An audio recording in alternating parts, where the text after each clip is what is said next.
拥有姓名。通向终点的路很长，但谁也无法预知结局。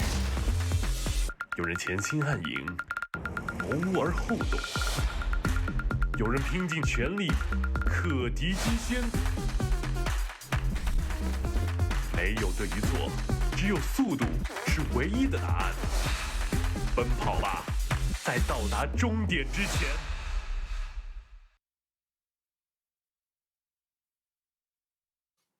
Hello and welcome to another day of glorious DPC Dota, and we are in an excellent region right now. We're in the China region and we are about to get into a wonderful day of Dota 2, and to help me to kick things off, we've got Drag and Drop and we've got Lizard to talk through today's matches. Guys, how are we doing and what are we looking forward to today? Starting with you, Drag and Drop. You're looking keen, my friend. I am keen. I'm doing absolutely fantastic because we've got a bang of a game. Like I know when there's one thing I like to get up for at say 5:30 a.m. in the morning or so, it is some good Dota, and that's what we expect here today, especially with some wonderful co-commentators. Oh, stop it. Sadly, we don't have that today. So, but God damn it! All right, Dragon. That's too early for that. Right. I never asked you a question. It's a two-man panel now. Listen, how's it going, my friend? I showed up, so it's going well. Better than before. Yes, indeed. Shout out to Beacon, by the way. Shout out to Beacon for covering me yesterday. I literally checked the schedule 15 million times last night. Okay, let's check one more time. Is it 5 a.m.? It's 5 a.m. Let's go to sleep You are now. supposed to be, right? You're not like sitting on top of someone's slot. They're just there in the darkness, like, guys. Yeah. I can tell you since the schedule is off because it was 2 days ago because there were no games yesterday. There you go. Like I don't know what's happening. You're a mess. Get it together, buddy. But you're here, and that's what counts. Yes, indeed. We do have a very exciting series to start things off. We've got one of the best teams in the Division 2 region. Unsurprisingly, it's IG playing up in our first series of the day, and they're going to be playing off against the side of Magma. IG are on the precipice of locking in that upper division. Can they do it? Well, they're going to have to beat Magma to get there, and Magma are actually one of the teams which can still threaten them, so a really, really important one for both of these teams. Magma, if they want to stand a chance of making it into Division 1, they have to take the victory here. Following from that, we then have our Div 1 matches, which is going to be EHOME versus Dandelion, start us off, and then we're going to move into PSG.LGD versus RNG, both very important matches in their own right. EHOME versus Dandelion, of course, that is the battle of the bottom, and both of those teams can still easily clear themselves from that bottom relegation position. So one of the teams is going to have to, but who's it going to be? I really don't know. And then moving into PSG.LGD versus RNG again, I just don't know what's going to happen with that one. RNG are looking dominant. They have secured themselves a major slot, the first team in China to do so.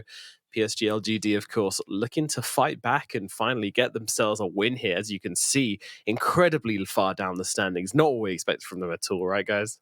Yeah, not where you expect them at all. At the same time, I feel that PSG.LGD, by being sixth in their division, they must be the most loved team in China ever, right? Like there is not a single fan that would take this against them. Like them taking a chill pill and just having a good time cruising through the last division as they've already secured their slot, right? But for me, like not going to the major is like it's so hard to like accept that if you're a caliber of PSG.LGD. What do you guys think?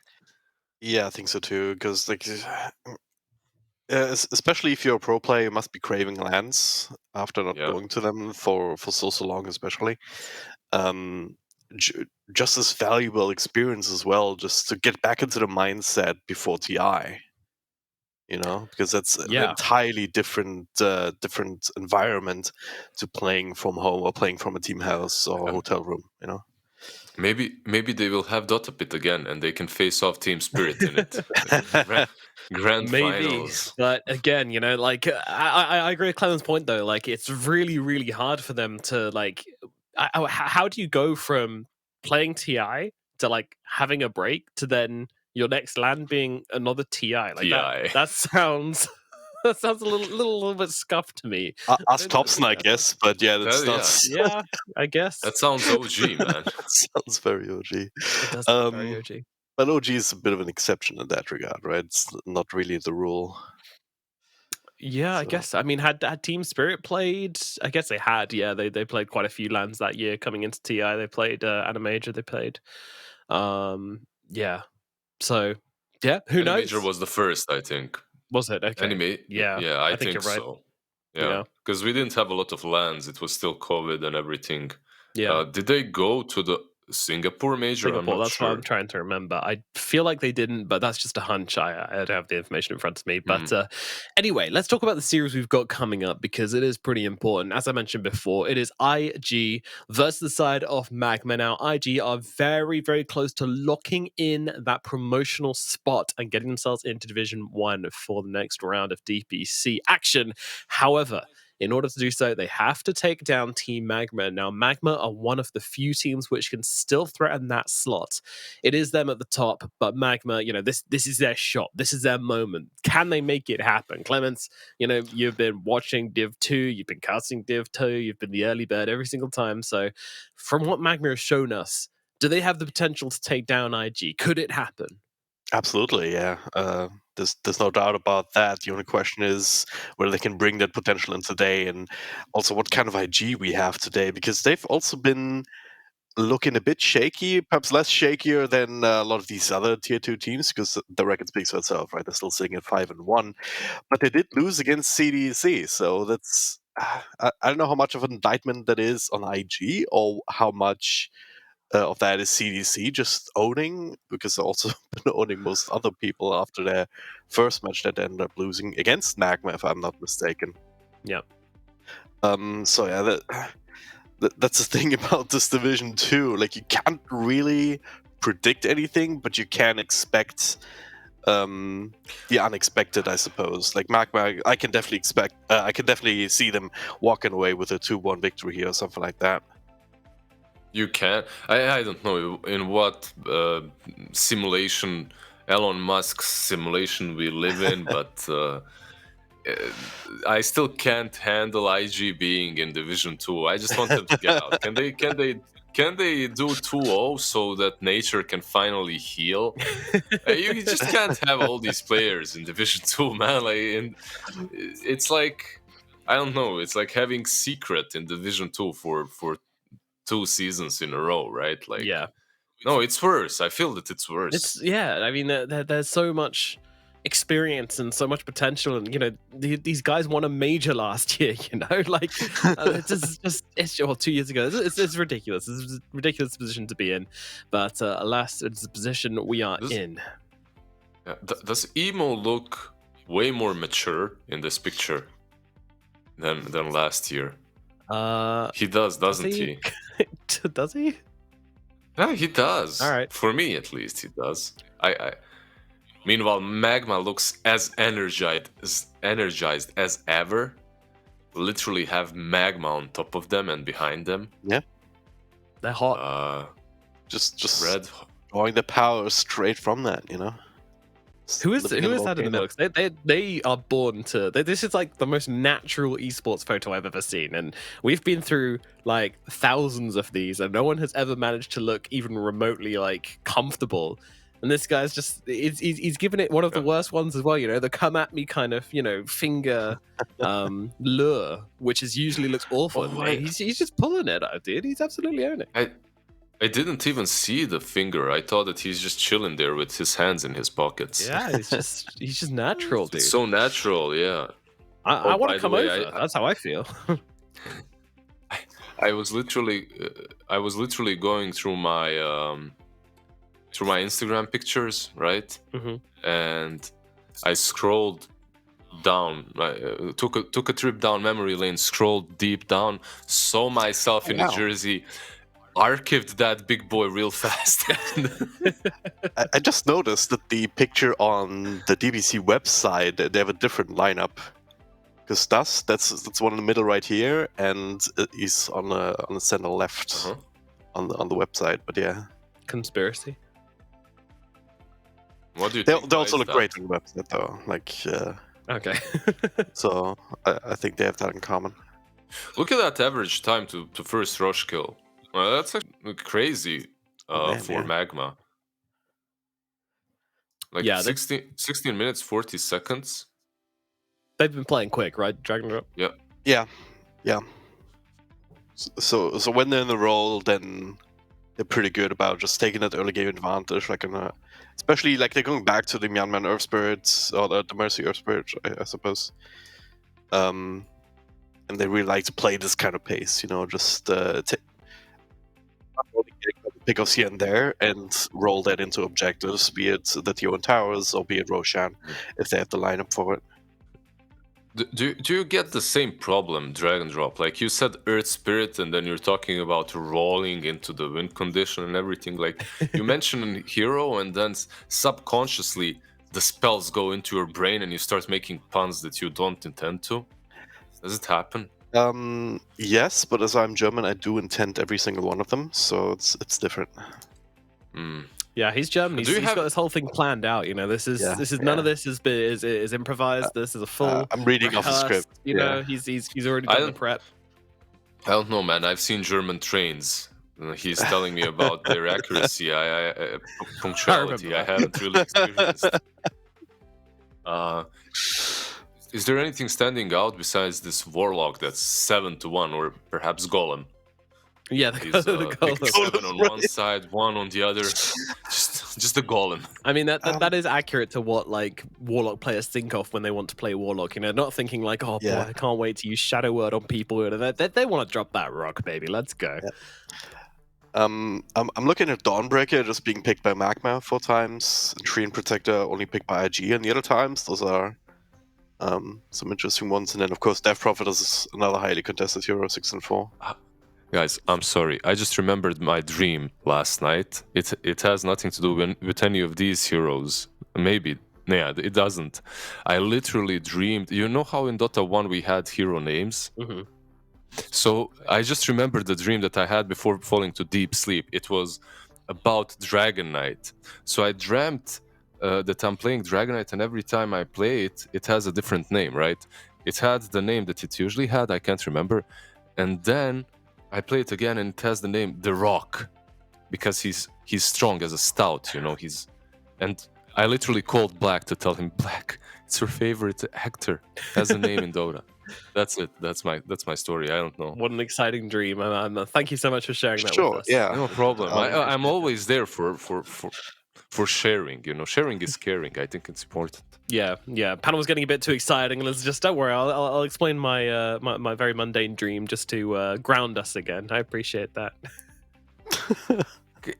The name of Dragon Knight was The Rock. It's inspired by Dwayne Johnson. How is that not exciting? I mean, The Rock is always exciting. Don't try and bail him out here. Thank you, Dragon Drop. You're being too nice, man. At the same time, any dream that you have always seems more exciting to you than it actually is when you ended up telling anyone about it. I also saw a couple of pebbles in my dream after. Yeah, wow, pebbles! The Rock. Exactly, it's completely okay, I can see your point. I can see that. Thank you. All right, let us get into this draft because things are moving along very, very quickly, and I don't want to waste any time. I don't want you guys to miss anything, so let's jump over into the draft for game number 1 in this series, and we're starting things off with a couple of really important picks here. So we've got the Mars and the Marcy double M's coming out for Team Magma, keeping on the M theme this morning.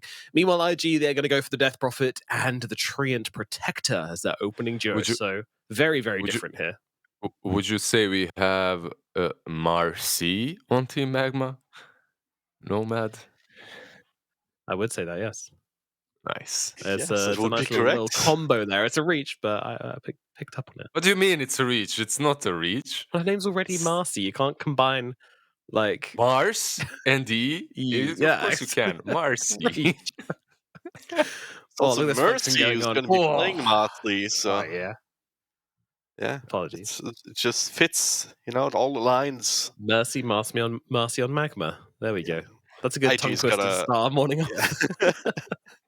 Mercy, Marcy. Yeah, we're gonna have a mouthful. Mercy At least I we like don't the have the opening. Phoenix nonsense where you have Team Phoenix, Player Phoenix, and then Hero Phoenix on different teams.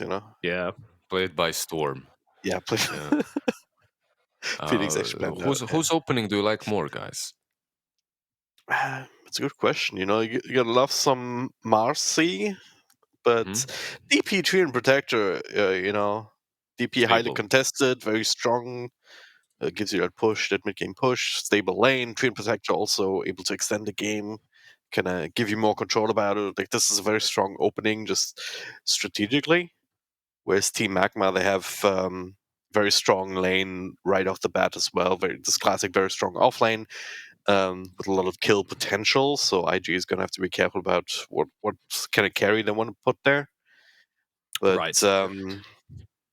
IG, yeah. they are going in for the heals, the kind of, look at the heroes. They're green. They're going to be healing. And it looks Marcy good. can Like, heal. you've got push and you've got defense. They're ticking my boxes right now on IG. I really like what they're putting down. I think their opening is way stronger. I do like Marcy, but I do think she's overpicked a little bit. And I'm not sure about this Mars hero being in the first phase. I don't really see the reason for it, if I'm being perfectly honest. So I really think IG have the stronger opening. Yeah. The Mars first phase is kind of sus, but you do like all your boxes ticked, Nomad. Usually, does Marcy, when she uses that third spell, which I can't remember the Unleash? name of? Oh no, sorry, the Unleash. third spell. No, Unleashed is ulti, right? Yeah. Sidekick. Yeah, sidekick. Sidekick gives you percentage-based heal to the sidekick, right? So what I want to ask is, will Mars heal himself when he uses the shield, like when he crashes into you and he's sidekicked? I think that's the combo, right? Yeah, he So will. he's gonna heal for quite a bit of HP. It just gives lifesteal, right? Lifesteal damage, exactly. and it's physical on it's him. Like just he just crashed. attack, with the crit. Okay, they get Clockwork, one of the best heroes to pick up instantly against the Shadow Shaman. Does make your game a little bit easier against him. So you have Treant to heal the towers, you have Clockwork to go on top of him. Sturdy 2 supports combined with the Dead Prophet as well, which does make Dead Prophet a core. This will most likely be JT anyway. He's been crushing with the Dead Prophet, so it does. Like, when IG picks it, I feel like it should be offlane, right? Yeah. That's, and just give a spirit to emo and be done with it. You don't have to think about it way too much. Yeah, for sure. Like, this is a very on the rails draft. We got Mercy here as well with his incredible headphones, looking absolutely baller. You see this guy? Spirit. There it is. There's his spirit hero. Yep. I think there's Ember left in the pool. Storm is kind of dead. He's very dead. Yeah. Without any extra help, Storm is very hard to justify. Puck being banned out, but Shadow Shaman makes it easier for Team Magma to catch the Void Spirit, so they already kind of secure themselves when it comes to that. Okay, we'll give you a spirit, but we'll have a support that can actually catch him and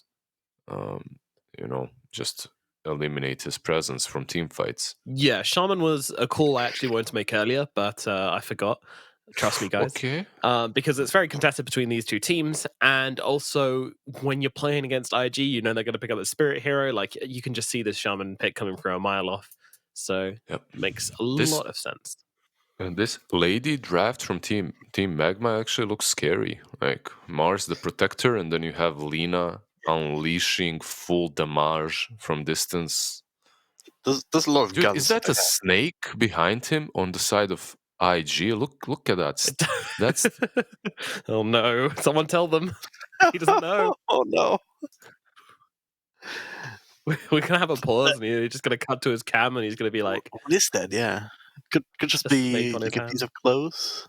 I think it's for a cat to jump on, right? But it looks like a snake. It's like a neck pillow or something. I have no idea. a snake neck pillow. Yeah. Well, if they See win, that? we can ask them in the interview. Yeah. Note that one down. Okay, so what do you guys think? When last two picks need to be carries for both teams, that's kind of obvious. Yep. So they're banning each other's weaknesses out. I think for Team Magma, the biggest issue is heroes that can get on top of Lina easily, right? So they ban out the Yeah. Spectre. And for IG, I'm actually surprised by the Ursa pick. I didn't. Okay. They need some frontline, perhaps an additional frontliner with the Lina. Default heroes are still left in the pool. Your Juggernaut, your Wraith King, even though he's kind of dead, I feel that it would be that bad for Mag. Nah, maybe versus that Prophet would be hard. Didn't they run it the other day? They did actually against LBZS. The one with it. There's still the Void. No, that's been banned out. Yeah. But yeah, Juggernaut's still in the pool. It would be not the worst choice for IG, I would say. Yeah, I think for both teams, right? Like on Team Magma, you can't greed out too heavily. I feel on IG, you can be a bit greedier when it comes to your core. But do you really want to? You're playing versus Juggernaut. Good job, good job, everybody. Good job. We're playing versus Mars, nailing which it. is good against. We found the most default carry pick in the game. Yeah, we said it. Just like the Spirit.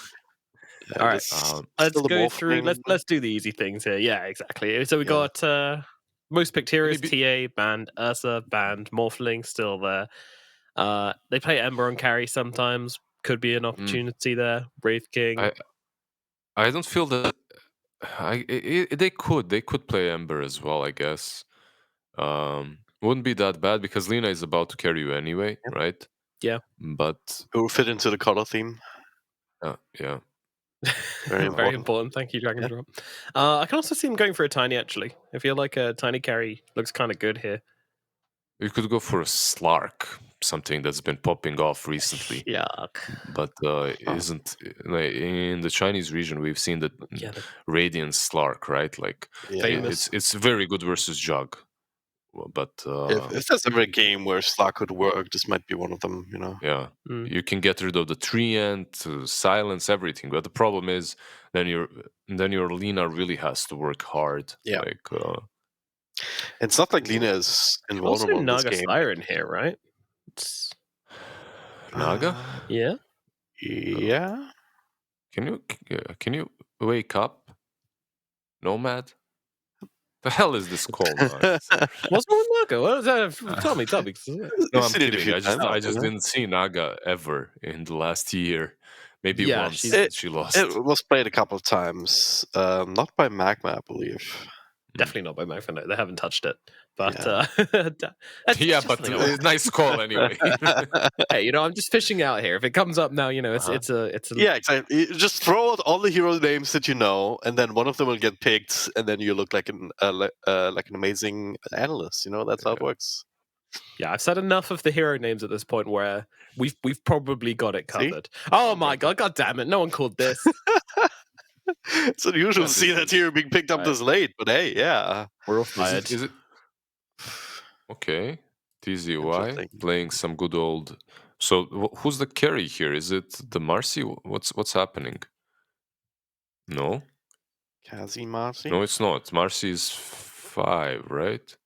The Lina carry? Lina's carry, mid lane Mars. Mid lane Mars, and then off lane Dawnbreaker. Off lane Dawnbreaker with Shadow Shaman 4. And, okay. 5. It's very interesting. Right. Lina carry. Two hard-hitting ladies on that safe lane. Wow. Not what we expected at all. Okay, that's absolutely thrown us here. Don't know what to say about that. That seems like a really wild call. Lina safe lane. Can it work, Lizard? I mean, you pick her mid because she crushes the mid lane. No matter who she's playing against, she should do fine, right? And then she can take the small camps, farm up. I think that's the strength of the hero. She kind of loses that in the safe lane because there's a chance to wrap around her. Like if the lane equilibrium is pulled towards the tier 1 on the Radiant side, you can wrap around her if she tries to contest. But I think it can work. I think they have a solid draft. I like the Dawnbreaker switch up because it makes Mars's lane easier. Plus, the Dawnbreaker doesn't die to a spin. Enough to make you... I don't think it's gonna work. Like No? I'm still saying IG Division 1, please get on with it. But I do like what Magma did. All right. Dragon Drop, very quickly, you going the same way? I still want to trust in Magma. Like, I've been loving this team for a lot longer than I've been loving IG. Really? It's a bit, yeah, because I've been casting a lot of Division 2 Dota, and they've been bouncing back in and out of that. They certainly have some vulnerabilities here that could be exploited. But if they aren't in the laning stage, if they come out swinging, then I think they have a good chance of carrying that through. Alrighty, well, I can see it working, but again, you know, it's IG. This just looks so like, it looks like a very IG draft. It looks very, very safe. It looks very easy to perform on. And when we're talking about Div 2, I'm always going to go for the team which has the easier to execute draft. And it just looks so straightforward for them. So I will be leaning to IG for this one. We got game now available, so let's jump into it. Listen and Dragon Drop, take it away for game number 1 of IG versus Magma. We're seeing a clash right here. Kazi with a jump away will be absolutely fine, as they say hello and goodbye in the same go. Looks like JT will be able to secure that extra bounty rune if he's... Oh, is he going for the other one? He's not going to reach it. It's all good. It should be a good lane for Lina, right? This is something we didn't discuss. Yeah. As well. I said that it's kind of harder for Lina because they can wrap around her, but then again, you're playing into a DP, probably one of the best matchups for Lina. We'll see how it goes on the long lane, but I don't see why it shouldn't. You also have Marcy to kind of help out, right? Unless Lina's already caught inside the cogs or something, Kazi will always be able to just rebound and give that extra boost. I think you shouldn't be able to approach the Lina because of LSA. Early on, if you get cogged, I think it's your mistake. It's exactly. You just got outplayed. We'll see what they can do with the equilibrium, like FY on the clock already being obnoxious, doing the pull thing as they do. See how that one goes. This mid lane matchup should be fine for Dust, right, Mars? Not too worried about any melee matchups. Oh, of course. Very rarely does he worry about melee matchups, and he's been like right now, as you were saying, that he's been pulled to the tower, he's been body blocked, he's been pretty much destroyed by Emo in literally 15 seconds. He also missed the range creep, he missed the melee creep. It's not unfortunate. We should not have talked about this lane. Sorry, Dust. Yeah, but he started well though. He started off really well. This is terrible. Well. Oh boy. It's hot out here. He's got the bottle now. I'm sure he's fine. He's got fairy fires. Is he gonna die? Look at the top though. Oh, you were talking about Ollie. Good call, Lizard. Good call. Yeah, exactly. Good one. Good one. You guys watching mid, I'm 2 steps ahead. Their lanes are pretty strong, or should be pretty strong on Magma, right? So we might expect them to really crush lanes. Up top, I'd imagine also shackles into like the Dawnbreaker follow-up. Catch a tree, only 2 armor, like it's not a whole lot of defense. And it's so difficult for Fly to last it here. Like you're playing into a Shadow Shaman and a Dawnbreaker, they kind of hit hard. Yeah. No doubt about that. Yeah, Dust with the bottle up online, he's able to recharge. Might need one of the supports to die from though, like depending on how much Emo can pick up. He has a slight advantage here, still having the rune bottled. But it's being forced to use that now as well. So yeah, Lina is owning right now on bottom, 50-50 and 4. Yep. I think this is the most likely outcome, unless he gets outplayed heavily. I think that this should be a wash for the Lina. This should be a very simple lane. Yeah. Just the insane attack range, right? Sometimes you see Lina in the 4 position just being incredibly hard to play against. You can't approach her as a DP. Like, DP wants to siphon, go in. But versus Alina, you just can't do that. She LSAs and starts hitting you back. Doesn't even have LSA right now. Just hits you so much before Or just hits you. she even Yeah, gets you, that's you know? exactly. Like, it doesn't have to have it. Yeah. In any case, 20 last hits on the Dawnbreaker, 20 on the Lina. There we go. Yeah. Pretty good. The only one that's behind is Dust. Step it up, man. Yeah, come on, man. Yeah. He is playing with Emo quite heavily here. And okay, Mercy TPing in, securing the rune. A bit of a tussle back and forth there. I think, yeah, because they had Clockwork on the bottom rune, so Mercy couldn't go. I was confused why he doesn't control the opposite one instead. But that's why. Yep. Oh, Dust though doing a good job last sitting in a tower, so he's been able to catch up a little bit here, especially with that TP back home from Emo. What's the earliest time you woke up to play in Dota? Play Dota. Yes. Middle tower is under attack. Does it count when I haven't gone to bed? No, that doesn't count. Don't cheat.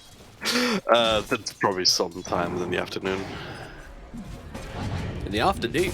Yeah, because like when I wasn't. Oh, nice spear back in the tower actually, but because when I wasn't working, when I didn't have that normal schedule, my sleep schedule would naturally drift to the East Coast time. So I would like go to bed like 4 or 5 a.m. and wake up at like 1 or 2. For me, I wanted to get my game in before school when I was a kid. So I was at maybe like 7 a.m. Same. 6 a.m., 7 a.m. go to school, 6 a.m. play a game. Yeah. At 6 a.m. Dota in Europe though, it seems very awkward. He might die here. Probably not. Should be A bit of trouble, another jump forward. Oh, Kazi, the right click's not there, he's dead. I just did not believe. Just did not believe Lina though. Oof. Jeez. Almost in a lot of trouble. Yeah, I didn't think that they were gonna go for him because it looked kind of dangerous for Lina to commit, which apparently it was. Oli, lane. Shackled up. Dust also super low though. Misses the spear, but wanna chase up the high ground. A lot of heroes going mid. On bottom, they're gonna go again. LSA connects on DP. Kazi does have another dispose. Look at the damage. Yep, exactly where I was going. A lot of heroes going mid means that side lanes have been weakened. So might finally pay with his life. Just sitting around there at super low health, but kind of catching himself inside the car. Kazi rotating in. Does a few stick charges to work with, but Mercy already dead, sitting inside H's grasp. Yeah, meanwhile Dawnbreaker bullying poor old Fly on top lane. Yeah. Unfortunate for him. Double healing though. Huge. Yeah, that's pretty good. You can sustain yourself at least. I love when the carry buys armor, chainmail first item. It's like a telltale sign that he's struggling.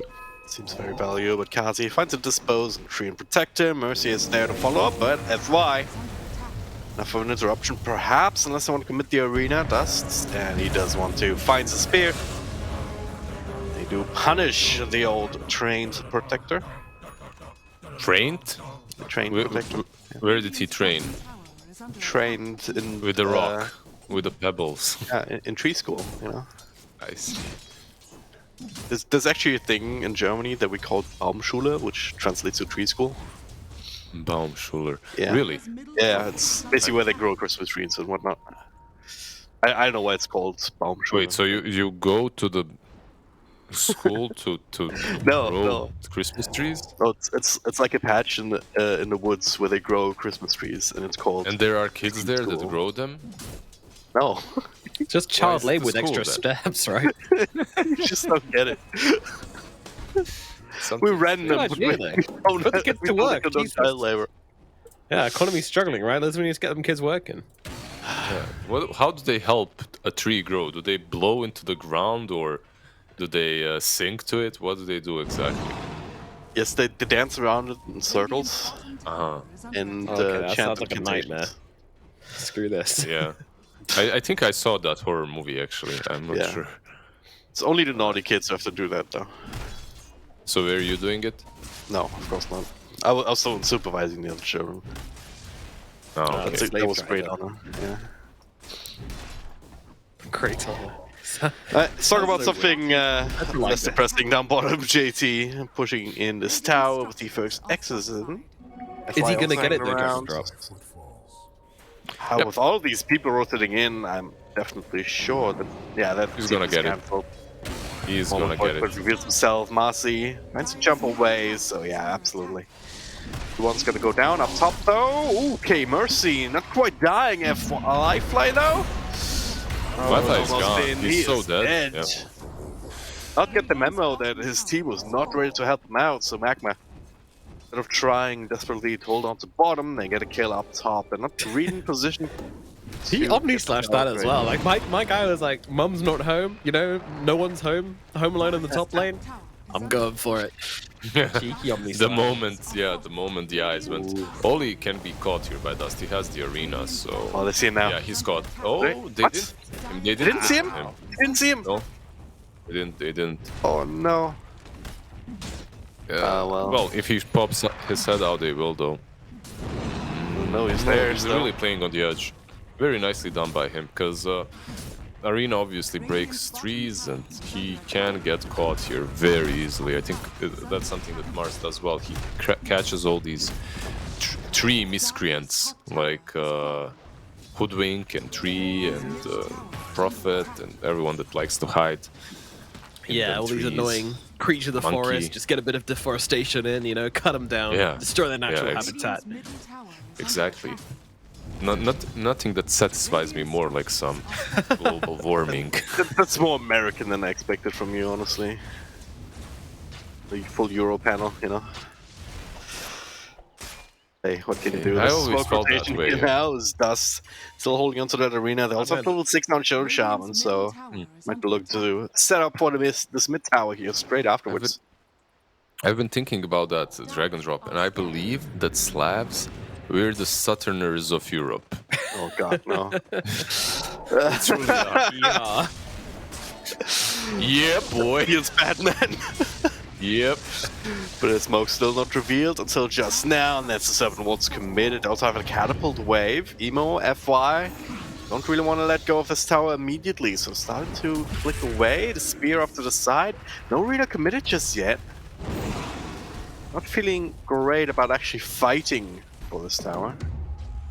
Oh, on the side of This Magma. is every single ulti on the side of IG is ready and available, right? So Yeah. it's going for this tower. I think it's still doable for Magma, but you risk that choice of being outplayed because you're pressuring the tower. There's also full vision. Yeah. I have to say though, at this point, Magma's team looks way scarier, right? Like in team fights. Yep.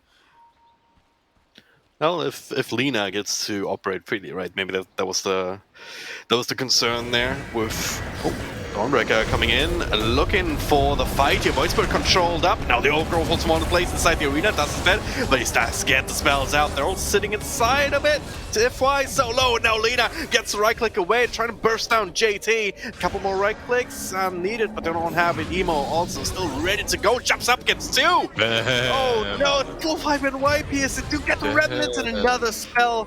Ultra kill from the Void Spirit. Just a decent haste rune coming there, a clutch for the Void Spirits, completely turning the fight upside down. Magma, like the whole duration of that fight, I'm like, oh yeah, this is it. This is the fight for them. They're just wiping the floor with IG, and it looked that way at the beginning. Yeah. But then you don't finish off the DP because she's naturally very fast. She runs away from you. You're committing on her. Meanwhile, Emo is just running in and out, casting like a bazillion spells with that haste rune. This is a fight that should never happen for Magma. You have a team that's quite early game oriented, and then you get crushed in the river like this 13 minutes in. Yeah. It can break you. Let's hope they hold it together. It's not going well. Yeah, exorcism just going on throughout this entire fight. As I said, Emo surviving. Not exactly what you want it. And they also lose the tower, so well, 30 seconds till there's another another arena. And no exorcism, so maybe they find an opening now, and that's exactly what they're looking for. Interesting item choice as well for the Lina. Well, understandable completely. She's going for the 4-staff because of the clockwork, right? It's quite solid. I'd still rather have a BKB. I don't know. Yeah, right. Yeah. I mean, you have that Marcy to perhaps get you out of the... Find it why. Alright, arena committed. It's strictly necessary, find perhaps. him? Yeah. Or did he find them, Dragon Drop? Well, they found him. Okay. But did they? But did they? It's FY. You never know. Even when he died, he has something up his sleeve.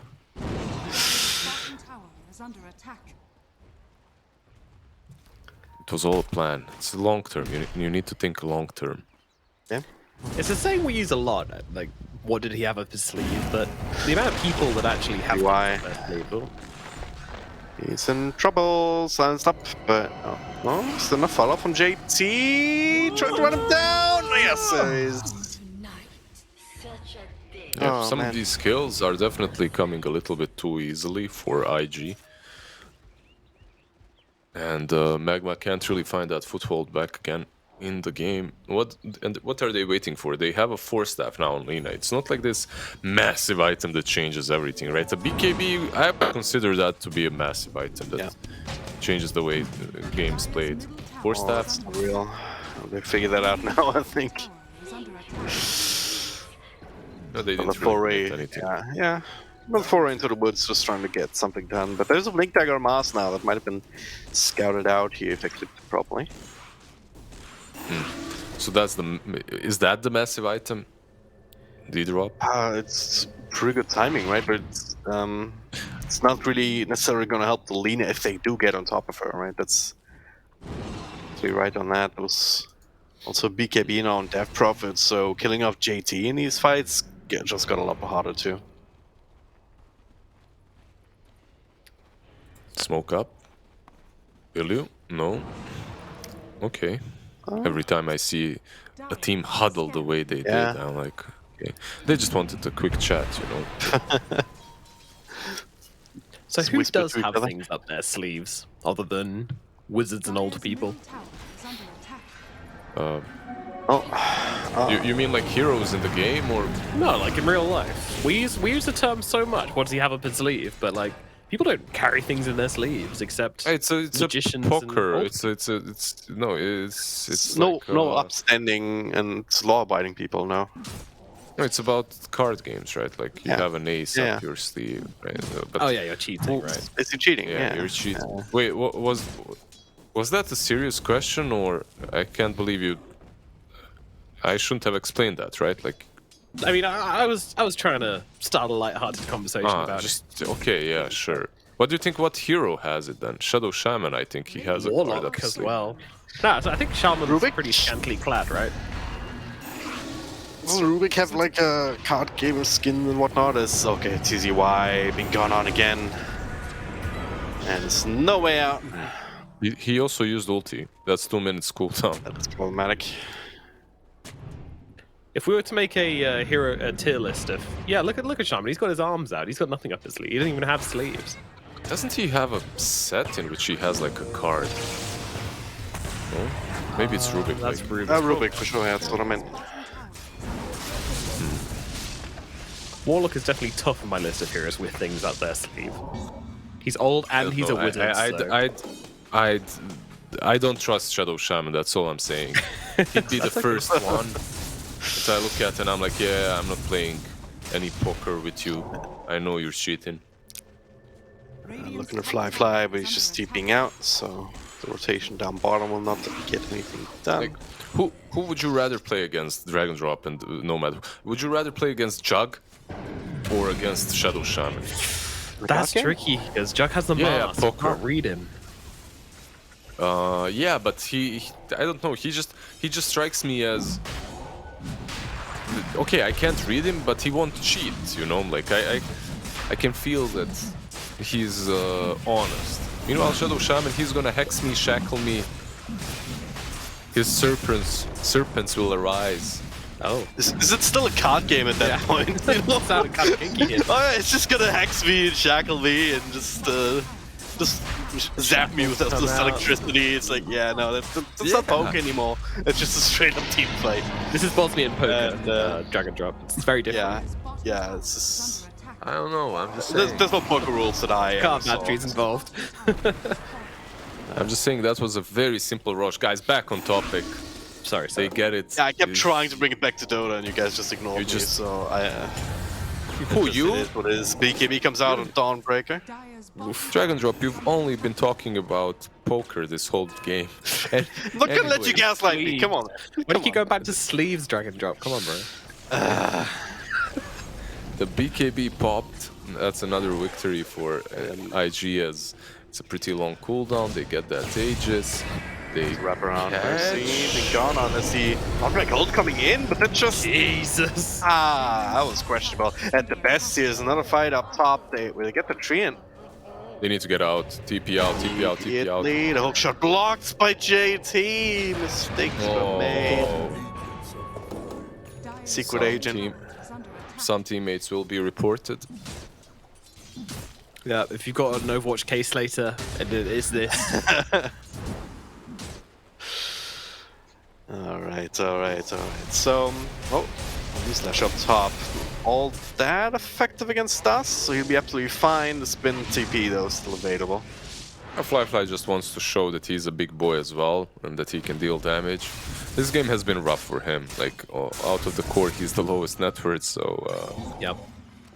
And in China, they're very insistent on using the damage to net worth ratio thing as like a metric for how well you're performing. So you just got to make sure you just omni-slash everything off cooldown to make sure that your damage is nice and high. Ah, I see. Emo might... So no matter what, just spam your spells and you're not gonna get kicked. Yes, that's it.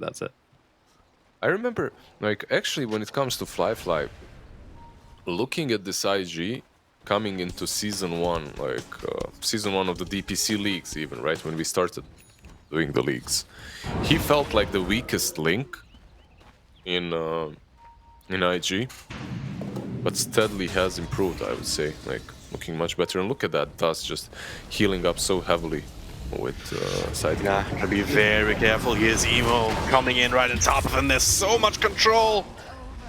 But why did he go for that? He thought he was fine with his team right beside him, but he wasn't. But what can they do? Not a whole lot, as it turns out. Void Watch Spirit him very die. strong at the moment here. The Agnum Scepter, Kaya, level 15. Radiant's top tower is I under guess he, because of the force staff, he might have felt Radiant structures are secure enough, but he saw the Void Spirit, he was following Dust, so... What's Marcy got? Has Marcy got? Oh no, she's got nothing to save nobody with. Yeah. Don't worry, I'll drum to you. You'll be fine. You're just dying, and Marcy's just there playing on bongos. The Getting soundtrack of his death, yeah. Thanks, bro. Got boots of daring eventually, I guess, with the Blink Dagger. Fly, yeah. Right now, I once again to be kind of isolated, pop in the BKB just to run away. Play the JT bongos. get the zone. He'll Bongos. goes. There it is. Not enough. She played them. Hooray!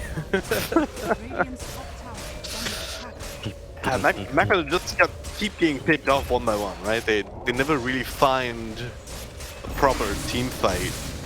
If I told you the name Sefri Duo, would it mean anything to you guys? Oh, it is. Maybe that's it. Emo being gone on still. That's the Aegis to work with though.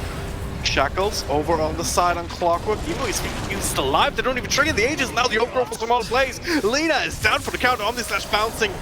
Getting up TCY. Mercy being intercepted. Oh, FY God. If you come for the king, you bet. Split their focus. The Clockwork took some damage. He didn't die either. I have to say, I'm enjoying your one-liners, Nomad. You've been practicing away from the culinary one-liners into poker ones Yeah. and Diversifying. table game ones, yeah. Or look at the dominoes, how they fall. Kazi on the top lane, Yeah. Is that a bit one after another. kamikaze for him to be there? God damn it. Perfect. JT. Yeah, like this game is over. Let's not kid ourselves. It's not over, but it's It's getting there, unless yeah. we get some paparazzi level of Lina on the high ground where she is just rampaging and they can't push high ground. Wasn't it No, Somnus. Are you sure? Yeah, 100%. Okay.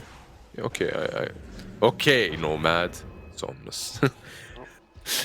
It's not out of the question, right? But it could be a bit rough. Like IG at this point, they've got complete map control. They can just bomb up to the hard content. They've got the BKBs. They've got a Juggernaut who's super farmed now. They've got blinks as well. That's really what's important. There it Void is. And they've got Spirits. Emo. It's so easy. DD rune as well.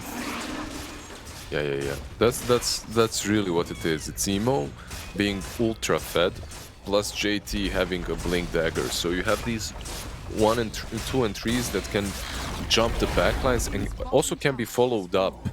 So Lina doesn't feel that safe even with the arena.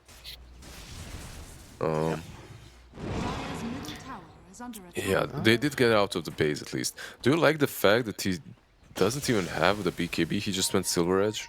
Get it queued up after the Chrysalis, and then you I guess switch they just back. need damage, right? Like the BKB won't win the game for you. Mercy. Good break. Here, JT just going in with BKB. Does gets the arena out. Overgrowth, ultimate in place, but no, they still want to fight this. They need to fight this. Dawnbreak out coming in. No more Treant. But Lina being caught. 4 staff now in miss. Do they have detection already? It doesn't look like it. So Lina will be fine, but the team in the back just being gone on TZY. So much physical damage. Burst him down. Dieback and Shadow Shout in the midst of all of this. Yeah, you see, guys, No even solution. on this level of Dota, Shadowblade wins games, or at least it's your life. Can he get the kill here? Maybe. Need to get rid of the healing ward as well. Also healthy. Dust. There's no spells to really help out with. I mean, the arena is the big one that's just gone. So this one will be a set of racks perhaps going. So again, another very disconnected team fight.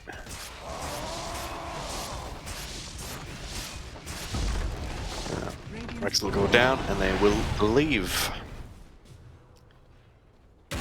And I guess IG at this point, they can just wait for the next Roche and finish it. I don't. They can wait, but this game is one team fight away from being over. I think they can just huddle around the triangle here. Magma. There's a possibility that Magma smokes up with that one last smoke. You know, one of those plays. Right now, too, Juggernaut just build a blink tag instead of anything else. Yeah. So if they get caught on the side of Magma. There you go. The smoke, they're gonna wrap around. They have Dawnbreaker showing bottom. She can always connect with the ulti. But look at that. Look at FY. He's just a god. Yep. And that's what it is, really. He knows Vocal exactly. breaks actually initiating here. Creating some space. JT going in. Dawnbreaker ult in the back here. They do get the control up on Nemo. If they can find the skill, maybe they have a chance. He can spell out. He's prime. He's out of here. Kazi, maybe not so much. He'll take out. They lose a Treant. Hey, what the hell? Oh, the first step into the... one. Oh no. It didn't matter, At really. least you got a 3-man LSA, but that's not gonna prevent them from having to call it GG. Well played, Magma. They just stopped getting to play Dota.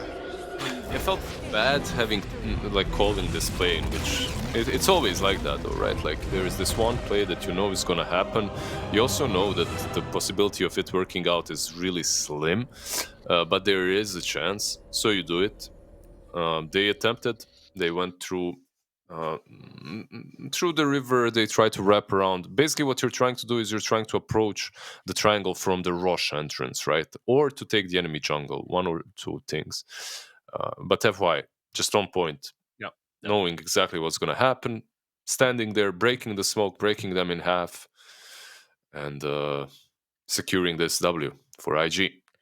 Absolutely. The hand, the fingers, the fist, they all come out for IG in this game number one as they absolutely take down Magma. And yeah, very, very punishing, very brutal. I think Magma getting a bit too fruity with their draft in this one. It seems very ambitious for them to go for this kind of leaner, safe lane sort of thing. I still feel like there were good options available for them. We went through a bunch of them, but in the end, they decided to shake things up a bit, and it did not work out in their favor. But yeah, a few things I liked that IG did, a few things I didn't like, which Magma did. Firstly, I feel like with Marcy, I didn't really understand the drums on Marcy. Like I don't feel like you can outpace this team. It's Juggernaut, it's Death Prophet, it's like Void, even like the Clockwork as well, right? Like, what if you go for a full, or even rushing the shard? I honestly wouldn't have minded if Marcy had rushed the shard this game just to get people out of cogs, but of course then you're in the cogs yourself, so that's kind of not ideal. I don't know, maybe just a 4-staff would have made like the most sense to me. That would have just it just felt weird, these drums didn't really achieve anything. I don't know. Stop beating on the drums. That's what you're meant to man. do. So that's what you do to drums. Yeah. If those drums are 4-star, maybe Lina doesn't have to buy them, gets an earlier BKB, and these fights look different, right? That's that's the main problem with the draft, that they didn't actually play it properly, right? They always got caught out in 2s or 1s instead of just looking for these big team fights and winning them. Like the one time that they did this one big fight in mid, they lost that, and that was a crucial turning point, especially with Emo surviving on a hero that can do so much with this sort of momentum. Get a quick axe, and then you just start to own. Like there's no stopping this Void Spirit at that point. So it's just things getting out of control. Magma never really figuring out a way back into it. Yep. I completely agree. This is the fight that Dragon Drop is talking about, the mid lane fight where JT survives for a bit too long, dishes out way too much damage. Emo with a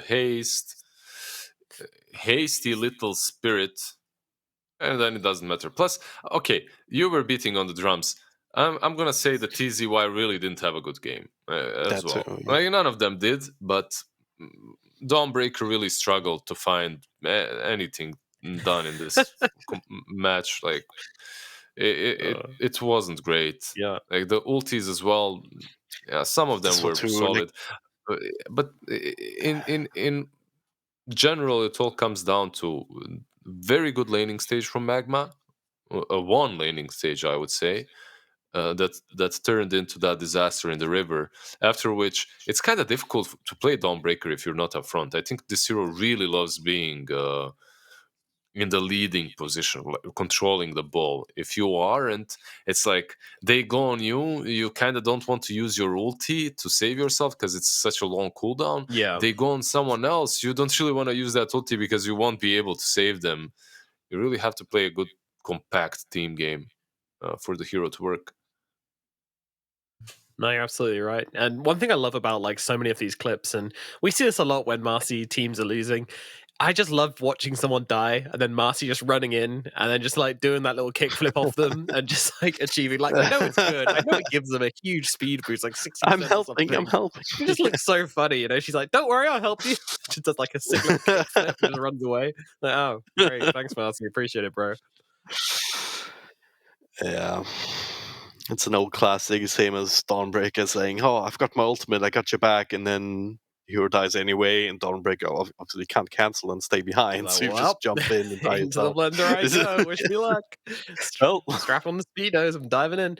Yeah, it's a bad one. It's a bad one, and JT will be our MVP for this game number one. No surprise there. He had a hell of a game on this Death Prophet, just surviving on a modicum of HP every single time, and generally just getting up in their faces. Like there was no hesitation from JT this game. When he saw a hero or two, he was just getting in their faces, popping that ultimate. I think he had a Blink Dagger as well, didn't he? Like Blink BKB on the DP. Looked pretty sick. Yeah, between JT and Emo, that's all that they really needed. A bit of initiation from FY. Ollie didn't really need to do much. Like he was just soaking up the aggro. He was the one always being killed.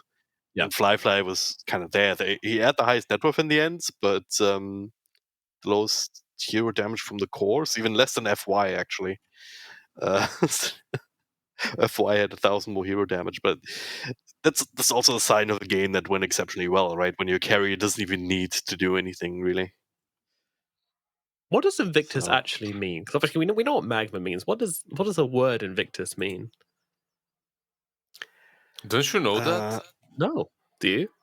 You're from Invictus. Like you're from UK. Like, shouldn't you know that Invictus is actually Latin? Yeah. And Victus means to conquer, and Invictus means unconquerable or something like that. Yeah. Very Should know that. What do you mean? If it's Latin, why should I know it? Because you stole that word, just like you stole half of the cuisine. God, if I knew everything we stole, then I'd know way too much. I'd be a genius. I would be here with you guys. It comes from Veni Vidi Vici, right? Like that saying. Yeah, I think. No, good knowledge. Or not Veni Vidi Vici. It's if Neff was here, it would be Veni Vidi Vici. VC. VC gaming. Oh no! It doesn't stop. It really doesn't stop. Invictus, unconquered, yet invincible. All right, checklist for game number 2 for the side of Magma. I want to see a normal carry hero. You know, let's not keep it fruity. You're playing against IG here, okay? Let's keep it on the rails. I don't want to see any swerving off to the to either side. Keep your arms and legs inside the vehicle at all times, please. Let's just get something good. Pick it a little bit earlier on. What's a good carry hero to pick in the first phase, Lizard? Do you really want to pick first phase carry? Come on. Let's not go that crazy. I think there were options for them. Maybe they should have snatched the jug in the second phase or something like that. Look, I actually don't think that their draft was bad. I think that their draft was good. I think that it would, if they didn't lose that river fight, which they took way too eagerly, right? We were talking about it. It's a risk that's unnecessary. You already won the lanes. You shouldn't give them this opportunity to bounce back in. They did. If they won that fight, however, this game could have went in a whole different direction. So I don't want to see them switching up the playstyle completely. Just some slight adjustments, perhaps. No, I agree with that. I can see it's gold now with you, Dragon Drop. You're looking absolutely beautiful in that glorious golden sunlight. You know, this is what photographers aim for when they take portraits. You know, making sure you get that. Isn't that his light? No, it's my ceiling light. Yes. Is it your ceiling light? Oh. Well, I guess you're just pulling it off normally anyway. You know, just it's a good light. Just send me the brand, please. It's a naturally glowing personality. Yes, thank you very much, Nomad. I appreciate the compliment. You're welcome. Am I supposed to now compliment Nomad? Like Nomad, very very beautiful curly hair as always. Golden frames on your glasses. They just keep me locked in. That's the idea. You need to send me the name of your camera as well later on in DMs. I want to buy it. It just makes you look so good. Okay, as an Englishman, I'm now extremely uncomfortable. That is the most I've but yeah, you'll of course. Yeah. So wait, who's complimenting? Let's move on. That's you, Dragon Drop. Come on, give him something. Yeah, I mean, how can you not compliment Lizard every time you see him? You know, he's just this loving face, the eyes, just staring right into your soul and telling you it's all gonna be all right. You know. That's amazing. No, it's not. That's not a lizard. That's not a lizard. And then he punches you in the face. Yeah, he's very Duma. Yeah. I found a picture of the three of us, just so you know, from some place in Germany. What was it called? A place next to Berlin. Spandau. Yeah, I found a place of us being there. Yeah. Oh, gotta send that. Send that. Send it to production. I'm sure they can bring it up on screen for us. No, it's not PG-13. Uh-oh. All right. There were some crazy times there. We'd agreed to get rid of that one, Lizard. Is it just me, or did your cameras become worse and now I actually have the good camera? Oh, God damn it. Nice. You're stealing the bandwidth. You're stealing the bit rate. Come on, give it back, bro. Not fair. Do you think that they should steal something from IG in the second draft? Yeah, pick Rubik. Pick DP. DP maybe, yeah. I wouldn't mind that. Well, guess what? We can get into it because the draft is now available for game number 2. Let's find out how it's going to go with IG versus Team Magma. Oh my Round God. numero dos. It's the Rock. Look at that leg. Lizard, it's the Rock. No, that's just tiny. Dragonite is the true Rock. He's the actual Rock. JT is the true Rock. Look at that guy. He's the Rock of his team. You know who I miss? I miss Lesale Deathbringer. I miss him a bit. I want to see him more often. Where's that? Oh, you young ones. Yeah, no, Well, you can't just say that. Just trying to be Dota hipster here. Yeah. A really nice combo, by the way. Razor and Marcy. I love this. Okay, it's in the frame, old man. Yeah, Marcy Razor, very good. Speed him up, throw him around, link him up. Good stuff. Good stuff in the same lane, right? As well. Yeah. If they are laning together. If they aren't, still good stuff. Yeah. Yeah, I mean, it's the thing, right? Like, they're both such strong laners that you either just absolutely dominate one lane or you stand yourself a very good chance of winning 2 lanes in the side lanes, which is obviously a fast track to victory. You know what's crazy for me? How much sniper is valued in some other regions, but here I don't think I've seen it once. And when I see a hero such as anything that Medusas, Razors, always tickles my imagination. I wouldn't mind seeing that. I love the DP ban from IG though. Like DP banned out and then Razor picked. Yeah. It's a good way to open up your draft. I mean, what is the sniper a good answer for? You've been watching a lot of the other regions, Lizard. You've been cheating on us with EEU. We see you. He's answer for fun. You can't have fun if there's a sniper in the game. But no, he just looks strong, man. Like the shard is decent. The builds are good on him. The lane he doesn't lose. Like he's strong versus. I mean, he's strong versus everything that he was always strong against, right? Any one of these heroes that he can outrange, any super hard carries that he outranges, that can't get on top of him. So yeah. So across all the regions, he's been contested 68 times. He's been picked 25 times and banned 43 times. Take it over to China, and we have 1 ban. 1 ban, and that's it. Yeah, that's it.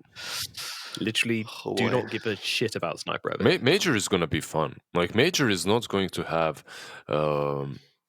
like stale meta. I feel like there is gonna be some exploration. Yeah, in the first days. So. Yeah. Patch has a lot of depth. I would say. Just unexplored, really. Well, explored, but in different directions. Yeah. No one has found the one true path. So it's going to be interesting to see those paths kind of clash, right? Yeah. Like this Treant from Team Magma banned out first stage. It's uncontested in some regions completely. Here it's first phase pick. Yeah. It's a spicy man. Nomad. What do you think about the drafts? What do they need on both sides? What do they need? That is a good question. So I think Team Magma, they could definitely use. I don't know. Tiny Puck kind of gives me a lot. Give me a bit more sustain, maybe. I could use some healing. Maybe throw me in a Warlock. But that's first phase banned, of course, as is the Treant. So yeah, not much healing left in the pool. Wyvern still in the pool. Dazzle. Yeah. Yeah. But I feel that IG could use some catch, right, versus the Puck. Marcy Razor, obviously very, very strong, but you are lacking some kind of soft committing stuns. Marcy stun is very good, Dispose is amazing. However, you have to be deep in as a pos 5, and that's not really good. So they'll go with the Shadow Shaman, the most contested hero. And there he is. Hacks and Shackles and you're pushing as well, taken care of. Yeah. Well, we just get the catch versus Puck. I feel that that's the most important thing for IG. They always do the same thing, more or less. A way to deal with Puck in Eastern Europe is a bit different. they don't go for the Lion or Shaman. They go with the Sky Rat, like for that super long silence and instant burst. And then you combo that with something that has a stun. I like the Shaman more. I think it's way more simple. You know what? I was wrong. He does have sleeves somehow. He's got like hand wraps going on. Yeah. Both for his sleeves, though. Doesn't he have? I'm sure he has. He has a set. Like, you guys are gaslighting me. This Shadow Shaman has a set with a deck of cards. I'm gonna Google it. Shadow Shaman cards set. All right, well, you figure that out. We can talk about important things. Magma, taking some time to think about the next couple of years. Like, I'm expecting this Tiny to be the 4 position. What is the conversation right now, Drag and Drop, at the Magma boot camp? Give it to me word for word. What are they saying? Saying, we gotta pick good heroes. Terrorblade's good. Okay, pick Terrorblade. Yep, this is what I said. They're going to Yep. pick their carry a little bit earlier, and they get it third this time around. They get their Terrorblade out. It's pretty good against the Razor, right?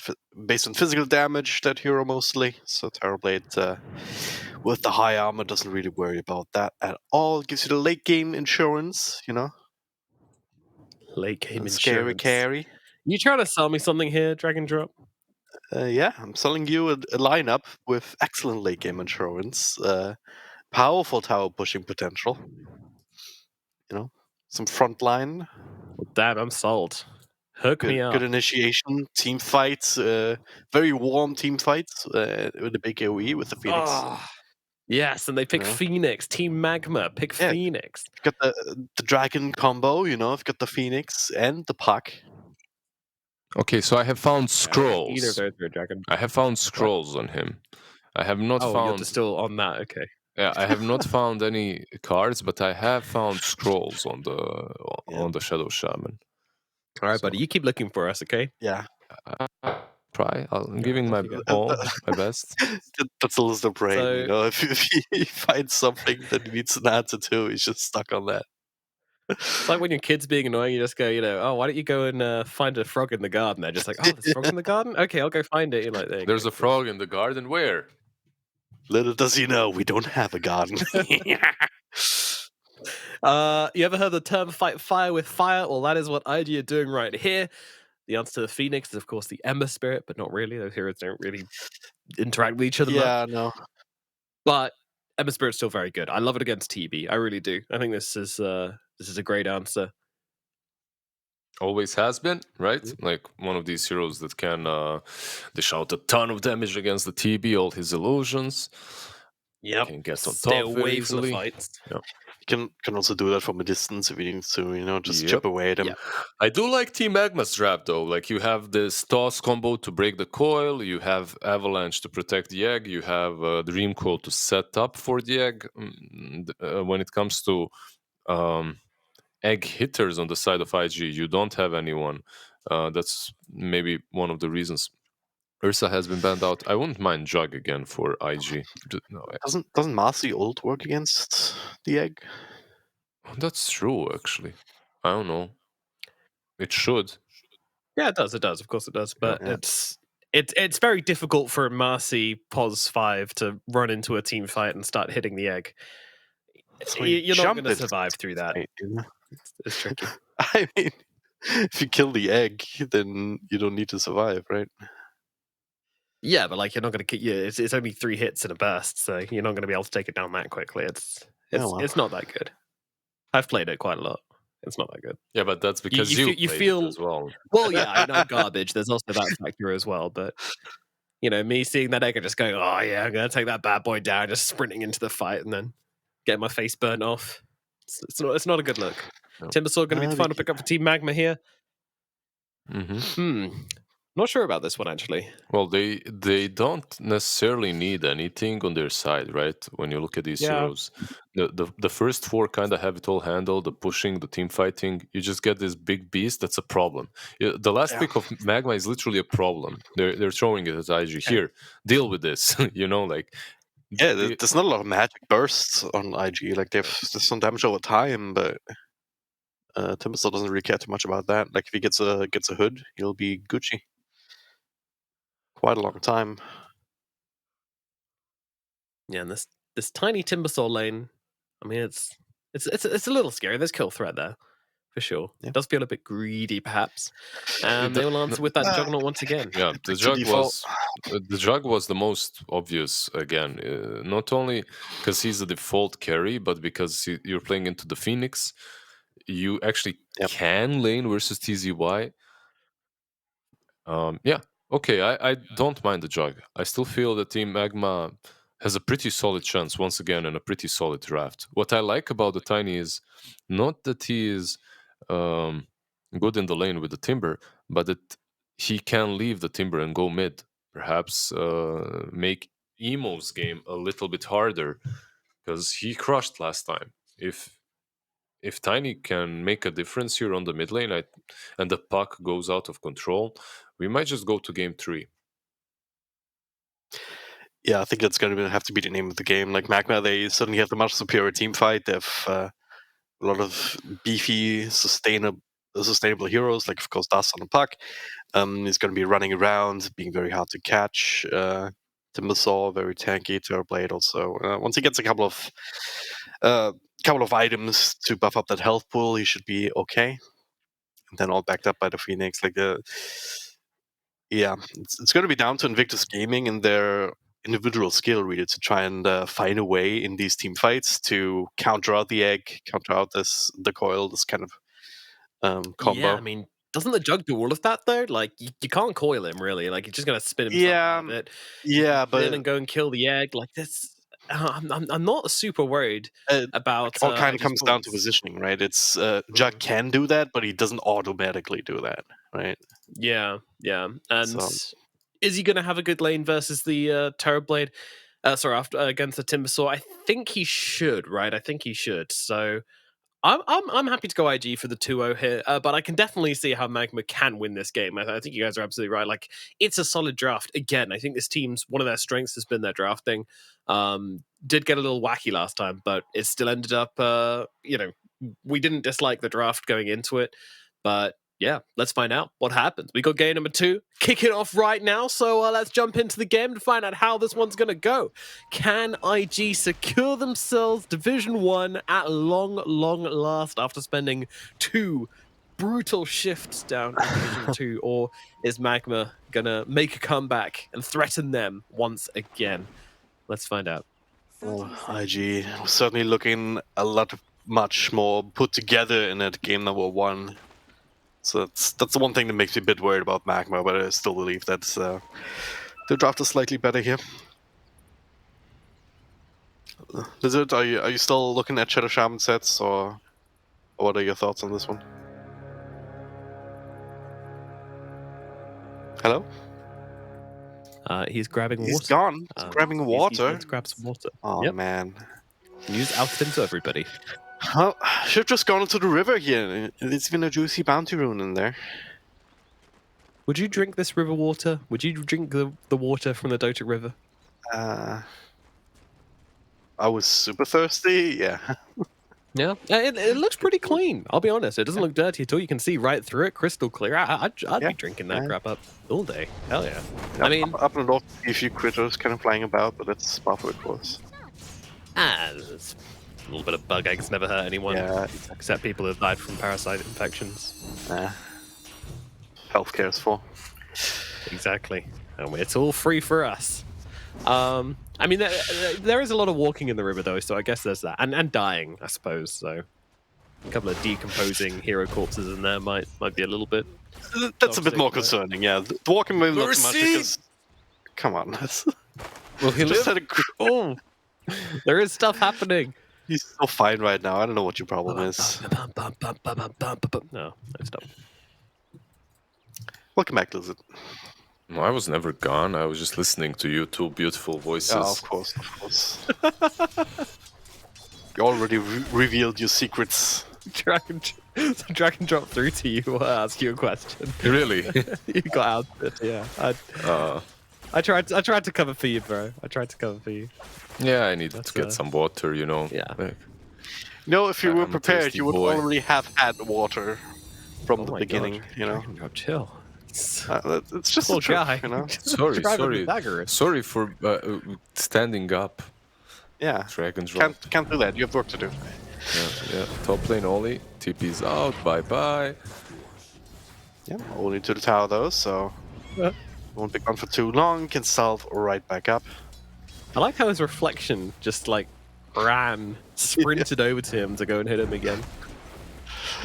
What about this lane change though, right? Fly up against the Terror Blade up top. It's a solid lane change for IG. Like, they obviously wanted to make Timber's life a bit harder, and Razor does that. Like, you can get a bit of that juicy damage from the Timber before he gets that Timber chain, which he usually doesn't want to get too early. So the first couple of minutes of the game go your way. Oh, I literally lost 0 attack damage there though. Hashtag worth. Yeah, it's that lovely debuff with 0 right again. Yeah. So it feels bad.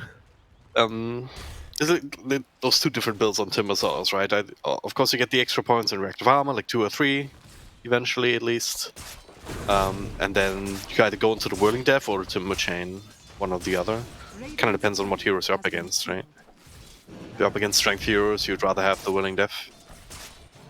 Yep, pretty much it. Timber Chain's still a really valuable ability, so I don't think anyone feels too bad about getting some points in it. Yep. But yeah, the ideal build is to get Whirling Death and just run at strength heroes. But your dear poor Whirlington Spinblade wants to have Whirling Death. I feel like, at least, but yeah, like you guys said, versus the Razor, Timber Chain makes What's his 10 full times. name? Whirlington Spinblade. Whirlington Spinblade. Yeah. Alright, Mercy came in mid, but they saw him. FY making a play, but not much happening either way. Yeah, just interesting movements here. Just minute 4 coming up. That's what's happening here, Dragon Drop. Let me explain. Minute 4, when minute 4 is up, you need to rotate around the runes with supports. You know, perhaps help out your mid laner. Not what you usually do. Top lane, terribly. Well, thank you for this insightful analysis. The job that you were hired to do here. Thank you very much. Ooh, Mr. Timber Chain at bottom, so he's going to tank with a full duration static link. That's a bit of an oofy doofy. 9 minus 70. That's a yikes. Yeah, TB also has to be a bit Literally careful. 0 damage. Yeah. If you go into minus damage figures, should your right clicks heal? Yeah. Yep. I've always thought so. Glad we're all agreed. The age-old question. Truly the age-old question. Philosophers have been talking about that. Oh, Lifeline with the bait. That was okay. What should that wasn't a bait. Nomad? I have a better. He lost a salve. That was not a bait. He only also being right click down. First one being drawn. Okay. Kazi gets it. TZY actually. Okay, TP out. He's fine. Tell me this: should an Abaddon with his ulti on and negative? What should he do with negative damage count and ulti up? Should he heal himself? Should he damage himself? What? You should. Oh, it's a tricky one. It's a tricky one. Right? Yeah. Because it's like negative, negative, negative. So that results in a negative still. So negative. Negative. Okay. That answers your question. Negative.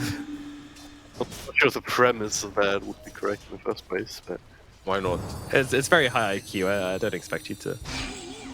Chad understands. because like Abaddon's ultimate, does not affect his right click.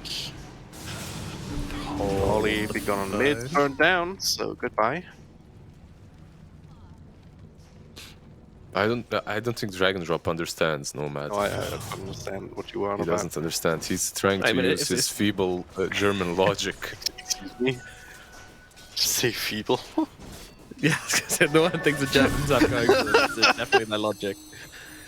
So. Well, you are getting a a bit of his own back here. Like, he's kind of owning mid. 35-14 denies. Yeah, they're doing quite well, right, on all lanes. Again, it's Jug that gets sacked. As per usual, Fly thrown to the wolves. But it's a hero that can do that, right? Like, you're a Jug, always spin out, so shouldn't be killed at least. Just relying heavily on that healing mode. Dust. They're diving. Dust. DD. Is he fine? Another remnant forward. He's not fine at all. Emo is just playing out of his mind, making plays. Second game in a row. This is a huge deal. You really want to have Ember with a good farm. You also want to pressure the puck as much as possible. Like, two things at once. Yes, please, for IG. Let's have JT though. Oh, TCY doesn't have W to work with here, but just gets us both out of it. Oh no. Unfortunate. Yeah, I mean, you say Emo's playing out of his mind, but this is kind of business as usual for Emo in this season at least. He is the highest KDA player in the region, Div 1 and Div 2, sitting at a very tasty 11.6. He finds the avalanche. Shackle's still there though to. Puck is coming with haste, but he can't really do anything here, right? Can he? Maybe turn things around. Gets a card on one. Gets his both forward. Hex as well. Nice silence. They really want some sort of counter kill, and TZY returning in will finally secure together with Mercy. They're also looking for Ollie, another chakra in a couple of seconds. Yeah, the haste rune really coming in clutch 2 games in a row now. The last game it was the river fight. This time around didn't really punish IG that hard, but it did net them 2 kills. And it's the step in the right direction. Getting a little bit of extra gold. Going in towards Mercy as well as Timbersaw. TZY looking for that hood that we were talking about. So once he gets that, he should feel a lot more comfortable doing his Timbersaw things. Yeah. TB doesn't have Sunder. Do see a rotation. Fly literally just forced the Sunder away from him, and there's Ember plus Marcy smoke coming up. And there is hanging around. Yeah. Just got enough warning. Get that distance. So this will mean the tier 1 tower is probably going to go down eventually. It's not the full HP though. Quickest tower push. Yeah. It's full HP. I believe that's what Phoenix was doing in the first place. He was just running top to start defending it.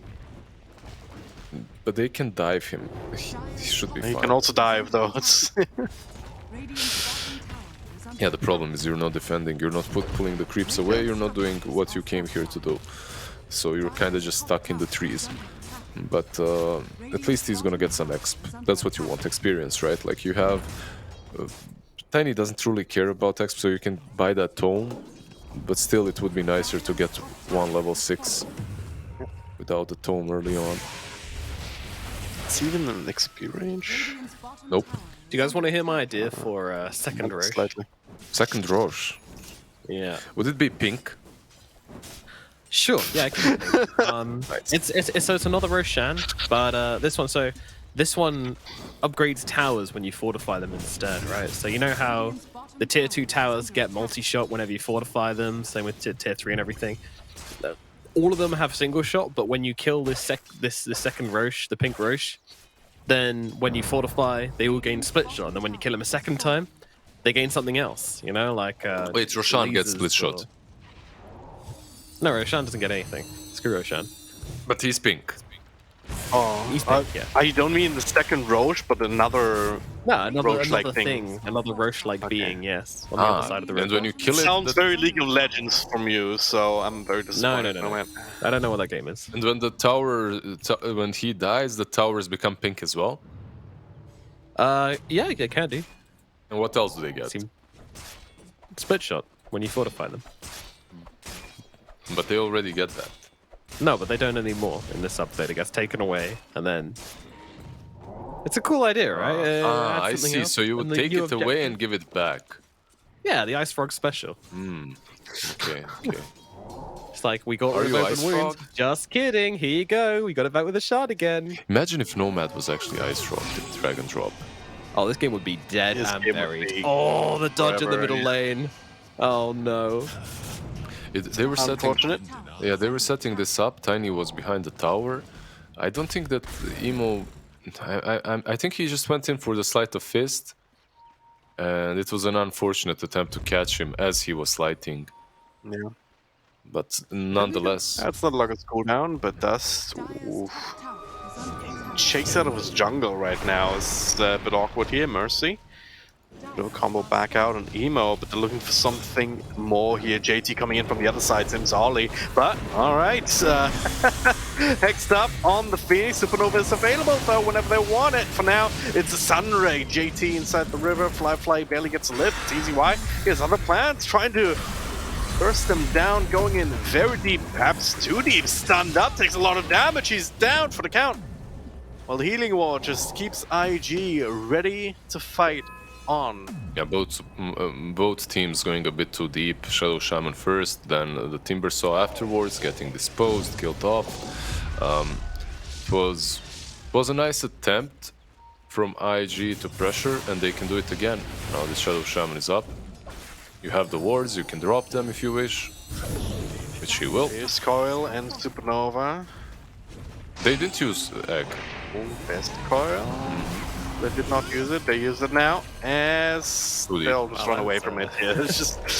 It's a very passive Egg. It does secure the wards, like you can kill them, but Yeah. that was very passive. Like usually you want to coil Egg instantly in the same spot or Yeah. a little bit further away, but yeah, it just allowed IG to disengage. Now they can re-engage smoke rotation. They're looking for the back, and they'll run into Terrorblade if they keep going here. Radiant's bottom tower is under Really attack. have much of a blink dagger, but they do have Marcy ready to jump in. But dispose. Goodbye, Taby. Too much control to get a Thunder out. As there's a bit of a toss back though, so they do get that revenge. Dire's middle Still tower feels is a under bittersweet as they did lose their one position. Nice Vampiro on the map.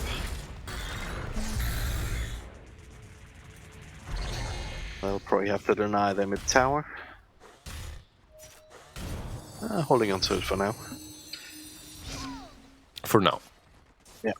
Yeah. I feel like IG is just moving a lot more efficiently across it. No, Magma still holding on to the slight network lead because of the star wave.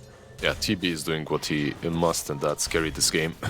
So he's trying to get that far. TZY. Oh, again, TZY, yeah. Man, like, this is the second game that he's really struggling to make a huge impact. Like, mid lane tower lost, TZY lost. Lifelike he can spin, Oh. okay, yeah. It was just enough. Dire's bottom tower is under attack. So it's concerning when there's a Timber Saw that gets bullied as much, right? In 50 minutes into the game. There's a time where he's supposed to be unkillable. Yeah, Especially when he has sword, when he has full stacks, you know. I completely agree. Couldn't agree more. It's not all. It's that kind of a hero, right? Like there are some Yeah. heroes that just you don't want to see them in this position. It's the Timber Saw. It's the Death Prophet. It's I don't know. Perhaps a Viper as well. You know these heroes that just need to be bullies. 15 minutes in, when they're getting bullied, like you feel the general feeling that I get is that they will never get to have impact. Yep. Necrophos, right? Like these kind of heroes, they just need to be obnoxious in the mid game because that's what they're built for. But yeah, you can still make a comeback with them. We'll see. Perhaps TZY surprises us all. He's a really good Timber player. It sometimes just takes one of those, you know. Maybe it's just preparing them mentally. It's like, oh, Timber Saw, easy kill. Then Magma end up baiting him. Yeah, that's what I do You see usually. the big combo attack. Oh god, speaking of combos. It's going straight into the Rogue Pit with the old Serpent Wards. You need someone to tank for them, but they still do as much damage as they did before the quote-unquote nerf, so... They're smoking up. They're coming in. They're really close. Timber in, Yeah, very TZY. close. But, well, still alive. The Healing Ward's still going. They need to get rid of that. The Supernova in the back. There's too many heroes in front of it. Oh, this was too hasty. Yep, a little bit. I agree. perhaps they didn't expect the rush to fall so quickly. The call was good. You go and fight the pit, but the like you said, just way too hasty. Perhaps it's the best word. Fine, tiny. Yeah, they were too disconnected. Like the way you fight around the pit with Puck and Phoenix is very simple.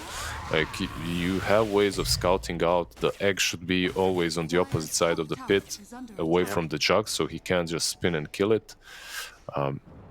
You don't. But the problem was Rush already died. They had Aegis, also BKB on Razor, so they just pop that, break the coil, go straight into the egg, kill it off, and your team fight. The moment that egg is gone is lost. So yeah. So once again, another one of these team fights, and on paper should have looked a bit differently, but Magma just the timings being slightly off, the positioning being slightly off, just adds up to an absolute disaster. Yeah, now you have a Razor top of the net worth chart here, eclipsing the Terrorblade, already with the BKB, like you said, and halfway towards that refresher orb. Maybe a quarter, I guess, because the recipe is also very expensive. But once he has that, IG, they'll be happy as a clam. Be happy now here, just going in. Well, this time there's some help. BKB committed from JT. Terrorblade might need to stun his friend, and he does. And now, just TP out. Oh, that's so frustrating. TP lol. Yeah, just the ability to play like that, you know, just make the call to play like that, even if you can't do it. Just bullying them, you know, that just goes to show how confident IG is in this game. Yeah, and they're only 4k ahead, but it's very early on, and that Aegis is on emo too, so the confidence is definitely not lacking, and it's not some fake confidence. They're in full control of the game at the moment. Magma, I feel that after the problem with the draft such as theirs is after you lose a couple of team fights, basically you're already turtling, right? Like you're resorting to turtle. TZY caught. Look at them swarming. Up. Look at them all swarming up, like all 5 heroes. Let's go. You want them? Taking them a little while, but this is a good this is a good death from TZY. This isn't a bad one. It's a bit unfortunate that they can swarm on the tier 2 right now, that he didn't take them for a longer ride. But this is one of those deaths where, yeah, okay, you have to take it as it is. You created a ton of space, so you gave all the information to TB that he needs. It's not a bad death per se. Yep. Space and time, not much more than that. Here's you get the tier 2 top, and there's no other tower going down. Like they have to get rid of bottom. They even find the tiny here. The avatars combo enough to keep them honest, keep Emo honest for the time being.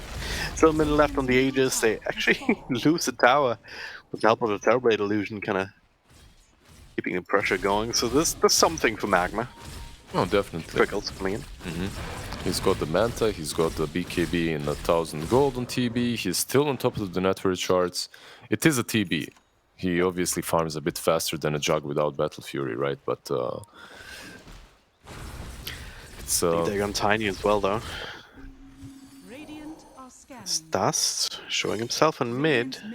You see the way they're circling the jungle, the Radiant jungle. They know exactly where Magma is. The only question is, can they go into their jungle and go on TB first, or will someone break the smoke? Someone like this Phoenix. Phoenix actually. I think they might be able to TB. Yeah. And Slug comes out, but it's too much control, too much damage between the 4 of them. No help coming. Kazi is next to Bounty Rune, but he'll pay for it with his life, presumably. Yeah, the place such as this one, I wouldn't blame on the TB. The way I see it, like him dying there is not his fault. I feel that Phoenix should have been. It's hard to say. There's like 3 angles, three set of stairs, right, that they can approach you from, and the tower. And Two of them covered, you know. yeah. So maybe he should have been a bit more to the right when TB was falling backwards, but to break the smoke, right? But Radiant's top tower is under attack. it's something that you'll see experienced fives, I mean tier 1 fives, do it very often. But even for them, it's not that easy. Like, how do you predict every single move that's happening? Yeah. Razor almost has that refresher. Not Very scary timing. They do run into... Is under I mean, who's running into whom is the question here. Magma just trying to leave Dust. Oh, Finish the TP just in time. almost got him. FY that is, because of the Aether Lance. But yeah, he does get out in the end. This is all that Magma needs to do. Just split the map, buy as much time for the TB as possible, perhaps protect him from any future ganks, and try and get that fight once he gets the BKB. But do you think that BKB is the timing? If it was coming earlier, maybe. I mean, it's not like it's super late, but I mean, as you said, Razor close to refresh up. That's a lot of physical damage coming in. That's a lot of minus armor. Might even make a dent in Terrorblade if we can isolate it on him, but it's certainly gonna melt the rest of his team. And I'm not sure if he's there yet himself to be able to do that to IG. Like, you need another couple of extra items to really feel super powerful, even with Metamorphosis. I still think Magma can, if the teamfight goes the way that they drafted it, you know, with proper Coil Supernova combo and Terrorblade kind of hitting throughout all of it, they can still win a fight. It's a question of whether IG allows them to get that sort of angle. Yeah. And That's the scary thing about this Magma draft, I think, and why it is a really good draft, because I don't think there's going to be a point in the game. Oh dear, yeah. Oh, Kill in the middle lane. committed here. Mercy just burst down immediately in exchange for Ollie this time. So 1 for 1 in favor of a Magma. If it stays like that, Dust ends it joined out.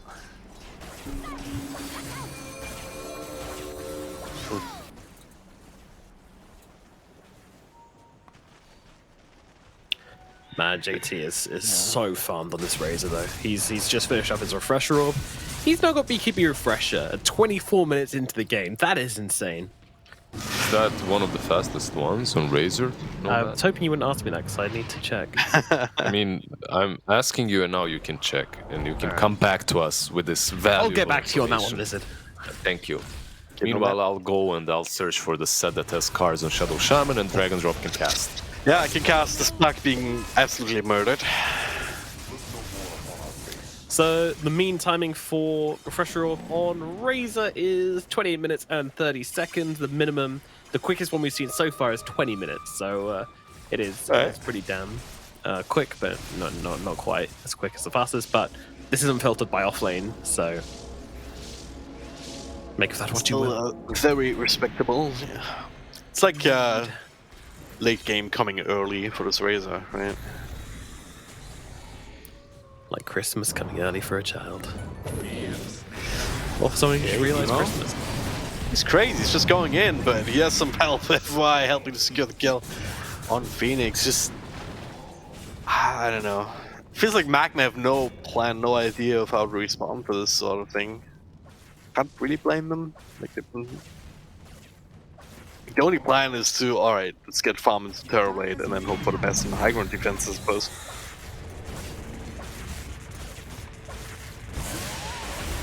Not a lot of other plays to be made, like even...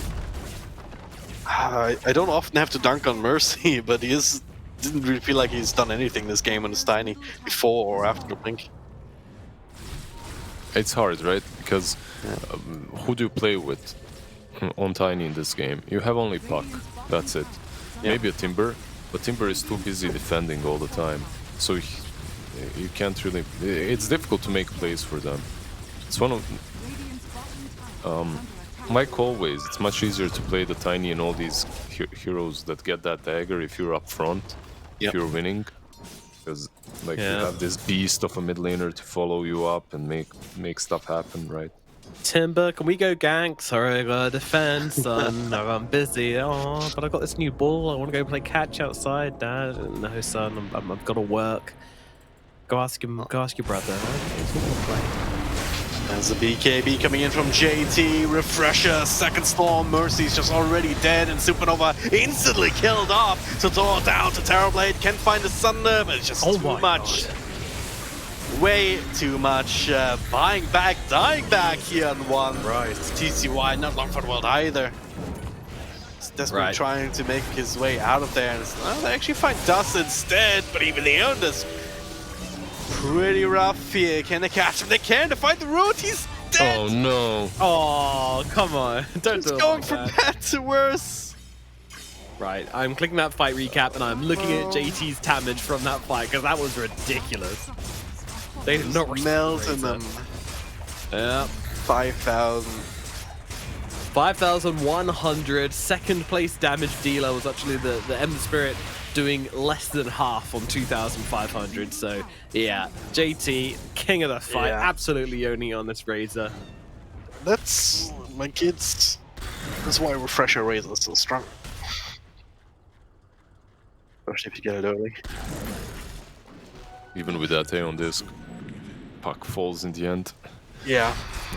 Hard when you itemize so passively, you know, and defensively that is, and then you still die. Just makes that item feel so bad. It's like one of those reasonings, like if you go for a BKB very early on and then you don't win a fight with it, it slows down your farm and everything. It's pretty similar with that disc, but it's what's needed for him.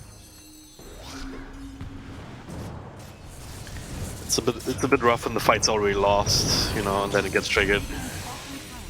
Trying to leave here, they just have enough control once again.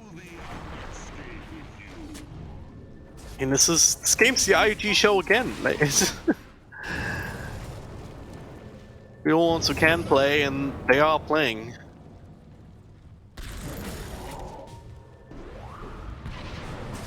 And just keep finding people. Why? 4 against 1. It takes forever. But he's still got him.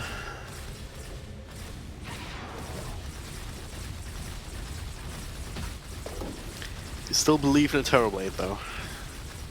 There's still some fate, yeah? Yeah. Always.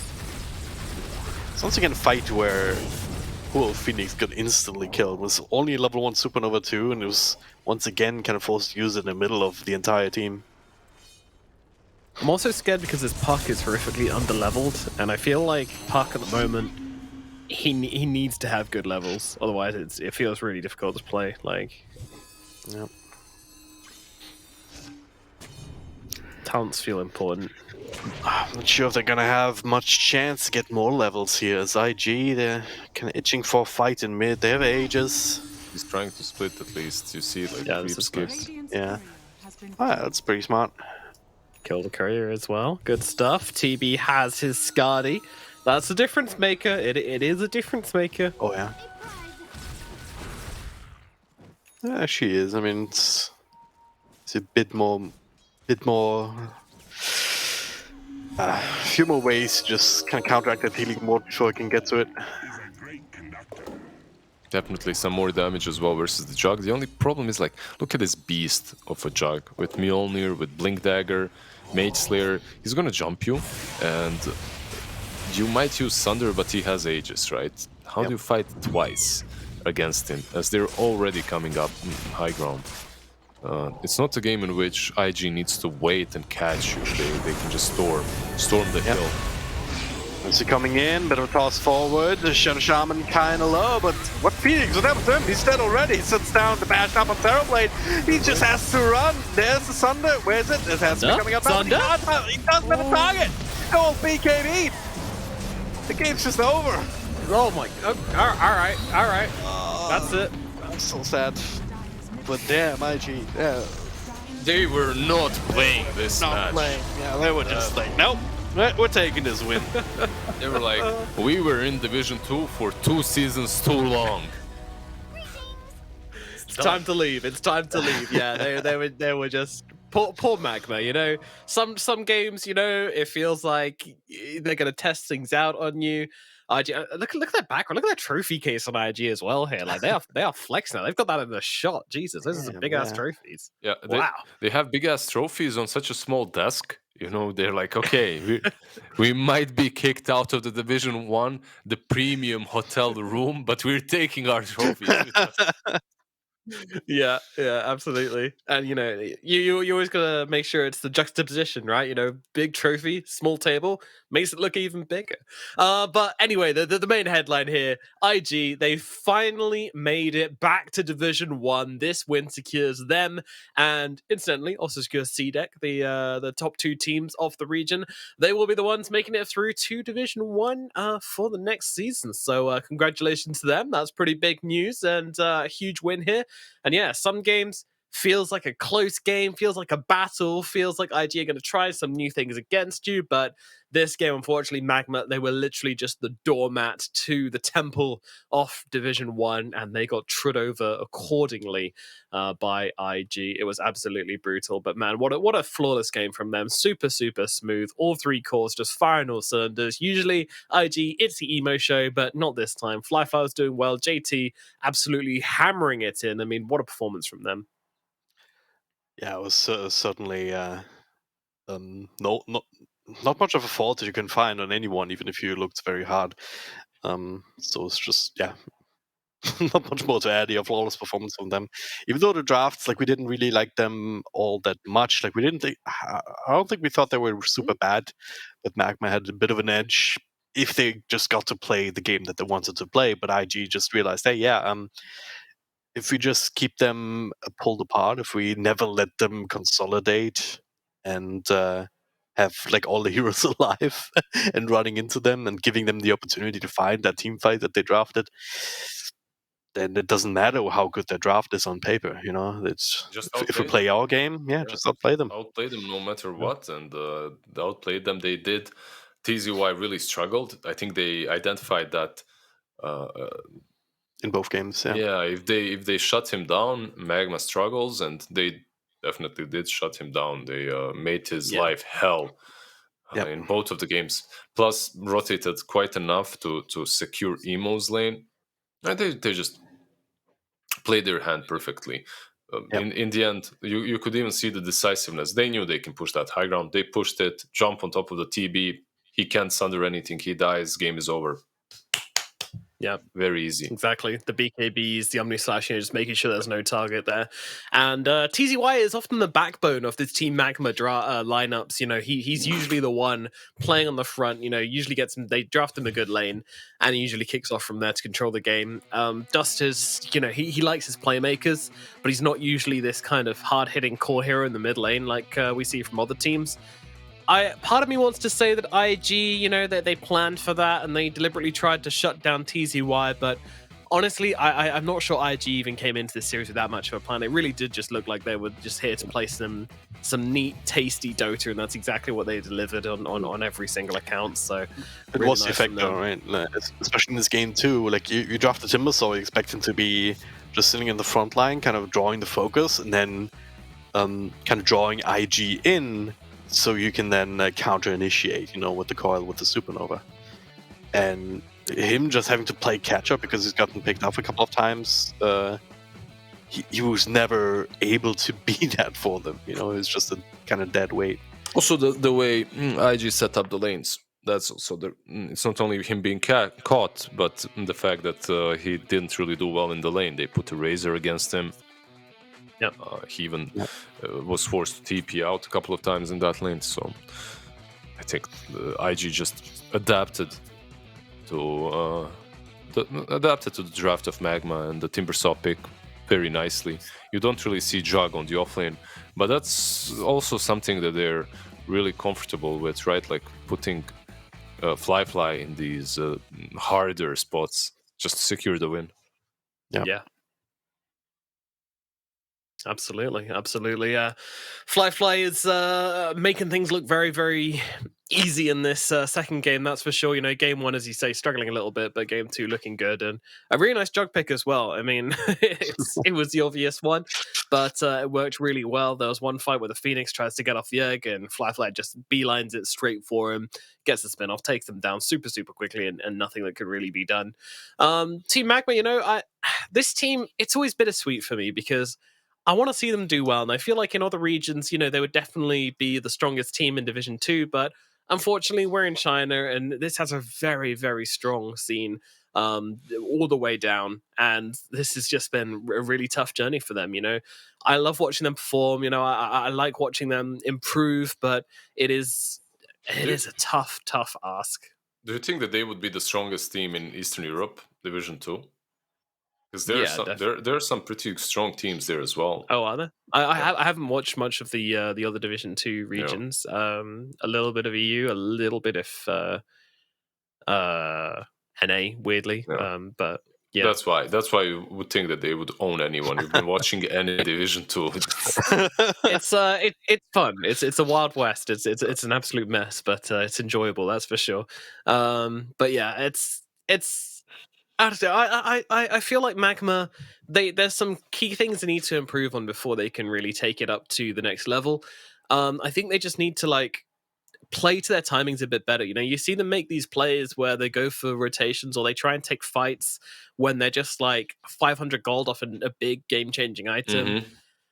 And or running into the pit, right? Like with that timber chaining in, even though they're a bit too late, but they still go in before they get vision by the orb, right? Like the puck doesn't use the orb to give them vision. Instead, Timber is the first one going in because they know they're a bit late.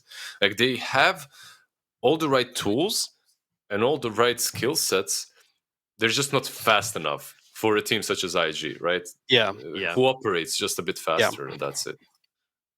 Yeah, the timings, the micro timings in these team fights were off. And even when they had the right plan, so that kind of broke their back. But sometimes it also felt like they didn't have a good enough read on the map. Especially playing from behind, they just constantly got picked off one by one on opposite sides of the map, and that's really something that you can't afford when you're in that situation. So I think they could improve on that. Just reading the map, trying maybe being a bit more decisive in general about making plays of your own rather than just trying to react. Yeah, that's a good point as well. Yeah. Making plays proactively when you also expect the enemy team to make a play. Just trying to play the mind games. Be ahead mentally a little bit.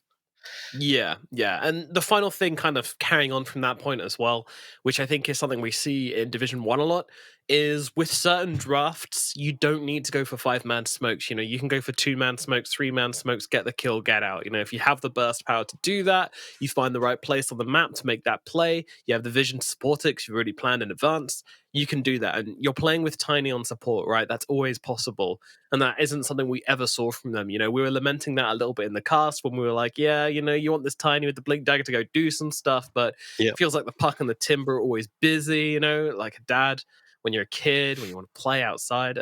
But anyway, it's just hard. It's just hard. And making those plays, it takes time, and you need to do it a lot to get a good feel of how it's going to work, because that's something which is hard to commit to, right? Like small man smokes, like not non-5-man smokes, very, very scary. It can be very costly. If you mess that up, you've wasted a smoke, and you're probably going to die on a couple of heroes, and it's going to set you back really fast. So it's easy to get into the habit of not doing that, but it's something you need to work on if you're going to draft these kinds of lineups. And I think every team needs to have that arrow in their quiver as well. Exactly, especially if you're looking to play on a tier 1 level, right?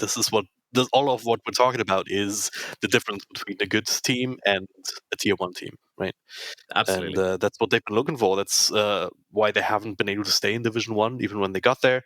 And with the way IG has been playing today, they also look definitely like they deserve that slot again, finally, after 2 seasons in Division 2. So it's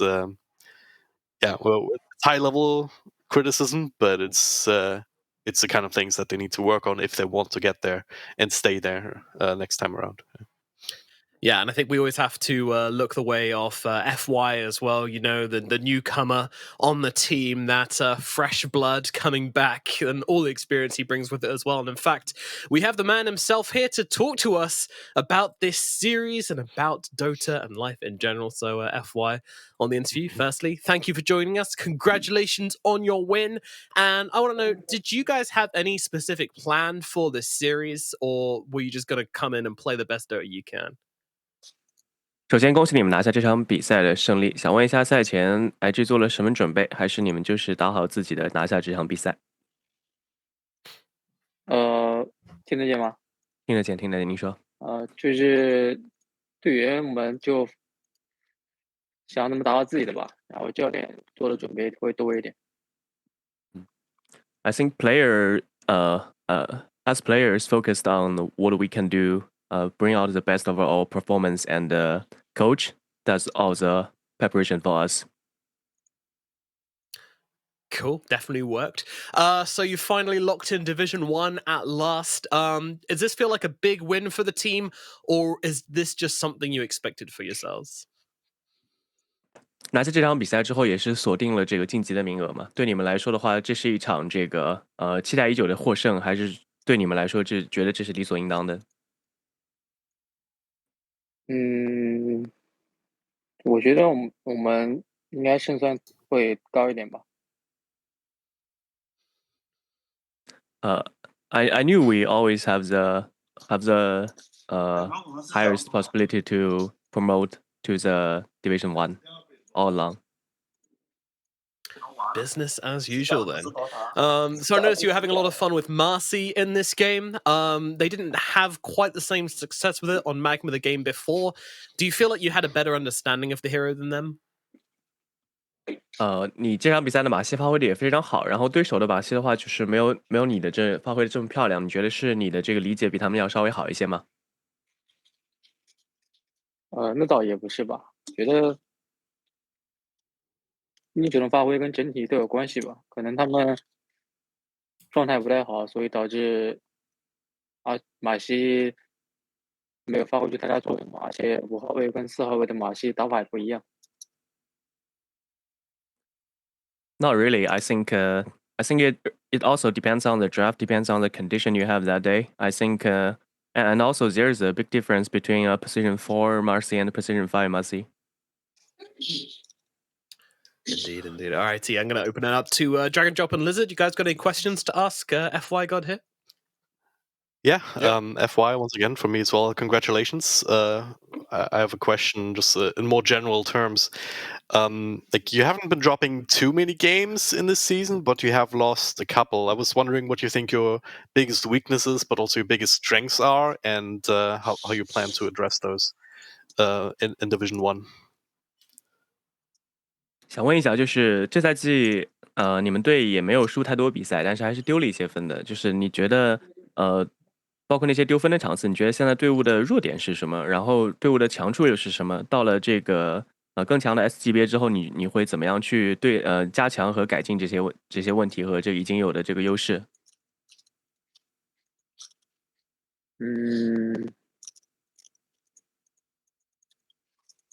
很难说自己队伍的弱点吧。就输了局可能发挥就不太好吧，包括自己可能也会存在那种没睡醒的状态吧。到了 S 级那就明年的事了，就先不说了。Well, it's hard to tell your own weakness. I think maybe we just have some day off. Some days I didn't really woke up. So that's what I think about weakness. As for our strengths, like going to Division 1 is next season, right? So let's save it for the next season. All right, fair enough. And second question, like we've seen you have your trophy case right there with you in the room, like with all your trophies. Do you look towards that sometimes and look at it as motivation? 我们能在摄像头的左边看到，就是那个 IG 的奖金，不是那个奖杯嘛，一些奖杯。你有的时候会看到那些奖杯，然后想一想自己可能以后就是也会有拿到一些奖杯的这个时间吗？我看了 TI 盾吧，其他的没怎么关注啊。其他的奖杯我也得到过不少吧，就还好吧，就差一个最大的那个。Yeah, I noticed that there is the Ages of Immortal. That's the only thing I pay attention to because I have many trophies as well. So besides the Ages, none of those really got my attention. So that's the only one I'm looking forward to right now. Damn, savage. Listen, you got any questions? And Yeah, as every player of your caliber should. I wonder, when it comes to Division 2, you guys owned pretty much everyone. The games are looking quite simple for you. Do you scrim with Division 1 teams, and how do you match against them? Do you think that you would have it just as easy in Division 1 if you were there right now? 看你们这个在 A 级的表现，就感觉还是非常轻松的。想知道一下你们有没有跟 S 级的队伍去接过训练？然后在这个如果有的话，就是你觉得你们跟 S 级的队伍现在放你们到 S 级队伍的话，你们会大概跟他们打一个什么样的情况？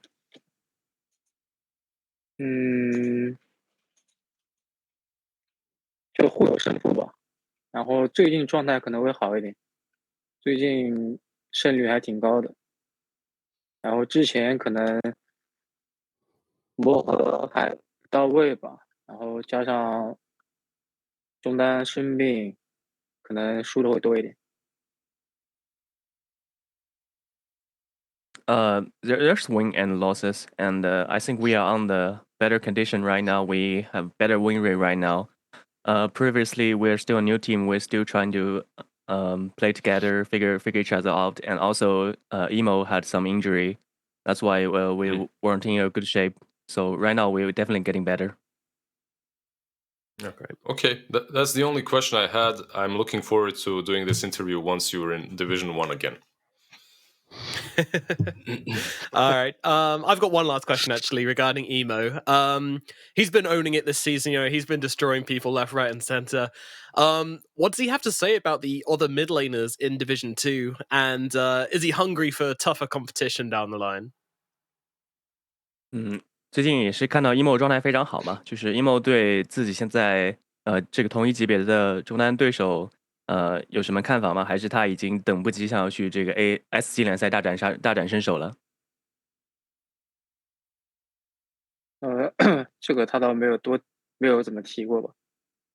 我们目标还是先打好 TI 预选吧，可能跟那些就是想着怎么打 Major 拿分的队伍目标不一样吧，就是现在没有太多交集。We haven't. I don't think emo think about that too much, and our current goal is to go to the TI qualifiers. So like teams has different goals, and some of those teams you mentioned they are focusing on how to get DPC points from major. We only focus on the TI qualifiers, so there's a big difference. Okay, all right. Well, thank you very much for coming to talk to us, FY, and best of luck in the future. And hopefully, we'll see you at TI down the line. Thank you and goodbye. 感谢你接受我们的采访，希望你们也能顺利的能够达到 TI。Thank you, thank you. Thank you. Shishi? Great stuff indeed there from FY, giving us all the tasty insights there as we could have hoped for. Anything which caught your eyes there? Anything which grabbed your attention out of that interview? Any takeaways? Well, it's interesting to hear that Emo wasn't doing so well, but now he is, and I think you identified that as well. That's just in general, you know, having a good mid that's just owning makes games a lot easier. I feel like for everyone, right? Yeah, for everyone, yeah. Because then he starts running around. He's just helping out the other lanes, just kind of propping the whole team up that way. So, yeah. Looking forward to seeing them in the qualifiers. I guess like they do have a good shot if they keep playing like this. Absolutely, and I mean, it is such an honor to be able to talk to these players and get this insight from them as well. You know, FY just a legend in the Dota scene for such a long time now, and glad to see him back in competitive after this break. And hopefully, I mean, he has to be at TI, right? This IG team has to be at TI. But then, I mean, you look at China Div 1, you're just like, man, I want to see all these teams, play. I think because we haven't seen them on the international stage yet. I'm just so hungry to see them match up against the rest of the world, and I hope it happens so badly, but yeah. That's why I asked him as well about how they fare against other tier 1 teams in the region, because Division 2 is something completely different than Division 1, no matter what the region is.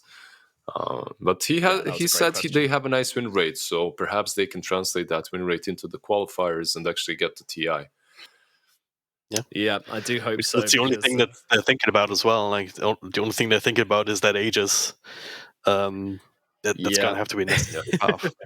Oogling that Aegis, as he says, just staring at it in his dreams. Absolutely. Alrighty, well, that is going to do it for this series. It is IG taking the victory, thus securing themselves and CDEC the promotional slots here in Division 2, and that almost puts an end to everything. But of course, there is still the bottom to figure out as well. Those all-important relegation slots who will be eliminated from Division 2. We will have to find that out, and that will be happening starting off tomorrow. We've got LBZS versus Shenzhen, and that also a couple more games in Division 2 to figure that one out as well. So make sure you tune in for all of those. But right now, we're moving on to our next series of the day. We're moving up to Division 1, and we have some incredibly important matches to start things off. It's EHOME versus Dandelion, the battle of the bottom. Who is going to be able to bring themselves out of that relegation spot? We're going to be finding out very shortly. Then we move into PSG.LGD versus RNG. Some banger games coming up, so don't go anywhere. We'll see you shortly, but for now, we'll be back in a bit. See ya. 不曾拥有姓名，通向终点的路很长，但谁也无法预知结局。有人潜心暗影，谋而后动；有人拼尽全力，克敌机先。没有对与错，只有速度是唯一的答案。奔跑吧，在到达终点之前。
之前，你不曾拥有姓名。通向终点的路很长，但谁也无法预知结局。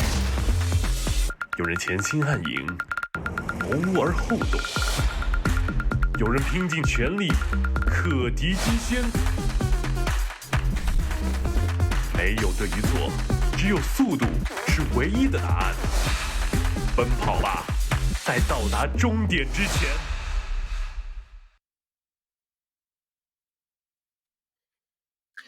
EHOME versus Dandelion is the match on the cards right now, and we are very excited to be able to bring you this series because it is an absolute banger. You could call it the toilet bowl, but quite honestly, that would be offensive. There are no toilet bowls in China. Well, there are, otherwise where would they go to the toilet?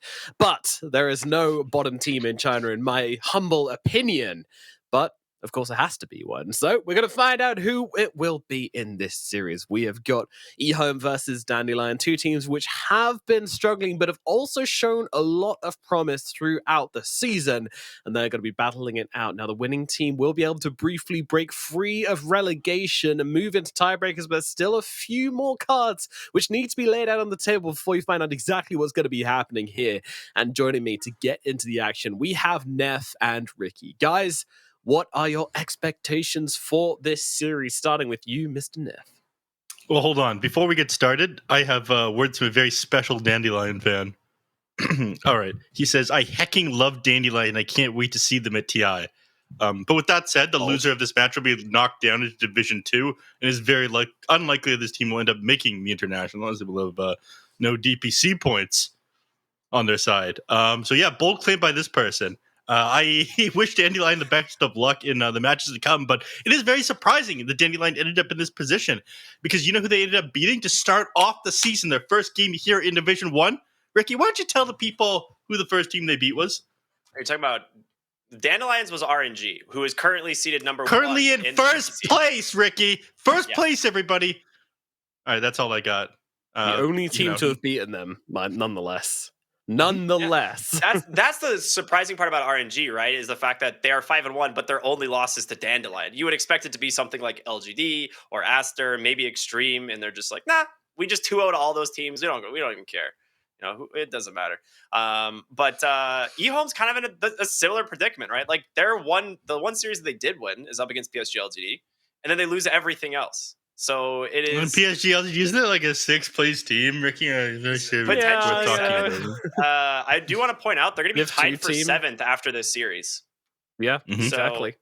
That's going to be quite funny. And then their series after this is up against RNG, the number 1 seeded team. So there is a very good chance that PSG.LGD will be solidly tied in 7th place, fighting for a tiebreaker relegation after today.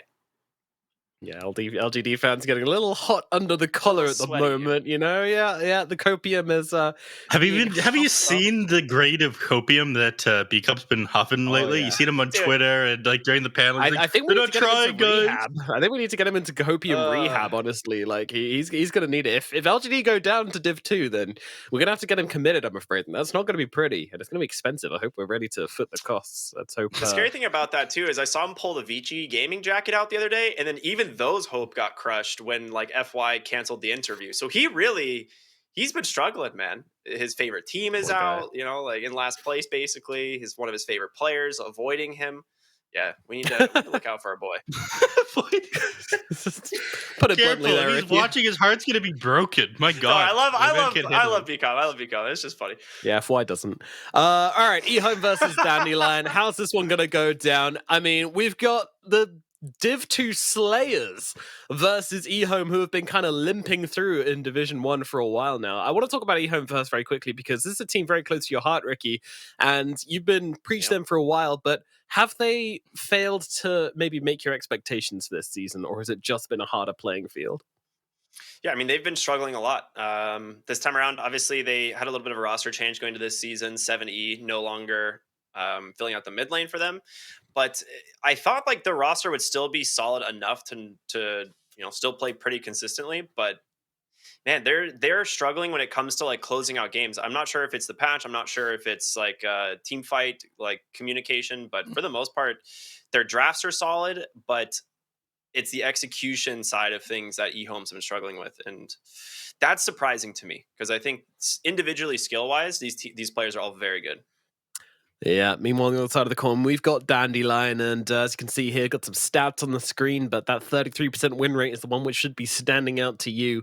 Not looking too hot for them at the moment. I mean, what has been different about this team from last season to this season, Neff? I'd say it's the competition. Everybody feels incredibly strong here in Division 1. Like the reason that they call it something different here in China, it's the A tier, the S tier, and the S tier is absolutely terrifying because you're playing against a bunch of world class teams. And I was a little bit surprised when Magma ended up dropping and Dandelion ended up moving up, given that Dandelion is seen largely as like Magma rejects. But it's clear that Magma and Dandelion are kind of in similar calibers of play, where I think they struggle here in Division 1, but they can jump between Division 1 and 2 a lot like Magma is, which is kind of an unfortunate way to look at things, but as they say, it is what it is. It is what it is. Indeed. Beautiful words. Indeed. I mean, I guess, this is the question. Which team has been showing more promise for you then so far in this season? I want to say EHOME, but then Same. they broke my heart after the Aster Aries series. EHOME. At that point, it's like you see, you see someone who's like more attractive than your current spouse, and you're like, wow, that person looks great. When I look at Aster Aries, like before that, I was 100% on the side of EHOME, but Aster Aries with the mental fortitude to do the double Roshan and just play the game out, and then play that 60-minute game against the Alchemists that they just felt like they couldn't beat. It was, oh boy, yeah. I am a sucker for that. They made me into a total floozy. Honestly, disloyalty here from Neff. Absolutely. Boy, I know what you're saying, that's though. like. I know what you're saying. Right, Neff? You just constantly betraying me every day. That's the joke, Neff. You are always like this. You just refuse to admit it. Yeah, there's some stuff coming to the surface here, which we will tackle another time, maybe in group therapy. But for now, I want to keep focusing. Can you do that for us, Nomad? Can you be the one asking the questions? We need to deal with B-Cop's copium addiction first.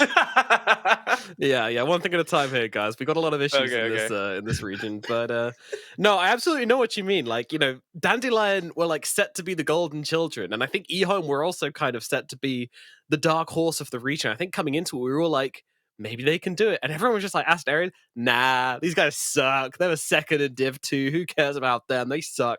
And then they come through. They're the surprise team. They're the ones turning up upsets and making some really magical plays happen. So, yeah, absolutely. Eyes onto them. And EHOME and Dandelion, they got to prove themselves. And to start off with, this is going to be the series to do it with. There is still a hope for them, as we mentioned, for them to break out of this this relegation area. But now the draft is well underway, so let's jump into it. It's Dandelion versus EHOME. We got a Warlock and a Razor coming out for Dandelion to start this off. Meanwhile, EHOME are going to pick up the Morphling and the Dawnbreaker. And I got to say, already straight off the bat, I'm a little worried. Talking about addictions, B-Cop's copium addiction. EHOME really have an addiction to this Morphling. Is it good enough to first phase? No. I knew Neff was going to beat me to the punch on this one. I agree. Like Morphling has not felt like a real standout hero. There's some teams in EU that are finding success with it. Here in China, it's been very hit or miss. But this is like one of Shiro's absolute best heroes, and for some reason, they just keep going back to it. It's sitting at a 50% win rate for the region, which is not great. Yeah. But it just feels like the games that Morphling does win, it's not because of the Morphling, right? Like that's the thing that makes me not like this hero all that much. Yeah, I completely agree with that. Like stats generally are good at telling a story, but with Morphling, I think you need to look beyond that. And I think when you look down to his KDA and stuff, I remember looking, I'd have it up right now, but it's not impressive. It's really low compared to a lot of the other carries. His average damage output is even worse. Like, he does struggle to get it done. We have seen EHOME make some magic happen. I think when we look at the strengths of EHOME, we have to look at Shiro and we have to look at this man here as well. Planet, if you can get him a good pick, you have yourself some options. You have yourself some gameplay to be made. But sometimes you need more than that. And I think that's been EHOME's biggest downfall. I feel like the other three players have not really shone enough for me. Echo's been very hit or miss, especially in the mid lane. Mm-hmm. Yeah, I think they've all been a little bit like that, in my opinion. I'm just looking at some of these other players. It's super surprising to see them open with like the Warlock, the Razor on one side, and then the Morphling on the other. The Dawnbreaker is like incredibly standard. But neither of these teams banned out the Nyx Assassin or the Winter Wyvern against this Dawnbreaker. Can we talk about that one real quick? Yeah, No, that we was a cannot. little bit surprising to me, actually, because normally when you see the Dawnbreaker pick, like it is the go-to bans, like go-to picks rather in the counter is going to be the Nyx or the Wyvern. But Dandelion, I guess, are kind of just going to rely on the Warlock to do so, right? When you do come in on the Dawnbreaker, you can just drop the Chaotic Offering, make things a little bit easier to turn the fight. But yeah, it is a little bit unusual, I would say, for sure, that you don't see one of those two in response. Yeah, so I'm thinking they just go for a boy. Zeus here. That's a good one. You've got great global potential now, and then they grab the Nyx Assassin themselves. I really think they should have grabbed that on the side of They Dandelion. go Monkey here on Dandelion every time, right? There's no way. It's got an excellent win rate versus the Dawnbreaker. Versus Like, the yeah, it's not Dawnbreaker. amazing versus What is the win rate Zeus, against it? Because I know that the players talked about the Monkey King being an excellent counter in lane, but I feel like it's not even that cut and dry against the Dawnbreaker. So I'm curious to hearing what the win rate is. Yeah, give me a minute. It has been pretty good. Yeah.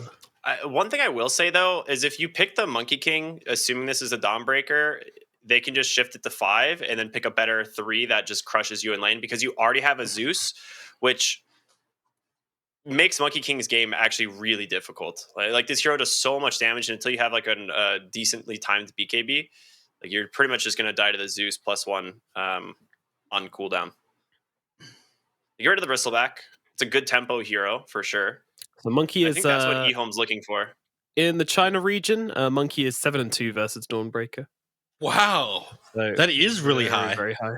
Wow. I'm sorry for. I mean, the players did say that Monkey King was pretty good against Dawnbreaker, but I'm sorry for doubting your stats here, Nomad. It's never going to happen again.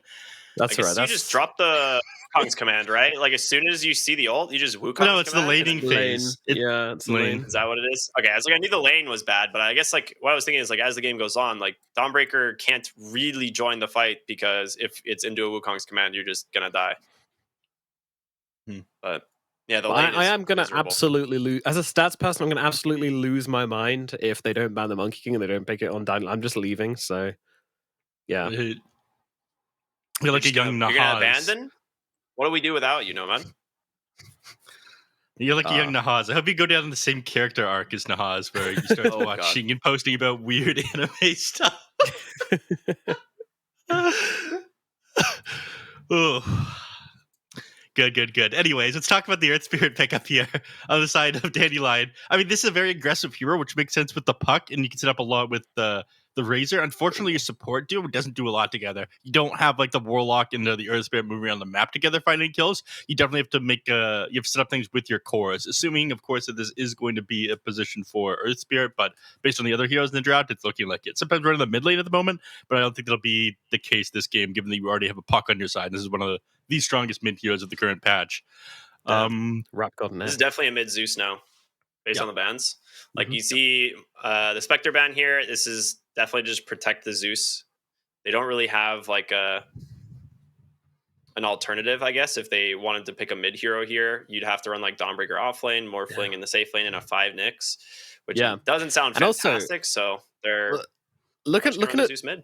all the regions for Monkey King versus Dawnbreaker. It's actually even higher, which surprised me because I thought that this was something which China had figured out, but no, the whole world's figured it out. It's 82% win rate over 23 games for Monkey King versus Dawnbreaker. So if they don't pick it, I'm gonna DM Dandelion. You will become the monkey, and you'll start throwing poop at people. I will. That's a promise. Okay.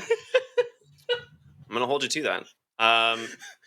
The one thing though is it does depend on what EHOME pick here last, because even though the Monkey King is very good into the Dawnbreaker lane, you do have to have a good Dawnbreaker game, and with that one, an EHOME classic.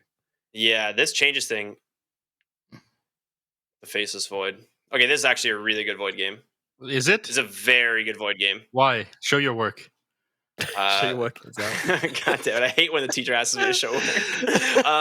So Faceless Void in general, it is going to be Zeal on the offlane Visage, right? We know it's going to be ZZQ Dawnbreaker, but into Morphling Zeus, like this hero actually has a pretty free time.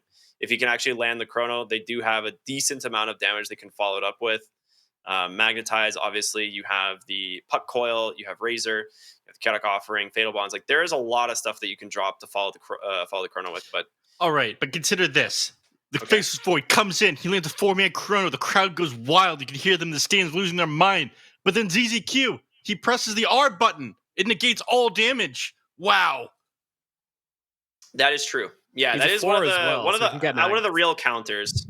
If he gets an Aghanim Scepter this game, he's actually feeling really safe. I think that's probably going to be what Dawnbreaker is going to focus first. Like the 60% evasion will go a long way here. Just sit in Fountain so you don't get chronoed. Mm-hmm. Echo has to have really good positioning this game. Like it's so important because he's going to get dove by Faceless Void and ZC on the puck constantly. So this is like it's going to pretty much come down to him, I think, honestly, on EHOME. I am leaning very, very heavily the way of EHOME. I think they've gotten away with this Morphling Dawnbreaker opening so hard. Like, it has not been answered whatsoever. I think this is a huge blunder from Dandelion here. Like, this... I don't know, I love being wrong, but I feel like this is a total outdraft from EHOME. And I like what they've got. I like it across the board. I think it looks really clean from them. The one thing I will say about Dandelion, though, is I'm always looking at them support duos. You know me, I love a good support duo, and just that in a nutshell, you know, Warlock Earth Spirit is one of my favorite because Warlock is like a do-nothing backline hero who just like has one big spell.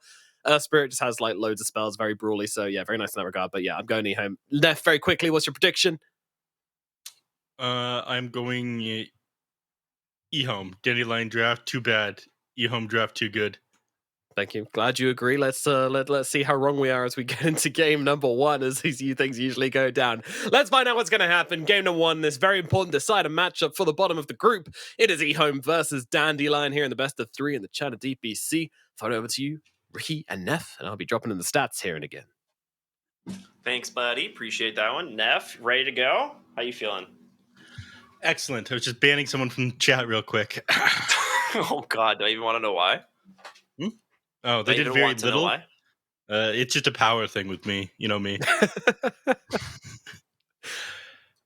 All right. So this should be a good match. Of course, I always love watching Earth Spirit. The things that he accomplishes in the early game is always a treat to watch. He does fall off as the game goes on, but hopefully he should set up a number of plays so things are pretty exciting.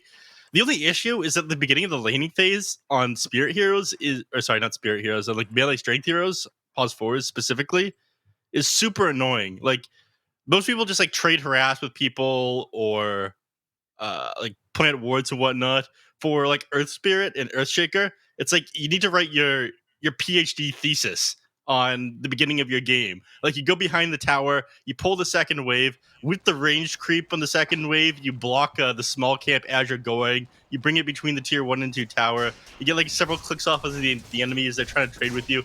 It is always super annoying to do. We'll see if he does that this game, though. I imagine that he does. Okay. Well, I'm like, I'm excited to see how it goes. Oh, yes. Hello. Did I hear Nomad for a split second there? No, you didn't. Oh, you're losing your mind. Okay. Well,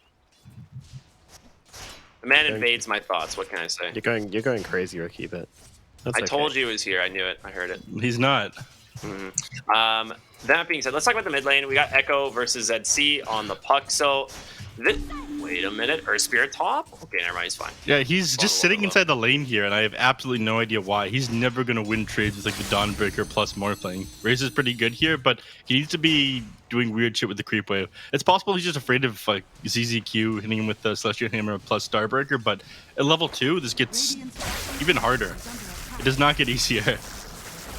Yeah, I think one of the things right now is with Earth Spirit, like he has the Boulder Smash level 1. It makes it a little bit more difficult for him to apply pressure. And just Celestial Hammer alone is enough to kind of like win a trade. Yeah, you just win a trade. You do the initial impact and the pull damage, plus you get the burn damage and at least level usually 2. 1 auto attack. So it's quite nice, yeah. Level 2. You see that Boulder Smash there? It immediately got interrupted, the pushback on that thing, because the cast animation for Starbreaker started. because it walks you forward. So it stops the forced movement. I didn't know that it worked like that, but now I do. Oh, bottom lane, SJ, this should be first blood. One more auto attack from Planet. Oh, he needs one more. He is faster, though. The bug, he has 6 legs as opposed to the 2 legs of the old Warlock. And, you know, math checks out. First blood goes to Planet. He also has a windlace. Yes, well, we don't need your real logical explanation here. We count legs, and that's it. He's equal movement speed. That's why Broodmother is obviously the fastest base move speed hero in the game, right? Right. Yeah. Don't Google that. Just trust. Don't you dare fact check. Not in my America. You're not even American. What's going on here? All right. Top. Oh, wait, top lane. They commit onto the Dawnbreaker here, but Celestial Hammer is going to get him away. Yeah, Very it's cool. actually quite a good matchup into the Razor, right? Like, he gets a little bit of damage drain off the static link, but there's no good target in this lane for Beyond, right? Shiro on the Morphling can waveform, ZZQ can drop the Celestial Hammer. They can both get away, and with that, I'm assuming Beyond's going to probably just max out the Plasma Field this game, get like a single casual point in that Storm Surge, and just rely on kind of the Q to farm rather than the static link to find kills. That's usually what you do when you have the Razor with like a bad lane matchup. Top lane though, ZZQ just continuing to play semi-aggressive on the Dawnbreaker, but Shiro's farming really well. And this is a first phase, first pick Morphling, and he's doing, I mean, it's just Shiro thing. It's, like we said, it's one of his absolute best heroes. They always seem to go back for it despite it not having a ton of success. Yeah, exactly. It's not having a ton of success, and the hero, it always feels like he needs one more item. The same sort of issues that Klinks has. But Klinks actually does a ton of damage in the late game with Burning Barrage, level 20 and 25 talents. Beyond is just getting beat down here in the top lane, but this field will slow things up. Shiro will have the morph. He does have a waveform in one. Gonna try and use it to block the rolling boulder. It's not gonna happen. Beyond will be able to walk away. Shiro does have 11 wand charges to work with, and with ZZQ on the side, it's just gonna leave Beyond solo in the lane, so more space for Shiro on the morph. Yeah, thankfully the wave is pushing, assuming ZZQ doesn't get this pull off. And he does not. Had the wrong tree cut there. Unlucky. I think he was just a little bit slow, and the Warpine Raiders don't move as fast as like the Centaurs. So. Oh, what body block out from Shiro? Is it going to be enough? Oh, the Plasma Field slowed ZZQ just for a moment. He's going to get baited under the tower instead. That's a big one. It is wild. Razor out. Yeah, it was wild that Earth Spirit didn't use the rolling boulder there. I was a little bit concerned that ZZQ would end up connecting with the hammer towards the end of that one, but it does force the Razor back. At the same time, the Earth Spirit gets the lane though, so this does give the Earth Spirit a little bit of an opportunity to soak up XP. So you go to 1-1-1 on the Earth Spirit this game, which does help them find kills onto Morphling Nyx Assassin. What's up? Did you just see Planet get triple dashed? No, I didn't. I was looking at the top lane.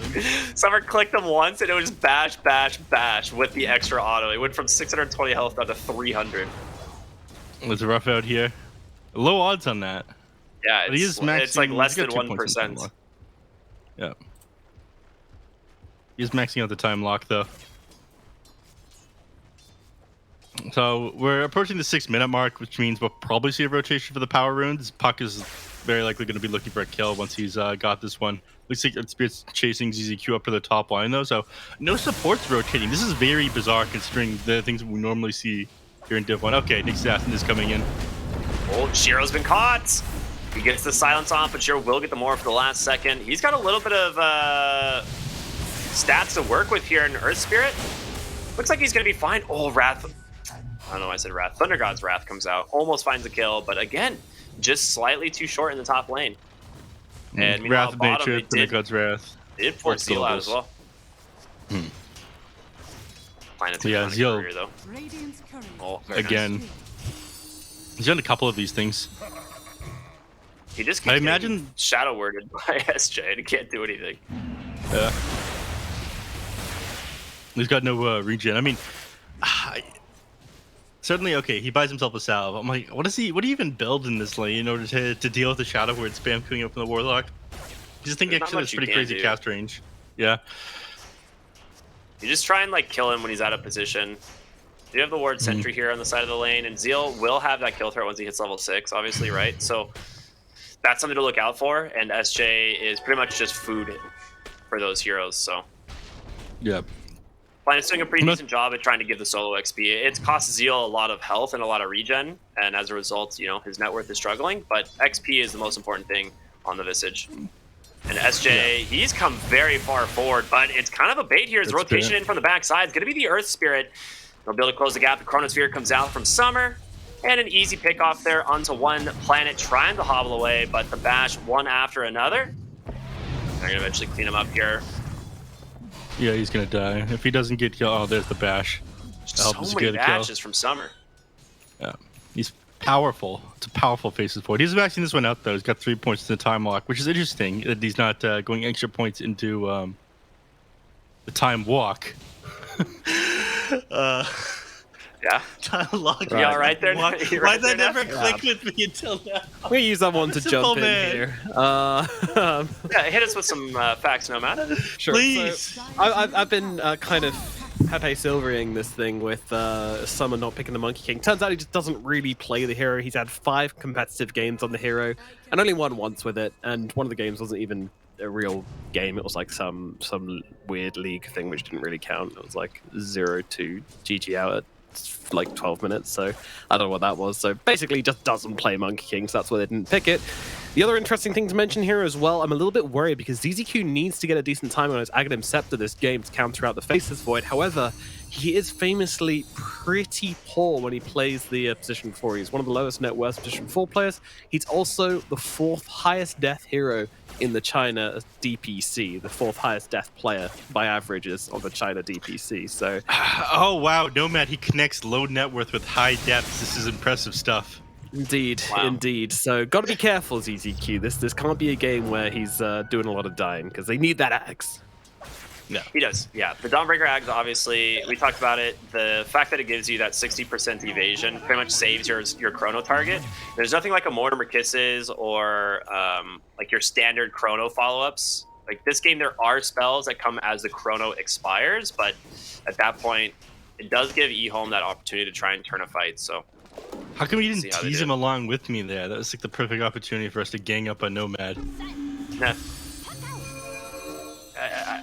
I can't just take your shtick. That's the only thing you've got. If I also do that, what do you have left? I'm kind of cute. You are king. True, though. Don't let anyone take that away from you. Oh my god. Did he actually? He just permanently bashed a Visage Bird. Dude, Summer has had the most insane RNG this game so far on the Faceless Void. Yeah, it's the summer of summer, truly. It's coming into his season. Bottom rune's gonna be picked up here by ZC on the puck. Gets himself a DD rune. Our Spirit gets the easy roll away. Some spells committed, but they have to leave now. They actually can't afford to stick around. ZZQ will be the unfortunate casualty here for EHOME. Planet trying to throw some assistance, but obviously ZC here on the puck cleans him up. Is going very well for Dandelion, honestly. Like right now, the biggest problem I see is the fact that this Visage is super poor, and this is gonna be a kind of like a massive problem for them going into the mid game, as Visage is so high tempo. Like it's really item dependent and really XP dependent, and he is 2 levels behind the safe lane Faceless Void. I see a couple issues. Like your supports right now are under leveled, and your supports are a very big deal at EHOME. This is why we preferred their lineup, or at least I preferred their lineup. Nick Assassin isn't level 6, who's not able to set things with his Vendetta. Dawnbreaker isn't level 6 yet either, only level 4 at the moment, here at 11 minutes into the game, so you don't have that assistance to come in with your ultimate, like globally. You've got huge global presence with the Nick Assassin, Zeus, and Dawnbreaker, but you give that up if you let ZZQ be under-leveled. I think as a position 5 on Dawnbreaker this game, you need to be a little bit more greedy, but playing a very sacrificial role here. The gold is looking fine, but the XP really isn't. Like they're pretty massively behind on XP. Yep. And this is, I think, kind of the Morphling effect, to be honest. Like, they do so much to guarantee that Shiro has a good start on the Morphling pretty much every single time that they've played this hero. And I don't think that's necessarily bad. I think that's actually like a decent strategy. But when it comes to like this mid game, he's not the one who's joining the fights, right? It's going to be these other heroes. Yeah. Summer already has his Maelstrom done here on the God, same Faceless Void. they're not dealing with this problem either. They just have like this. I'm sorry that I keep going back to this, but what is Summer doing? Oh my God, you are a crazy person. If he gets the bash, he can kill. He actually just kills Zeal 100-0.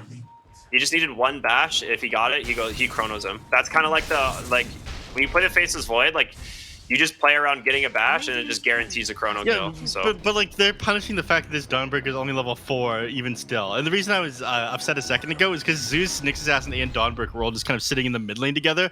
When we are now at 12 minutes and Dawnbreaker still isn't level 6. They've now let ZZQ soak up solo XP for a little bit, but this is getting kind of ridiculous with how much they've neglected this. Planet's going to find Beyond here in the triangle. Yeah. They don't actually have detection here to scout him, but he's going to... he almost walks into the sentry. There is a smoke out here from Dandelion. They got their eyes looking mid. ZZQ's not level 6, though, like you were pointing out, and manages to find the Dawnbreaker. Magnetize comes through. They drop a coil as well. This is a lot for just a support.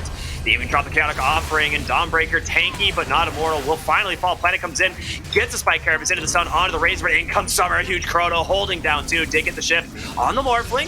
Nyx Assassin, not going to be as lucky though, as the damage will be there to finish him off, and Shiro trying to hold his ground here, take down Summer on the Faceless Void, but it's not going to happen. The roll down from Earth Spirit, trying to continue the damage here, but it's just going to be too much. They take it down 4.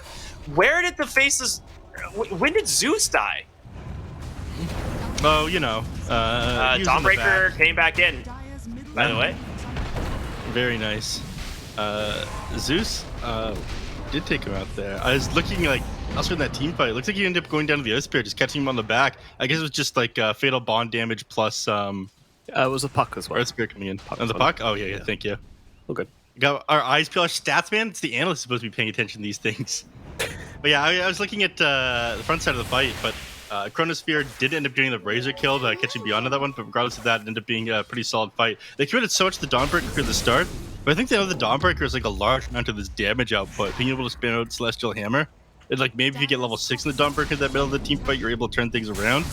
But the fact that they didn't have, again, Solar Garden here at 6 minutes into the game, or sorry, 13 minutes into the game, it is like almost unacceptable levels of just playing from behind on this Dawnbreaker. Like, yes, you're at position 5, but that ability is so good. It is so crucial to your team fight. I do like the Dandelion punished them for it. That being said, Planet is somewhat close by. He is positioned pretty well to pop the smoke. They're actually going for the kind of deep wrap around here on Dandelion. They will connect. Thunder God's Wrath comes out, so that's going to scout them. Zedzi comes in, does get the coil, the silence on the Morphling, but there it is. The Dawnbreaker coming through with that Solar Guardian will be able to keep them alive, making a lot of space here as Planet as well is going to try and join the fray here. They take down the Earth Spirit. It's a 1-for-1 trade. Summer needs to be careful though. Zedzi, big winning rift on the backside, but just blinks out. They don't want to continue the fight. And EHOME will take just a 1-for-1, a much better fight this time around, as you can see, obviously, the Dawnbreaker effect, right? Yep. This is something that they have needed for a while, but forced the enemies back so they could just on top of the heroes. They just walked right under a ward. They found Echo. He gets the jump away. Summer going to be chain stunned up for the moment, but obviously just going to be able to time walk off a lot of this damage. But the backside of the fight is Beyond, finding the kill there onto Planet. He is really deep. The question is, can they actually close the gap and bring down the Razor? It'd be a huge kill. Dude, Puck going in again. Nice time dilation there from Summer. He does almost have drop the Chronosphere. He's looking for a target, but it looks like EHOME has spread out enough. Come on, we'll Summer. Don't mid-tower, potentially. Yeah, don't be reasonable, Summer. Drop the Chronosphere. Dude. Zedzi is doing so well on the puck. He is just causing so much havoc. Like every time EHOME thinks they're going to be able to reinitiate or find the target, he's getting like multi-hero silences on the back line. Yeah, the puck is doing a crazy job. I mean, you go off about this one, Ricky. You feel like this is one of the strongest heroes inside the patch, right? Oh, Shiro, poor guy. Yeah. I mean, Puck is the strongest hero of the patch. I think it is. I think it is hands down. What do you mean I go off about it? It's a non-negotiable fact, Nev. Yeah, I think Puck is just the best hero in Dota 2 at the moment. Like it is just the way it He's is. doing an excellent job of finding the backlines, though. Even, I'm missing it with like all vision. So it makes sense that EHOME is like, oh, where'd our ally go? Where'd our Zeus go in the middle of that team fight? Well, got jumped on by Puck, unfortunately. Radiant do actually scan, so they know someone is up here, but Yeah. it is Planet on the Nyx Assassin. He's going to get dusted up. Well played here by the Earth Spirit. And he's going to try and hobble away. I don't think he's going to get a shot, though. Impale off the mark. Quick kill there for Beyond. The top tier 1 tower ends up being a trade.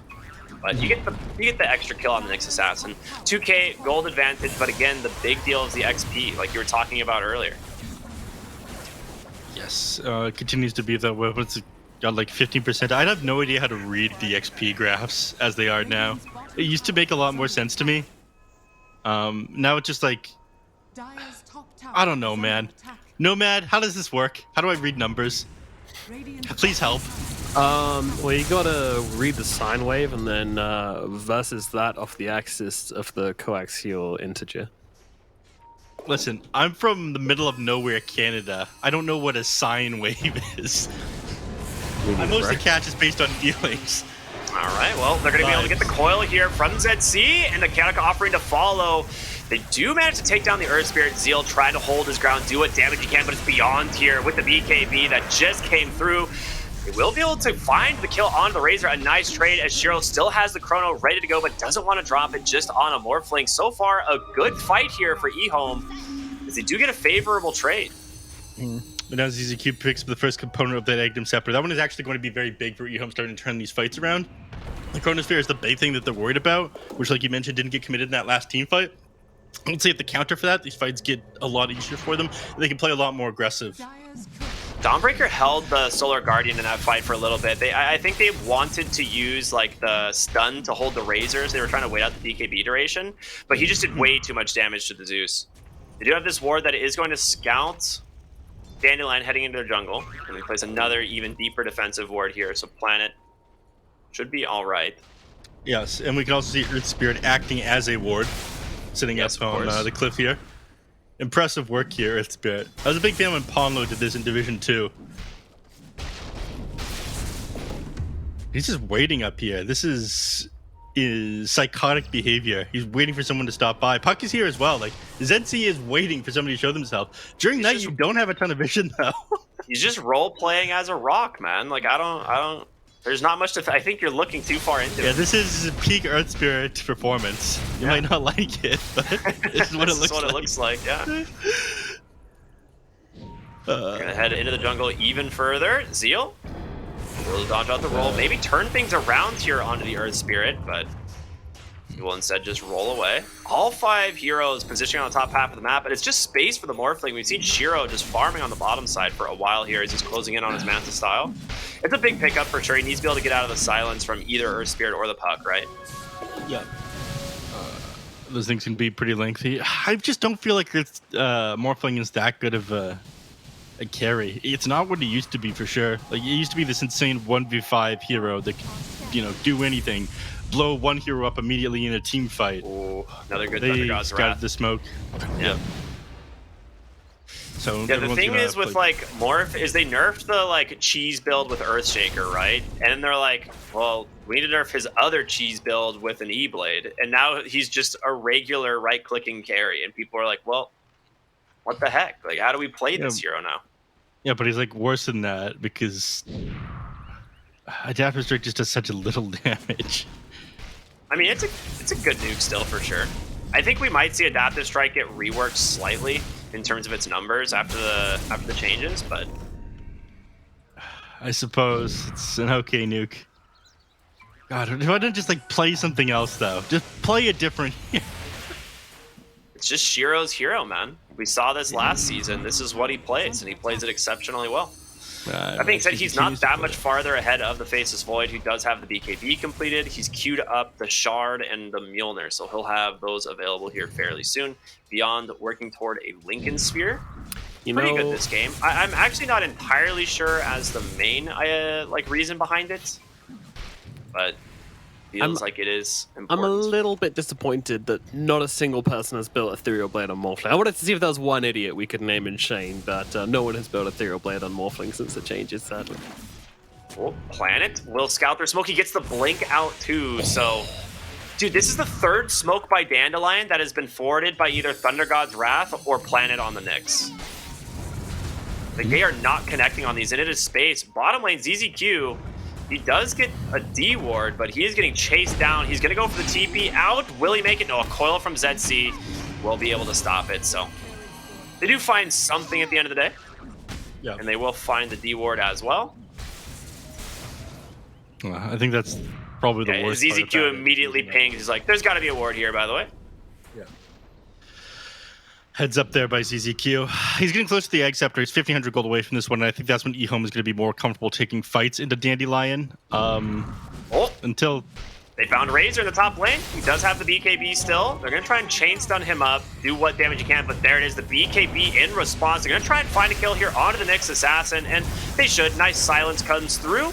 Does get the Spike Carapace, but beyond with the BKB, going to be able to ignore that one on the top side of the map. They're looking for Visage Dawnbreaker to join the fight. And they drop the Chaotic Offering as well. Zeal, he's stuck. He does have the Stone Form to try and keep himself. He doesn't... Oh, never mind. It's not his own Stone Form. That's unlucky. I thought he had the Shard. He did not. The Visage Birds do indeed have the Stone Form, Ricky. Very good. Well. But it looked like Shira was coming in to potentially turn that fight around, but they'd already lost too. That initial 8-second BKB coming up from the Razor ended up being just too much for them to deal with. He does have the Lincoln Sphere queued up at the moment. However, you could just change your mind and go for the Refresher Orb instead, as you picked up the Perseverance as your first item. And that may be what he decides to do here.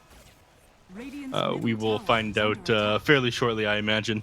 His career isn't even over at the secret shop yet. It's still sitting inside the base. ZZQ is continuing to try and soak up XP.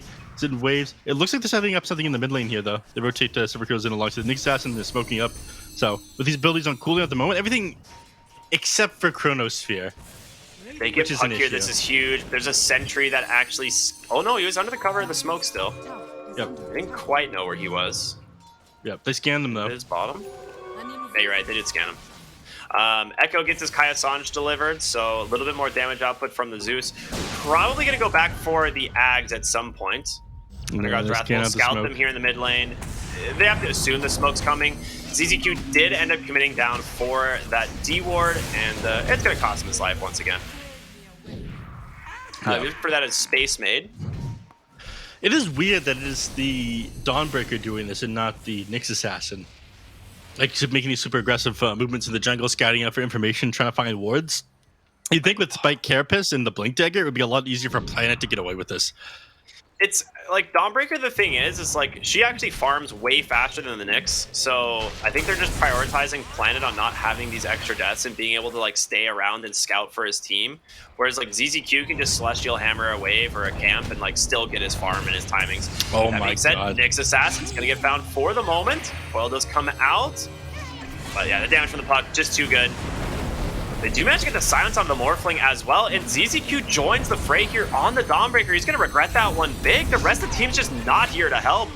Dawnbreaker goes down, both supports on EHOME. Dead for about 30 seconds. Yeah.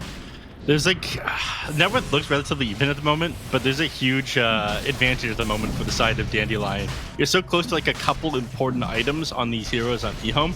Like, you have a bunch of networks sitting unused right now, pretty much, because you're going for a Satanic on the Morphling, and you almost have the negative scepter completed on the Dawnbreaker. Zeus doesn't have, like, any real items to help him take a team fight yet. He's going for an Aghanim Scepter himself. He only just completed your Wraith Pact on the Visage, so they just aren't ready to fight, and I think Dandelion has recognized this, so they're just constantly running their faces into them here. Yep. I think for the most part, EHOME are fine waiting for the high ground pushed as well, though. Like, this is one of the things that we've noticed so much in this patch, where it's like, yeah, let them try to go high ground and see what happens. And EHOME is very strong on the high ground defense. Yeah, let's point out Summer as well, as usual, going for the most efficient, technically speaking, build possible. as the Thunder God right off comes down to scout them. So Mjolnir is just like an incredibly efficient item when it comes to cost versus win rate shift. It pushes your win rate up to about 70% when picked up on Faceless Void. Compare that to other items, stuff like Skadi, it's the same. It's 70% win rate on Skadi as it is for Mjolnir, but Mjolnir obviously being much cheaper with much nicer build-up, which just makes it the more efficient item in that regard. And another good comparison would be Lincoln Sphere, I guess, which is 60% win rate, which isn't that good really considering how expensive the item is. My fact checkers say that Mjolnir is more expensive than Skadi. Yeah, but the build-up's better. Like, you want to have Maelstrom already, so... Did I recover it? Yeah, you recovered it. Nice. The other thing, too, when it comes to Faceless Void in this game is the Aghanim Scepter is going to be coming out from the Dawnbreaker, and you get True Strike off the Mjolnir procs, and that's going to be a big part of it. That's going to help out for sure. And then on top of it, you need to be able to have the attack speed to actually kill someone in the Chronosphere, which is going to come from the Mjolnir, not from a Skadi this game. So, yeah, I think his itemization is like definitely on point. He queues up the Skadi now, as he just wants the stats and the ability to just chase down the Morphling and have the healing reduction, but see how that works. Shiro? He's making it doubly in a effective. rough spot here. Yeah, he sees the Satanic completed on him as well. Also, I just want to point out, look at the Dawnbreaker's positioning right now. Look at where she is on the map. Yeah, just sitting in base. I'm Sitting ready in to fight, base. guys. I joked about it in the draft, but it's actually happening. I mean, this is what we actually saw from a mid lane Zeus the other day. He was sitting like 3,000 units away from his team at all times, like just back on the map. I hate to say this, but this isn't optimal. This is when the enemies have like trained you into being afraid. You're 0 and 7 right now in the Dawnbreaker. They always seem to be able to find you when you're going to like plant wards inside their jungle and try to make space for your team. You were simply afraid at the moment. He's got an axe, don't want to though. go. He did it. Yeah. I think maybe he didn't want to show them that the Aghanim Scepter was completed, and that's why he's sitting that far back. That, and you don't want to just like get picked off immediately, because this is going to be the fight-changing item. The Chronosphere comes out, the Dawnbreaker Aghanim Scepter reveals itself, and then they're able to turn a fight with Dandelion who's like hard committed to it. They have to know it's close. Like, at this point in the game, it's almost 30 minutes. There's a Dawnbreaker support. She should have an Aghanim Scepter. In most games, that's going to be the case. So I think they're going to expect it on Dandelion, or at least they should be expecting it. That being said, top lane, they're going to start chipping away the tier 3 towers. They are getting ready to try and force EHOME into a fight.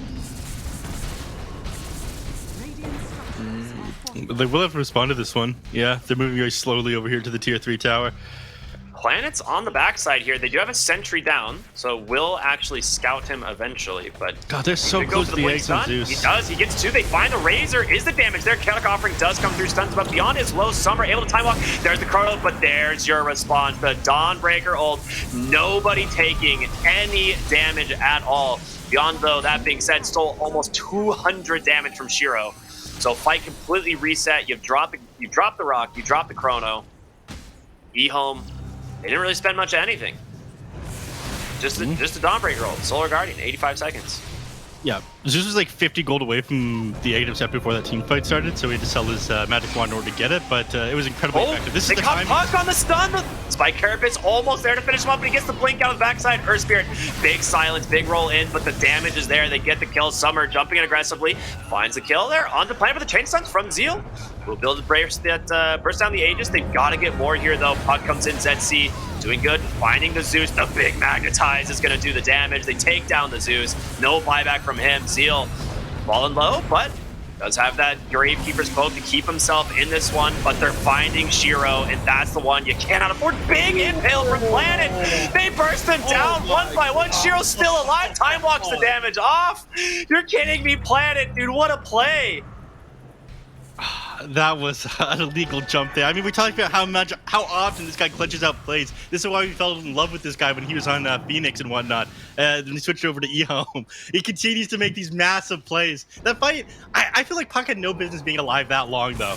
He had almost gotten burst down the start of that one, and then he managed to come back in alongside the Earth Spirit, catch out the Zeus, who like just about had Nimbus back up. He ends up going down as well. It almost went even more the way of EHOME, but Planet buying back in there was incredibly clutch. What a jump in there by him. 3 hero impale, securing the kill onto Puck and Earth Spirit, saving Shiro. Like, that is the most value buyback I think I have ever seen. Ever? It's up there, man. Like, that is, in terms of, like, this game is probably lost if those heroes die there. Like, if Shiro dies and Puck lives... 100%. I agree. Right? The game's just over. Like, that is a value buyback. And they get the gem. Also, they steal the gem. They steal the gem as well. Yeah, it was very important for them to win that team fight, though. As you mentioned, they just completed a couple of really important items: the Egg Interceptor on the Zeus and the Dawnbreaker being the very big ones. But they don't turn it down. Another smoke scouted, man. They are. It is. I actually can't believe this, dude. Echo is literally in the minds of Dandelion right now. Every single smoke. If he was in their minds, he would need to drop the ultimate in order to scout it out. Planet's gonna be able to pop the smoke there in the mid lane.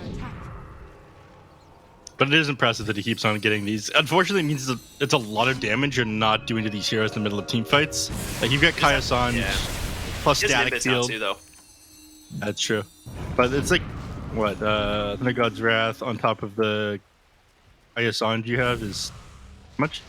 Dude, if I hold ult, it doesn't scale the damage. Yeah, it does for everything else. But it's not. Wait, it doesn't do it for anything on Zeus. Yeah, it's just broken right now, is all. Oh, that's neat. Yeah, cool game. Because like you tried on Puck as well, it just doesn't work. It's like just it's a bug. So now I have to do math. Yep. Oh my god, unplayable game. It should be around 620 damage. They're gonna find the Earth Spirit. He's just instantly dead on the backside. Planet able to stun up the Razor. Force Staff out though will be able to buy him some space. Was it a Force Staff? Oh, he just walked away. That was weird. I was distracted by the fact that I have to do math in order to play Dota now. Yeah, it is very important, the Thunder God's Wrath damage, so the fact that he's using it to scout things out is a little bit unfortunate. Oh, Planet comes in, gets the stun onto the Razor, once again with the Spike Carapace, big Chrono. The counter offering comes down as well, but there's the Dawnbreaker response. Once again, the heroes just remaining topped off, but can they actually turn around? Sure, with the Satanic, trying to do what he can, but Beyond is just holding his ground, and now ZZQ in trouble.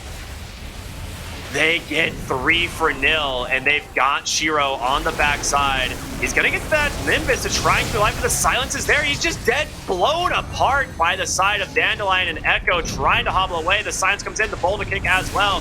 Zeus to join him. 5 heroes dead on the side of EHOME. Beautiful fight by Dandelion.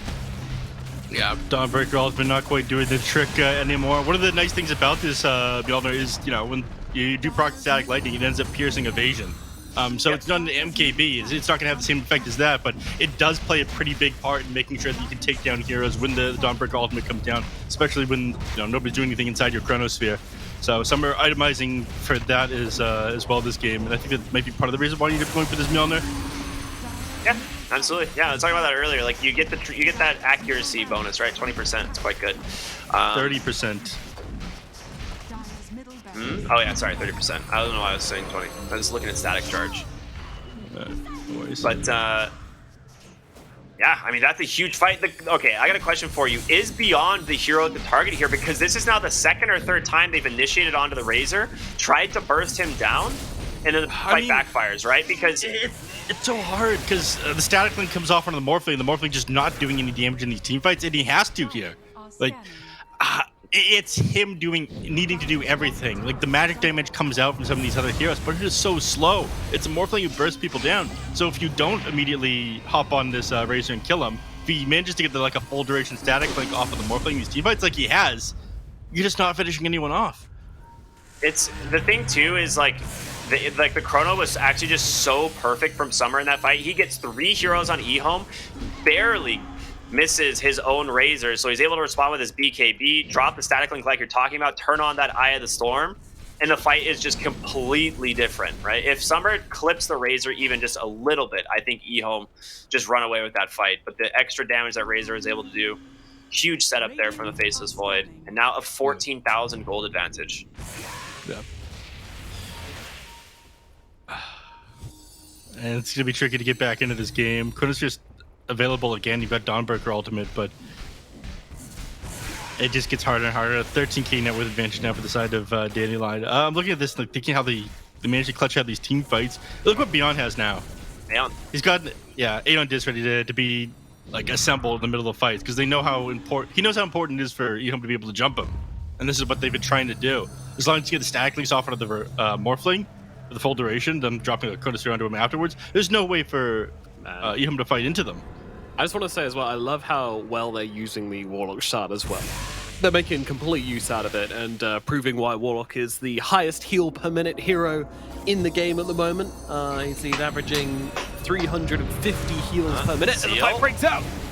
He's going to be able to stop it, but the question is, can they burst down the full? And they do! Summer is dead. Dawnbreaker coming in as well to join him. ZC pops his BKB. It's about to expire. It's signs for Dandelion to cut and run, but your Void is dead for 80 seconds without buyback, and Roshan #2 just spawned. Yeah, perfect chain stuns there, and Zeus managed to do a lot of damage there as well. Huge magic burst coming in from the side of EHOME, and I'm not sure what caught Morphling down the backside, but he didn't drop that chaotic offering right away. Maybe he got the buyback. Summer, he wants to join. Beyond on the backside, he has the BKB to refresh. The stuns in for Planet. The Aeon Disc will be able to keep him alive, but he's got to focus on Roche. Shiro's got it. Roshan Shard is on the ground, however. Shiro trying to roll away. Summer tried to find Zeal. The BKBs are out on all of these heroes. And now, a beautifully placed Nimbus there to catch them, but the Dawnbreaker gets caught in the Chrono. The big kill, though, the Zeus on the backside. 3 heroes crumble for EHOME. Summer once again with a beautifully placed Chronosphere. Yeah. No Fortify available for another minute and 20 seconds as well. They're going to have to buy back on some of these heroes in order to defend the base here. Like, you do have the ability to win this game all of a sudden if you take down Face's Void again. And that might mean that he's hesitant to join his team alongside this push here. It might even make them hesitant to push into the base at all for the next couple of seconds. But huge roll in there on their Spirit, not only catching the Dawnbreak, but also scouting out the Zeus, allowing the Face's Void to land that big Chronosphere and tail into that fight. Now we see this BKB completed. Still, it is an excellent thing that they just ended up going the way of the side of EHOME there. Face's Void gets that, they just close out the game right now. No doubt in my mind.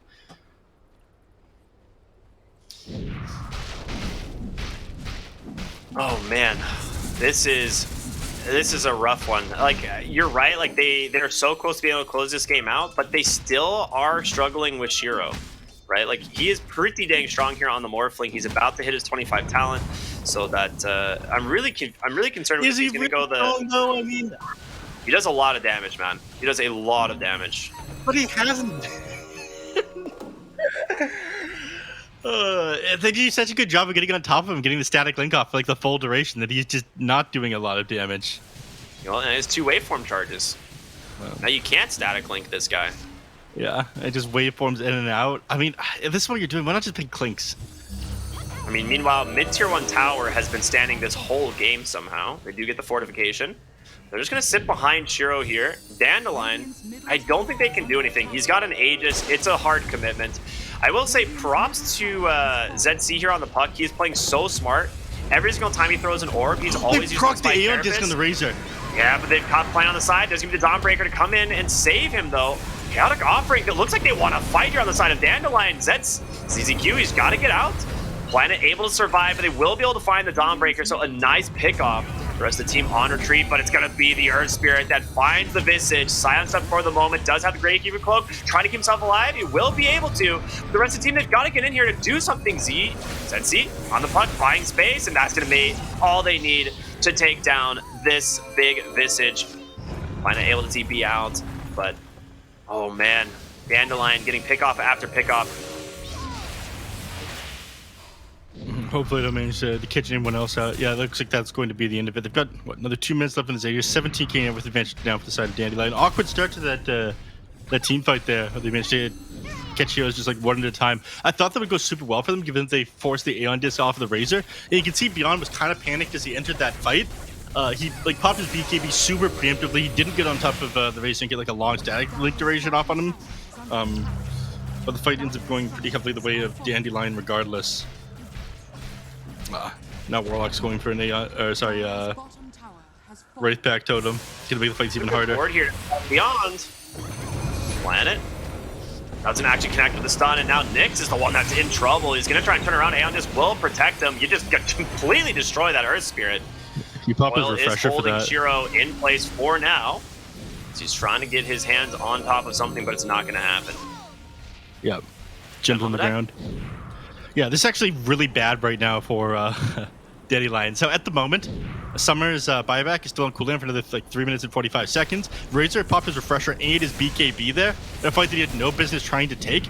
You want to be making a play now on the side of EHOME. This is your opportunity to just go for the jugular, turn this game around, potentially even get a set of racks if things goes well enough for you.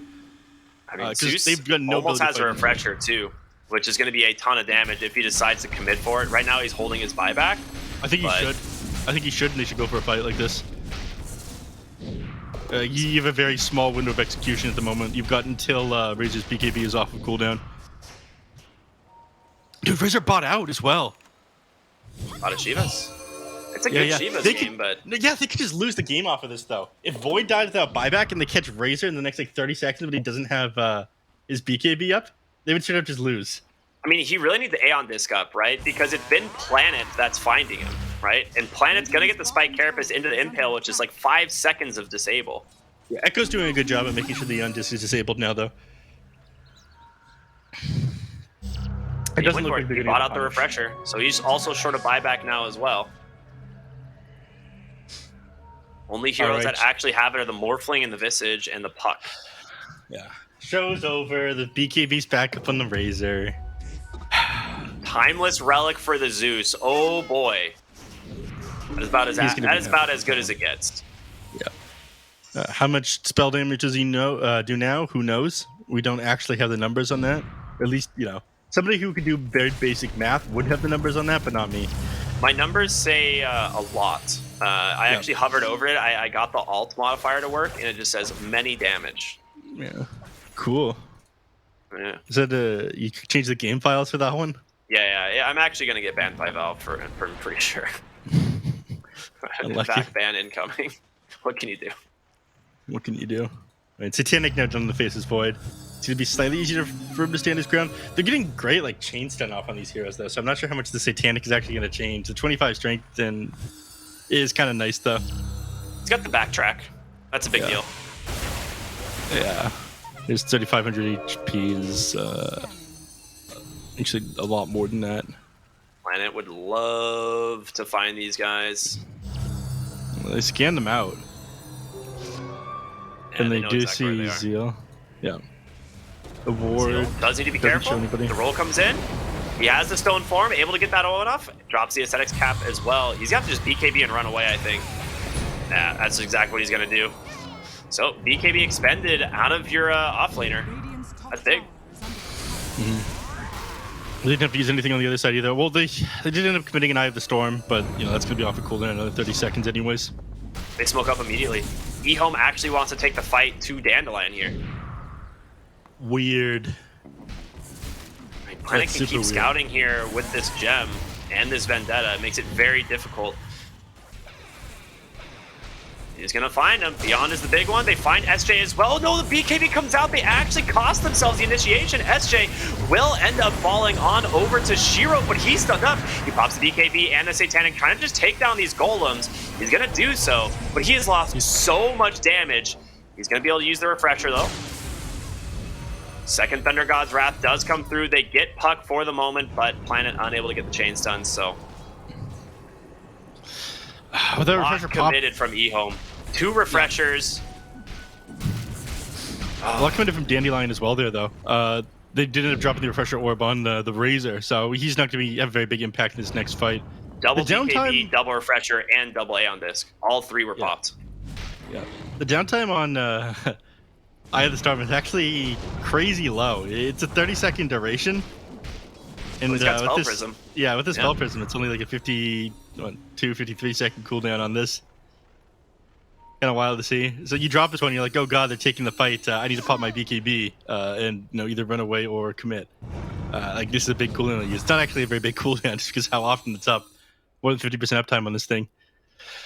Potential roach respawn in about 30 seconds. The timers have been off a little bit, so it's hard to say. Oh, that's why I say potential. Yeah, it's been off by 15 seconds or so often, which is Not great. Not so bueno.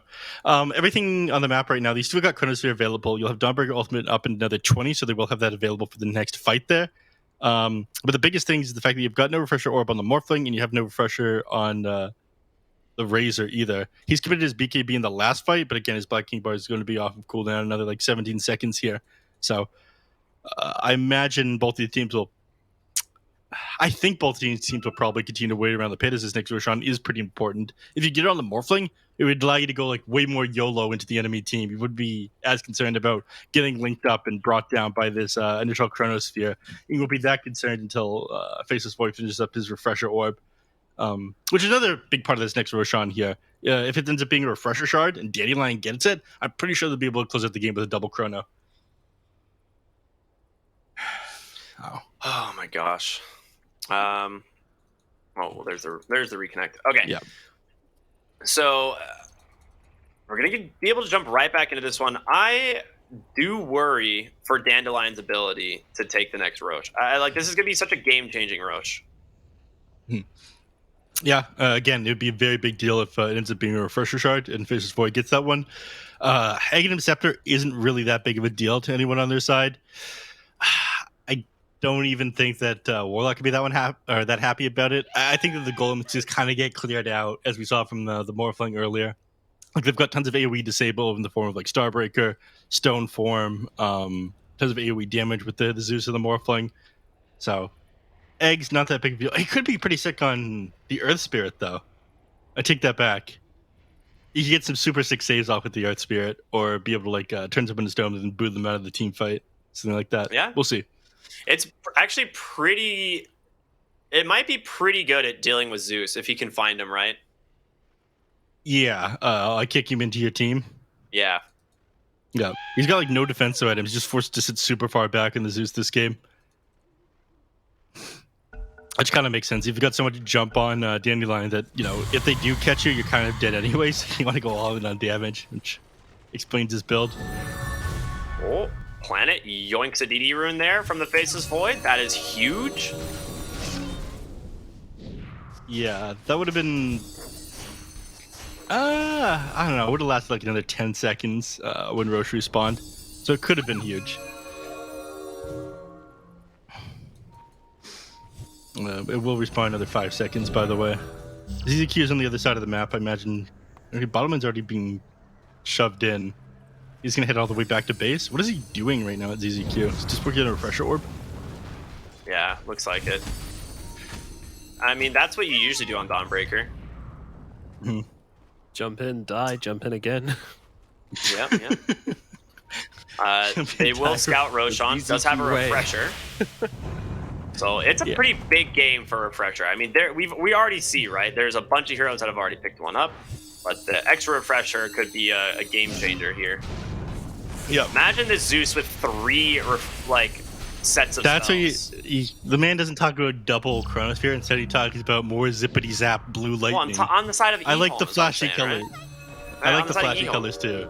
Yeah, on the side of Dandelion, of course, right? You give it to the Faceless Void. Double Chronosphere is like always a game changer. Top lane Planet, he's looking for Summer.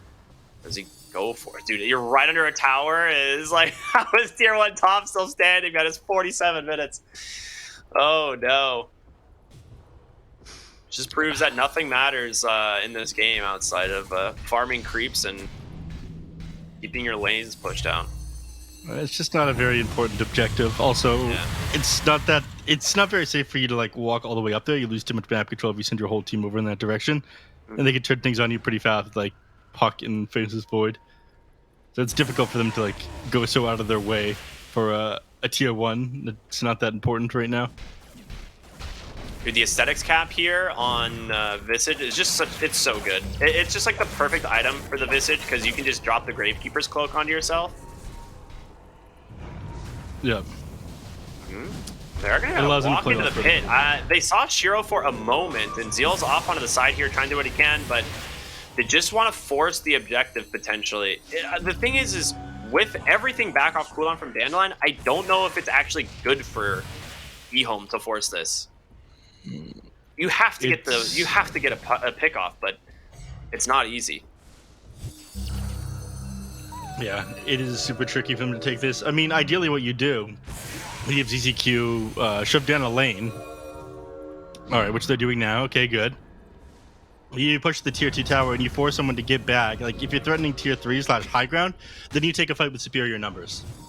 But ZZQ is so terrified. He hasn't been trained not to, like, go to the enemy team's side of the map this game. He shoved it when it was, like, close to his tier 2 tower, but he's afraid to even, like, walk past his side of the river. I mean, every single hero in the game about to have buyback except for the Warlock. Yes, the Solar Garden Radius, get it. Yeah, okay, good. We've got level 20 on Dawnbreaker now. That's such a big talent this game. It really is. Yep. 5 heroes smoked up on Dandelion. They are tired of this cat and mouse game. They want to find the EHOME. Refreshers on the ZZQ. Yeah, you're right. It's a big one. Question is, who's going to get found first? Echo would be massive. Needs to be careful. Zeal comes in, finds Beyond on the backside. Planet with the Sun. Aeon Disc be able to keep Beyond alive. Coral does come down onto the Visage. Echo is here. They get another Thunder God's Wrath off, try and make space for Shiro. Shiro just jumps in, the offering comes down, he's morphing, but he pops BKB. In comes the Dawnbreaker, Chronos here on the backside. It ends up trapping the Puck inside the second Dawnbreaker. Oh, Puck is dead, Echo still alive. He needs help though, can he survive Summer's beatdown? He cannot. Time walks away, SJ off on the side, being quite a nuisance. Summer caped up, he's gonna be all right. Planet caught for the moment, Aeon just to protect him. It's a nice stun, trying to take down the Earth Spirit. Will it be enough? Zeal gets him, still protected by BKB, but Beyond is there. A Gravekeeper's close to try to heal himself off the buybacks coming through from both teams in numbers. But it looks like Zeal will finally go down. 5 heroes still remain on Dandelion. 5 now back up on EHOME. Both teams recognizing the Roshan objective. It was a 3-for-3 buybacks. Yeah, you need to go back right now and try to contest this Roshan. I feel like you can't afford to give up this shard. If you're buying back this many heroes, they're not going to make it in time, though. It's already too late. They're afraid. They don't have the Morphling here, and it's like, how do you take this fight without the Morphling? Summer's going to get the Aegis, Refresher, and the Cheese. A beautiful play from Dandelion here. Yeah. I mean, Puck buying back, if he goes down again, it is a very big deal. It is insane to see how many Aeon Discs are coming out in this game. It's almost as if we're back in the past before they nerfed it. Puck's now going for one as well. He already has an Octarine core. Everyone just needs one in this game with how much lockdown and burst damage the enemy team has. Yep. One of the most interesting pickups, though, is definitely this Refresher Orb on Dawnbreaker. So out of 217 games played of Dawnbreaker across all the DPC regions, we've had 7 Refresher Orbs picked up in total so far. So this is number 8. And the usual time for buying one is 47 minutes, so he's actually dead on that. Do you guys just see the dieback? Yes, he is died back. They need to sit back in their base and defend for the next 2 minutes now. Planet you gotta make God. a play now in EHOME. Actual Planet God. Yeah, I don't think you care if you're fighting into the Aegis right now. Yeah, they end up just popping the Thunder God's Wrath. He's got the Octarine core, so it's got a little bit of a reduced cooldown. They'll have it back up by the time Puck is there. Yeah, I'm pretty sure he's got... You gotta make a play off this. Pretty sure he's got Thunder God's Wrath on autocast, by the way. Yeah, you can actually right-click that ability, autocast it out of a cooldown. Yeah, well, like how pumping those damage Bloodlust numbers, used to. Yeah. Do you remember back in the day? I think when ranked matching first came out, you just calibrate based on how much hero damage you did in a match. It was one of the main. So people would just Yeah. People just pick Zeus, then use Thunder God's Wrath off of cooldown. Easy immortal, baby. Let's go. I actually have a few friends that have used that. You have shit. And then friends. they lost like 2,000 to MMR over the course of a month. A couple friends have abused that, such as my good friend Licky and Tar Cryptic. Not me, though. I'm a good guy. I see. All right. At the very least, they're getting a little bit more map control. They finally took out that tier 1 tower. Are you impressed? They did, and they get the tier 2, so a big deal. Yeah. Well, 2 buildings they take with Puck down, so a lot more map control is going to go their way. I don't think they'd be able to find much else. They've used Fortify twice there, I believe. Yeah, they did. So they could, again, have the opportunity to just go for the jugular if they manage to catch some of these heroes without buyback. Oh, unfortunate, they lost their mid-range Drax to creeps. What can you do? That's a lot of gold you give up, man. Those range creeps really add up. Okay, next items that they're going for at the moment. Earth Spirit, he already has himself his BKB. I would like to... What did he just spend all his money on? Am I crazy? I am crazy. He didn't spend anything on his money. This is just it. That's his net worth. I'd like to see an Egg Interceptor or something on him so he can help get his teammates out. Like, if someone gets caught out and their Aeon Disc looks like it's not going to save them, just turn them into a rock, pull them out, or kick them into the enemies, something like that. So I'd really like to see that this game. But they're starting to run out of like burst damage on the side of Dandelion at the moment. Like, you've got a very defensive and utility-oriented build on this Razor with the Shiva's Guide and the Scythe of Vice. Faces Void is trying to go for damage. Like, he's got the Mjolnir and the Monkey King bar in order to get through the evasion from the Dawnbreaker. And he's pretty tanky as well with like the Trickster Cloak Satanic Eye of Scotty. He's actually just like a sick Faces Void build. Yeah. You pointed out the Hex on Shiro, right? Yeah. And he's queued up a Divine Rapier now? I didn't point out the Hex on Shiro, I pointed it out on Razor. Yeah, Shiro has a Hex now as well. Yeah, this is like, fine, I'll do it myself if my allies get full of me in with my double waveform. So you're just desperate to get on top of targets in the back. It's big. Dude, this isn't even going to work, though, because the goal of this Scythe of Ice to be able to like get in and 100 to 0 somebody, but everyone's holding Aeon Discs. Yep, they have to, right? Yeah, I'd be very surprised if like we didn't see another Aeon Disc come out from the Dandelion side this game. They've only got 2 at the moment. Faces Void probably feels like he's too tanky to need one. I feel like if Faces Void holds an Aeon, his game is it's just bad. Yeah, because he needs to be able to kill a hero at this point. He needs like so much HP and so much damage this game that it's starting to get difficult for him. The Zeus, man, it is just dishing out the damage. Yeah. Aegis expires. Assault Cross is completed on the Visage. Now he's going for a Sheep Stick as well. So he's going to go Sheep Sticks on all these heroes. It'll make the Disable even more difficult to deal with. Okay, buddy. He's playing Gambus as the puck. But again, they have trained ZZQ to be afraid. He is sitting so far back in the trees and whatnot. These buildings are never getting pushed. They're never fully taking advantage of this Dawnbreaker because they are so afraid of just getting jumped on by the puck. Dude, I actually can't Poor wait guy. for Planet to get his 25. It's going to be so good this game. Yeah. What's that one? It's the Unobstructable Vendetta path. You think he'd go for that this game instead of the Mana Burn? I guess the Mana Burn isn't that useful here. It's like, they've caught ZC. The Hex not there in time. Aeon Disc will protect him, but nice commitment there so far. You will also try and buy a little bit of space here on Planet. His Aeon Disc will get propped here. Does have that Spike Carapace to work with, but they just pop the BK Beyond. They want to be able to find the next assassin, but there's the Dawnbreaker hold. Able to keep Planet alive for now, but Beyond will finally finish him off. He's got nothing left here on the Razor. They get the Hex off on the Morphling, Chaotic Offering, and the Chronosphere. Shiro, he's down on the Morphling. He's going to buy back right away. The Dawnbreaker dead as well. Her buyback is available. They need to turn this around. There's the Hex onto Summer. They got him. The Dawnbreaker looking for more. They get Beyond as well. 2 heroes dead. Buyback is available. Shiro's buyback putting in work the Refresher Hex as well. That's a fuck around to find out moment for sure. He jumped forward onto this this Morphling. He immediately turns around and hexes you, and then bursts you down in 2 seconds. That's a Divine Rapier as well. He just delivers it. It is go time for Shiro. Yeah. There's gonna be some big red numbers in these fights, Neff. Yeah.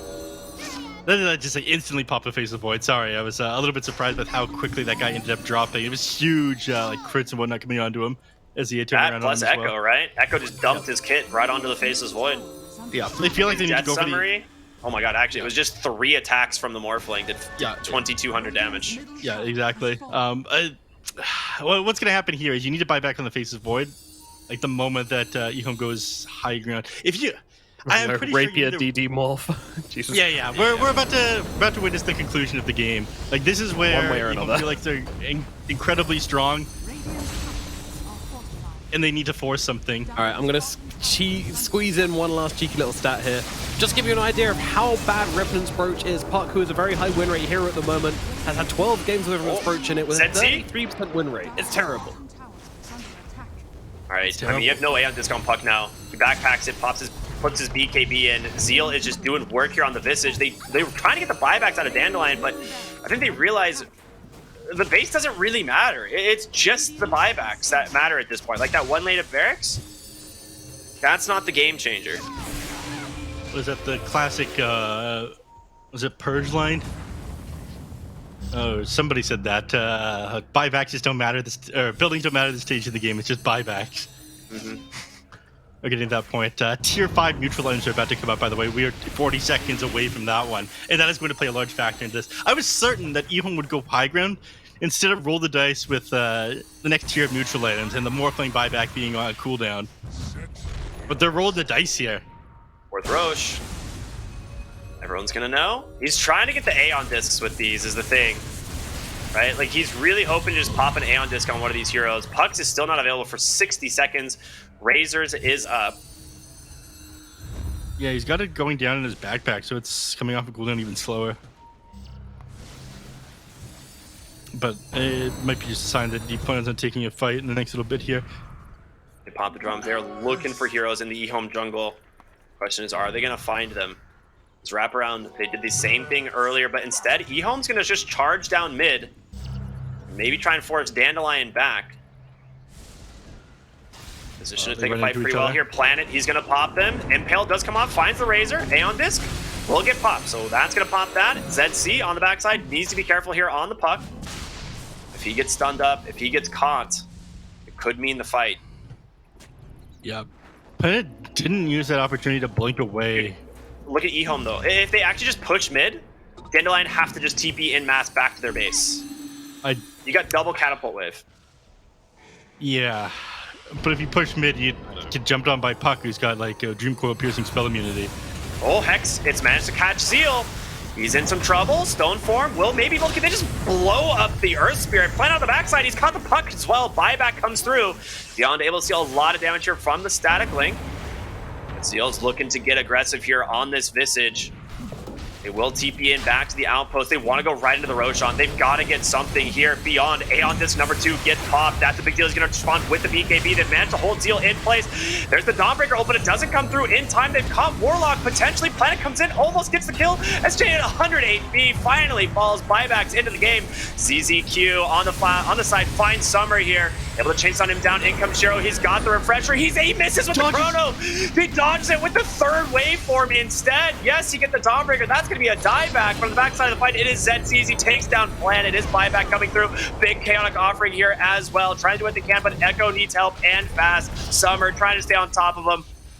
Is he going to get it? He ends up time walking away as it's now a 2v4. Yeah. And now tier 5 neutral is finally starting to drop to pick up the force boots now. You got a mirror shield. You got a mirror shield on Shiro, and he's going right into the Roshan with that Divine Rapier. And Dandelion is not prepared. That was such a sick start to that team fight. While like they're busy worrying about Roshan on the side of Dandelion, he managed to catch both the Earth Spirit and the Puck on the backside of the fight. Planet's just been popping off, man. I love this guy. You put him on a playmaking position 4, he will always pop off. It doesn't matter how difficult the beginning of his game was. He was so under level at the start of this one, and now every huge play, every big team fight seems to come off the back of this guy scouting them out or setting up plays. Dude, this Visage is terrifying. It has force boots now, which obviously gives you the, unlocked move speed cap, and he gets the Ags from Roshan. So this hero is going to be all over the map. Book of the Dead, it summons... no, it's Book of Shadow. Sorry, not Book of the Dead. I don't know how to read. It summons shadows to envelop you, don't worry. Yeah, it wouldn't matter what kind of book it was, to be honest. Not for somebody like me. Oh, he's caught beyond. Once again in the mid lane. He actually doesn't have an Aeon Disc. Can they hold him in place? He is gone. The buyback is available. Zeal with the chain stuns to do it. Shiro cops the BKB, trying to stay on top of this Morphling. He's got the Aegis, plus the Satanic. He's going to lose his first life here, potentially. The bashes are going to do it. Where's the follow-up, though? He's got an Aegis, the chain stun onto Summer. He's going to get chain stun down. He goes Unbelievable. They've got him. The buyback is available. He's coming back into the game. Zetzi on the backside, trying to stay on top of Echo. Shiro needs to get out planet. Another Spike Garbage play. Pops the Vendetta, trying to run. Will be able to do it though. Echo, he's been scouted here by the Earth Spirit. BKB comes through beyond, trying to do the same, but can they get out on Shiro? He gets the Hex. He finds Summer. He goes down on the Morphling. That's a dieback. They are doing it on EHOME as they run down beyond next. The chain stuns are too much, and they closing out game number 1. Oh my god. Hold on. Where are the creeps? They don't have creeps in the They base. don't need the creeps. They don't even need it. You got a DD Morphling here, man. He does have the Divine Rapier. This is, oh my god, they're just going through backdoor protection. It doesn't even matter. Puck tried to split push the creep, but this is way too much damage. They closed out. Dude, that thing's just void caught in the Venn diagram. Holy god. There were 3 Nimbuses. There were 3, yeah. That was crazy. 3 Nimbus and 3 familiar drops is like the other thing. Like, not only was the Nimbus stunning him, but Zeal comes in on the Visage and dropped all 3 familiars perfectly timed to make sure that he does not get out. Oh my god. All right. I didn't expect a 65-minute game, but here we are. I mean, It is. all I have to say is, me and Neff, from the beginning, we said EHOME, never had a doubt, That was such an easy game. Oh my god, was that an easy game? For Planet, you would ever doubt Planet Ricky? I don't know what you were thinking, man. You're crazy. Wait, dude, when did I ever say Dandelion? Are you crazy? I never once said Dandelion. We've heard it before. Dude, I'm literally the EHOME fan. What is going on here? I'm the one who votes for EHOME every game. What's going on? About? Okay, clearly. I'm sorry, Ricky. Neff has brought me over to the dark side of gaslighting you, but indeed, I hate you, man. An absolute hell of a performance here from EHOME. I don't know how they did it. I mean, it was just an absolute romp. 65 minutes of pure carnage, but in the end, EHOME are able to drive it home. Shiro Morphling, I'm never calling it a bad hero again. He has convinced me out and out this hero's got what it takes, and this player's got what it takes. And again, Shiro and Planet, these 2 guys, just absolute playmakers. I mean, right. I'm not trying to be negative towards EHOME here, but when shuffle season comes around, I want to see Shiro and Planet on the same team together on one of these top 4 teams, 100%. Like, I love you guys on EHOME, but these 2 guys are just like, they're set for the top spots here. Like, these guys are seriously good. Yeah, I mean, he actually baited Summer in the triangle with a Chronosphere so bad. Like, he waveformed on top of his Dawnbreaker, refresher, waveformed, and then waveformed a 3rd time just to dodge the Faceless Void Chronosphere. And it's like, those are the type of plays that, like, he's just in the head of the enemy team. Like, he's toying with Summer, forcing him to try and make a mistake, and it works. Like, and that's just a skill. That's like a high skill play for sure. Yeah, and that's not a situation where you're able to sit there and go, how can I bait this Faceless Void? Well, if I jump in and then use a couple of waveforms, you split second decision making, almost play on impulse there. And to be able to pull off those kind of mind games in the middle of a team fight is just absolutely ridiculous. Crazy performance from Shiro and crazy performance from Planet. I have to say, ZZQ, if he'd played a little bit cleaner, the game would have felt much easier, I believe. We wouldn't have been in this kind of sticky situation. The laning phase was an absolute mess. Like, yes, okay, gold looked okay, but XP was very no bueno. That was an issue which they need to look at, but they won the game in the end, so that's what counts, right? Yeah, that's all that matters. Walk away with the W. Dude, by the way, Warlock did 31,000 healing this game. That's the highest healing per minute hero. All right, that was uncalled for, Neff. Okay, it's true. It's 350 heal per minute. This hero is pumping out at the moment, so someone work that out. I'm sure that's like a little. This was almost 500 this game. Damn, thank you. It was a pretty big deal. He was keeping everyone sustained in these team fights, but the issue was like there was so much burst damage coming up from these the side of EHOME. Like Zeus plus Shiro. Once a hero was disabled, it was just like 100 to 0, gone.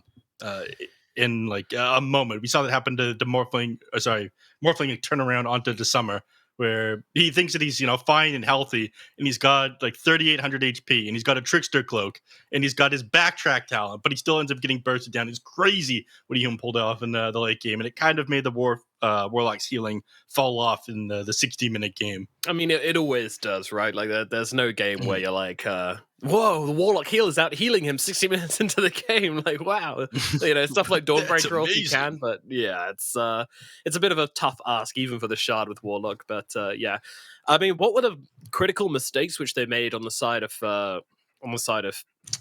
mind's gone completely Dandelion? blank. That's okay. On the side of Dandelion, the critical fine. mistakes. I would say that, God, it's difficult to pinpoint on one thing because I feel like they itemized very well. Summer went for exactly the items that he needed in order to deal with the ultimate coming out from ZZQ. Maybe they just didn't end up playing it fast enough. Maybe they needed to punish this Dawnbreaker harder because I feel like once the refresher orb was done, then the game became very difficult. It was this Dawnbreaker ultimate that we talked about at the beginning of the game. They really struggled to play around. At that point, there was just too much healing with the heroes that weren't amazing at bursting people down. Maybe if you went for like a Dagon instead of a Revenant's Brooch on the puck, but again, it's just hard to say. I feel like even a Dagon wouldn't have been enough. Yeah, it does never feels like enough with the Dagon.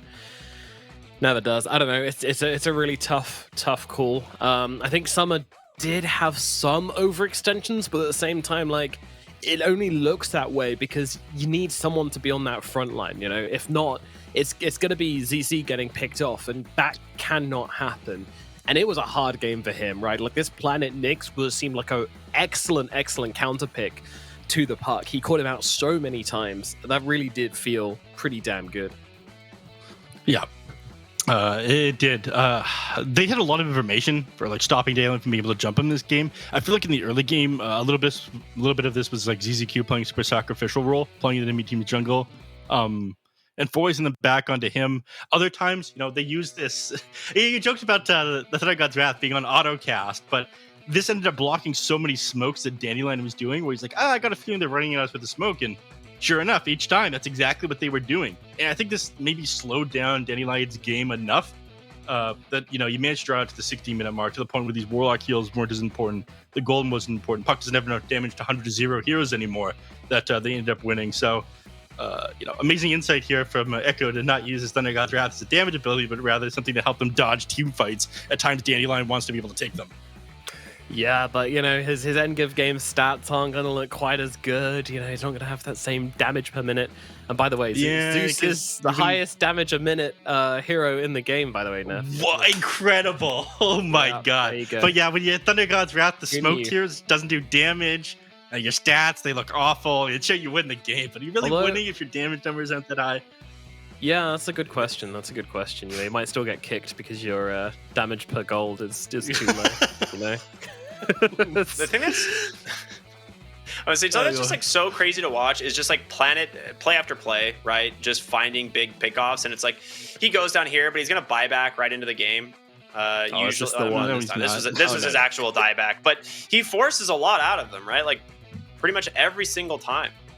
Yeah, he does. I mean, we talked about that 3-man Impale. I think they would have lost the game if he didn't buy back. The insta-hex, 3 attacks, bonk, bonk, bonk. Yeah, Shiro the hero. That's the thing, right? They committed the BKBs. Yeah, this is the refresher orb on the Morphle. Dude, this is so sick, man. Like, they see the refresher get popped there on Beyond. They know what he's working with. They haven't really seen Summer this is the yet. last fight. I had it wrong. Wrong way around. It looked no. similar. This is Roche 4. They haven't. This is the right one. You're right. Oh. Zeal has a really fun time as well, just sitting on the front lines. Yeah. Dude, and he always gets that Gravekeeper's cloak off. Like a lot of times he does. Not quite at that exact moment, but it's amazing. Here Cast works in retrospect. Yeah, here it is. He's looking for ZZQ and Shiro.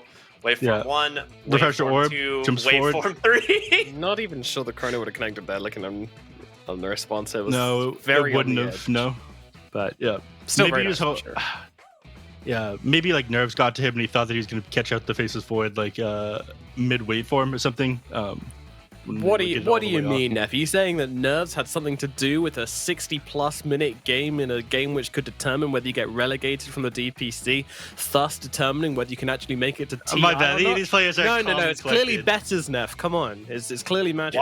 Watch Zeal here, dude. Resummon, dude. The Venn diagram of death. Familiar. Notices. It's actually just so sick. Yeah, the triple Nimbus, triple Familiar, force the buyback, and then they're just going to catch him out with another Hex from Shiro, I believe, here to finish off the game. Like, they just played so well into the late game here. Yeah, there it is.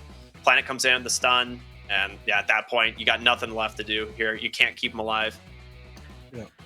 Yeah, a little bit split here actually from Dandelion. That was a mistake. Like, they're trying to go after different targets. The Puck's running off after the Zeus. He does get him, but he buys back. And then the Void needs more heroes there to help him out. But again, that communication just clearly breaking down in the late game for them. Meanwhile, EHOME able to keep it crispy. And I think a large part of this has to be to do with the fact that they played a very similar match against Aster Ares, where EHOME actually lost.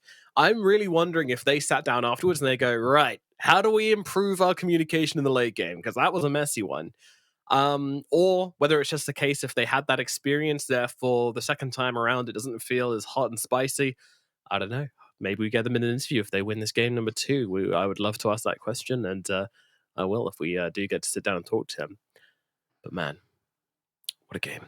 I'm ready to take a breath now and get ready and get excited for the second game as well. Anything you think really needs changing in the drafts here for me, the team? Because I felt like these drafts actually both ended up looking pretty sick. Yeah, I agree. I think both teams actually had pretty good drafts. Like I said, I think EHOME's strength, for the most part, like one of their strongest attributes as a team is that they usually have pretty good drafts. And I think that's one of the reasons like they did so well last season. They were like pretty creative with like some of the heroes that they would pick, but they actually made them work really well in their drafts. And this is just like kind of another example of that. A lot of people, again, like to hate on the Morphling, but works really well with their lineup. And they just always give Planet a playmaker, right? And that's just such a big deal. Yeah. It is indeed. Alrighty, we're going to give the players a chance to recover from that extra long game, so we are going to throw it over to a short break. But when we come back, we will be back into the draft for game number 2 between these teams. So we'll see you very shortly for the second match here of EHOME versus Dandelion. Don't miss it. We'll see you in a bit. 你不曾拥有姓名，通向终点的路很长。 但谁也无法预知结局。有人前心暗影，谋而后动；有人拼尽全力，克敌金仙。没有对与错，只有速度是唯一的答案。奔跑吧，在到达终点之前。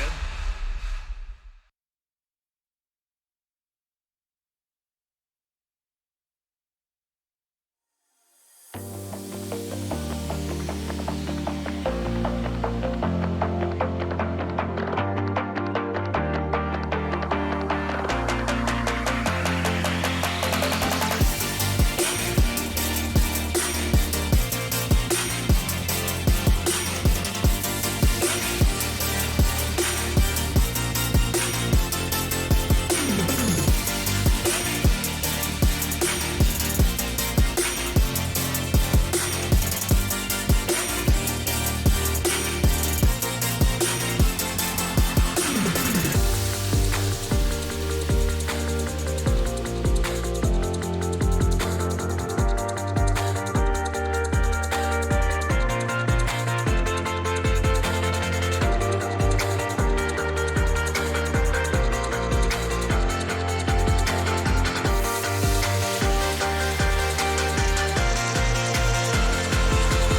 之前，你不曾拥有姓名。通向终点的路很长，但谁也无法预知结局。有人前倾暗影，谋而后动；有人拼尽全力，克敌机先。没有对与错，只有速度是唯一的答案。奔跑吧，在到达终点之前。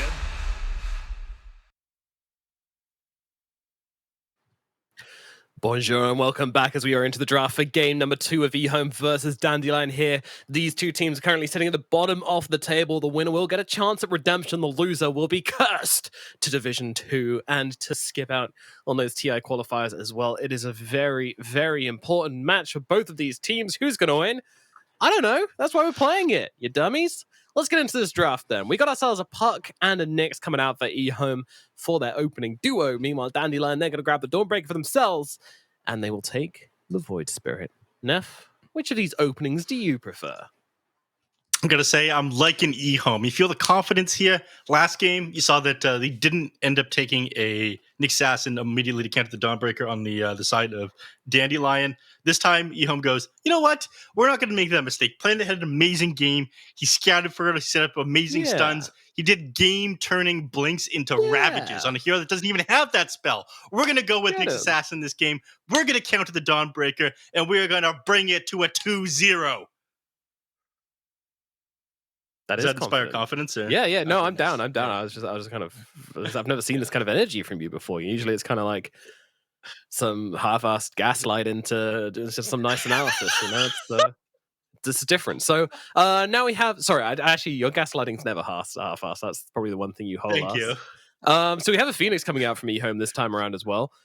I find it interesting. Do you reckon this is like a answer to the Dawnbreak? You know, she throws down that ultimate. Phoenix goes, well, I've got one of those too. Got like dropping down into a supernova. Is that smart? Yeah, out of the frying pan into the supernova. I think that's how the old saying goes. I don't think it is, but I'll like to continue. Yeah, all right. But yeah, I do like this counter. I think you have a reasonably easy time pulling this one off as well. There are no heroes that are amazing at dealing with the egg either. Dawnbreaker is pretty bad. Void Spirit doesn't want to step up over and try to like hit the egg for a couple seconds because he wants to play incredibly elusive in these team fights. There is one solution there though. They pick up the Alk on Dandelion. And I'm pretty sure this brings up some repressed memories for the side of EHOME when they tried running an Alchemist themselves against Astaire. You were there for that one. Yep. I mean, this is, I don't know, this is kind of like, they're just doing to EHOME what was done to EHOME, you know, the late game, the Alchemist. That's the circle of abuse. Whoa. Yeah, I guess. Deep. All abuse is a circle in a way. Yeah. You got to break it though, EHOME. Well, no, Dandelion actually have to break it, but they're going to want to also have to break this bristleback. Yeah. I'm getting better at these ones. Yeah, I love this though. I mean, obviously Alchemist can buy Silver Edge. He does kind of like building that item, but Bristleback doesn't really care about Silver Edge that much anymore. You know, it is good to have, but at the same time, this hero just has this unstoppable tempo when he gets that Aghanim Scepter. And if you can really capitalize upon that, you know, you're basically guaranteed a couple of fights when you get that Aghanim. It always feels like, unless you can offset the timing massively, or you can find a way to kind of play the map without kind of brute forcing the Bristle. It's a big ask though, and especially with the Alchemist, like I feel like their timings just clash so heavily. It's going to be interesting.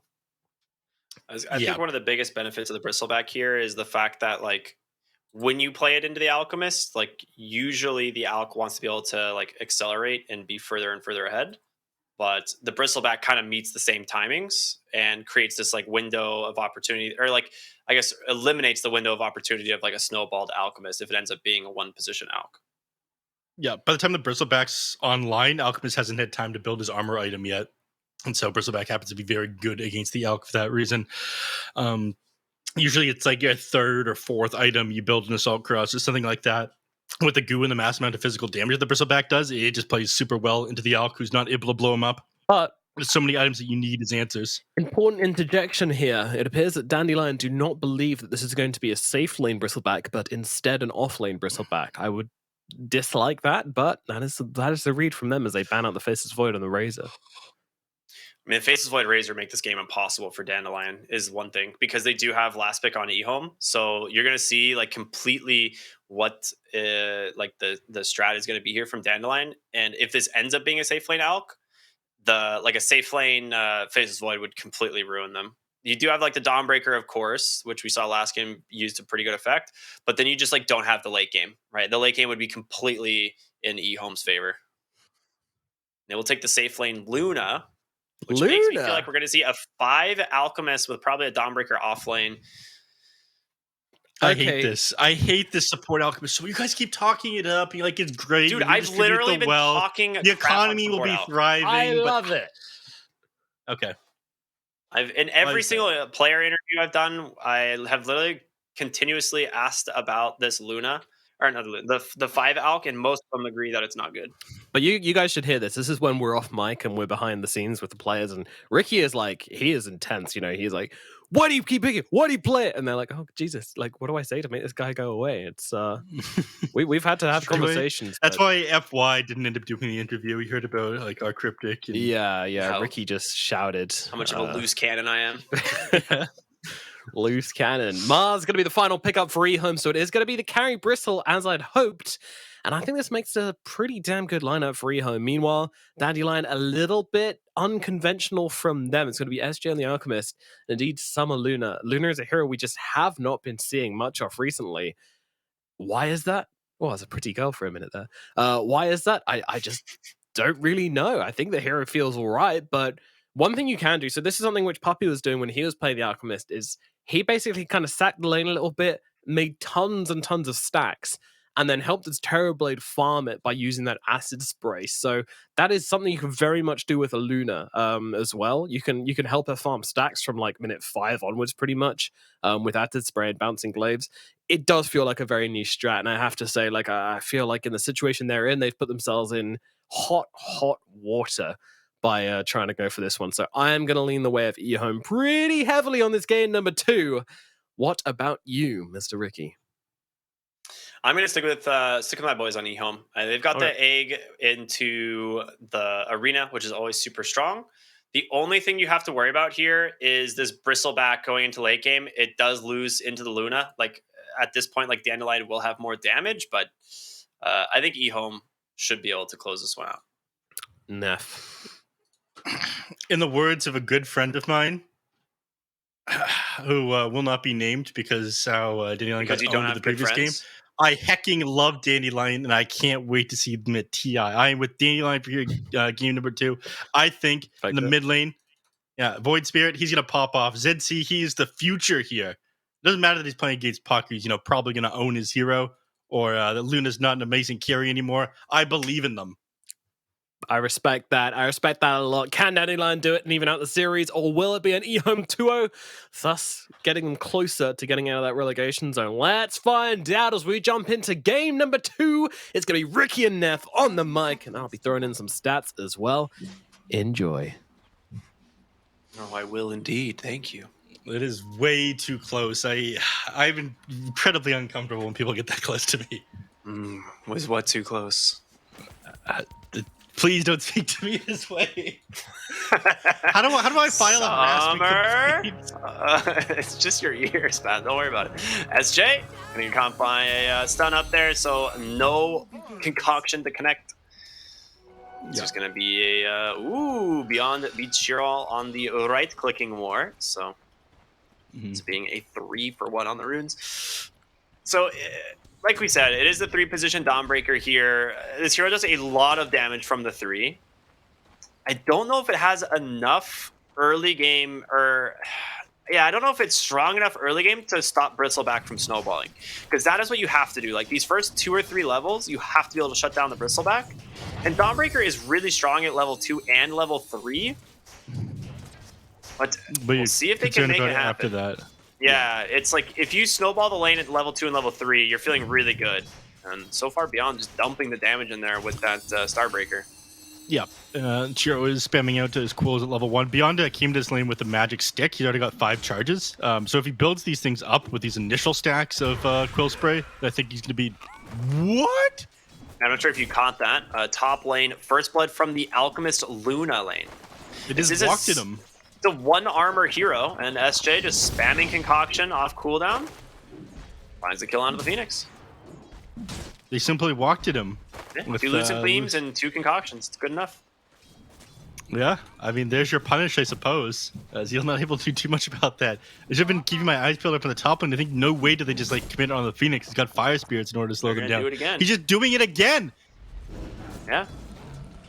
It's the thing is, like SJ is super annoying with these concoctions, but because they get that first blood, he's got a whole nother round of mana regen coming out. Because that is the only thing that limits the Alk is going to be his mana pool. So you start the game with those double mangoes. You try to get to that the Sage's Mask to finish up that Ring of Bat, like the Bassi or whatever. You can Bassi this game?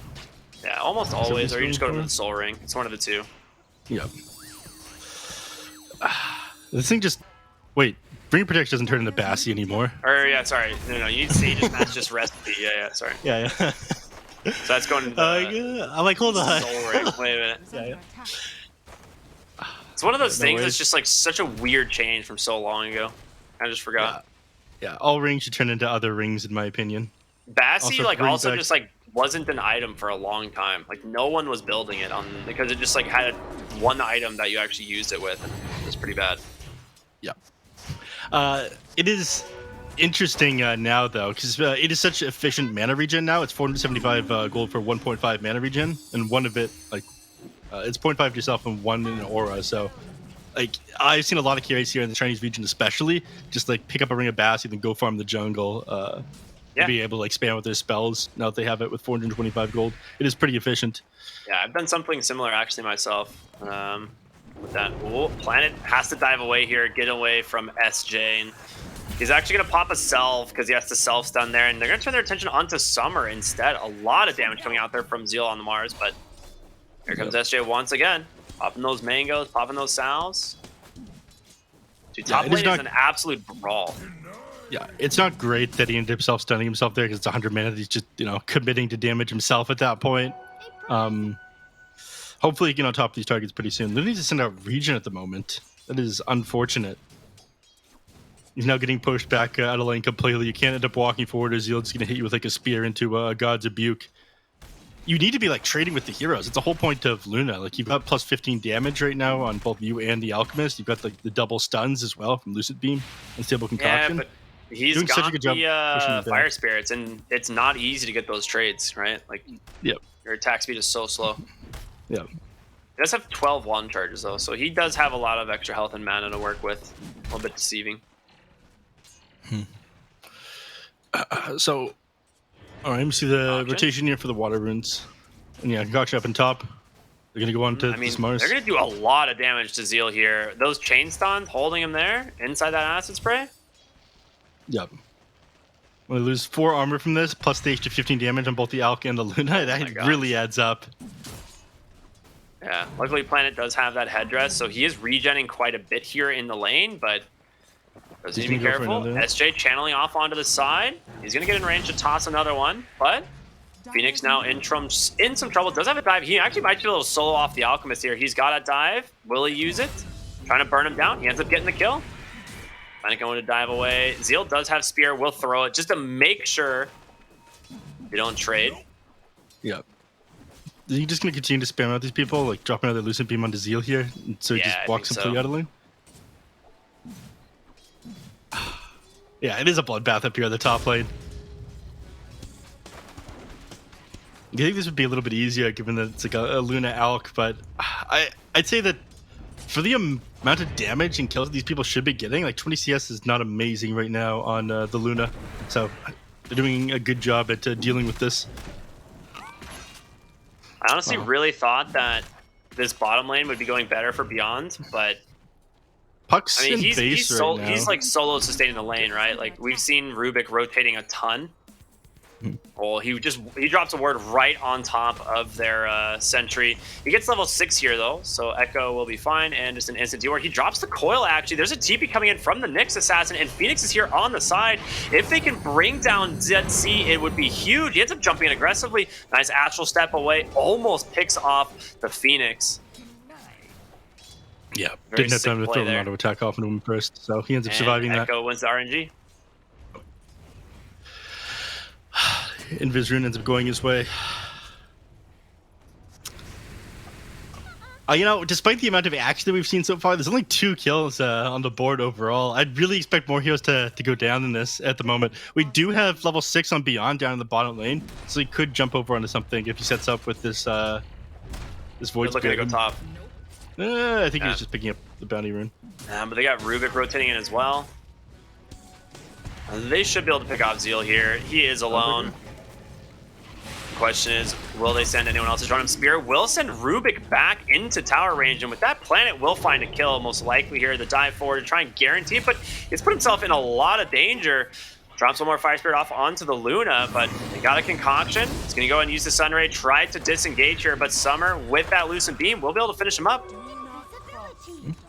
So it ends up getting a little bit too aggressive. I feel like he should have not canceled the dive.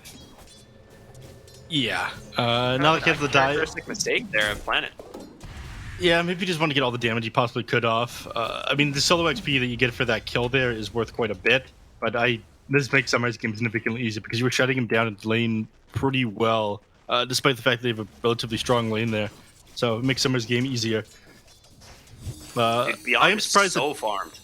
Yeah, I'm also surprised that Dawnbreaker didn't end up coming in. Speaking of Dawnbreaker, she's going mid for Echo.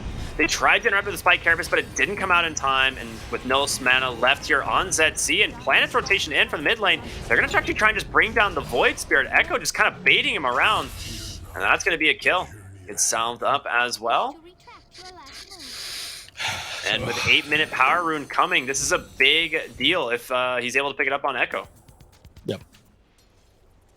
Bottom, move Rubik down to the bottom rune. He gets a double damage. That's big.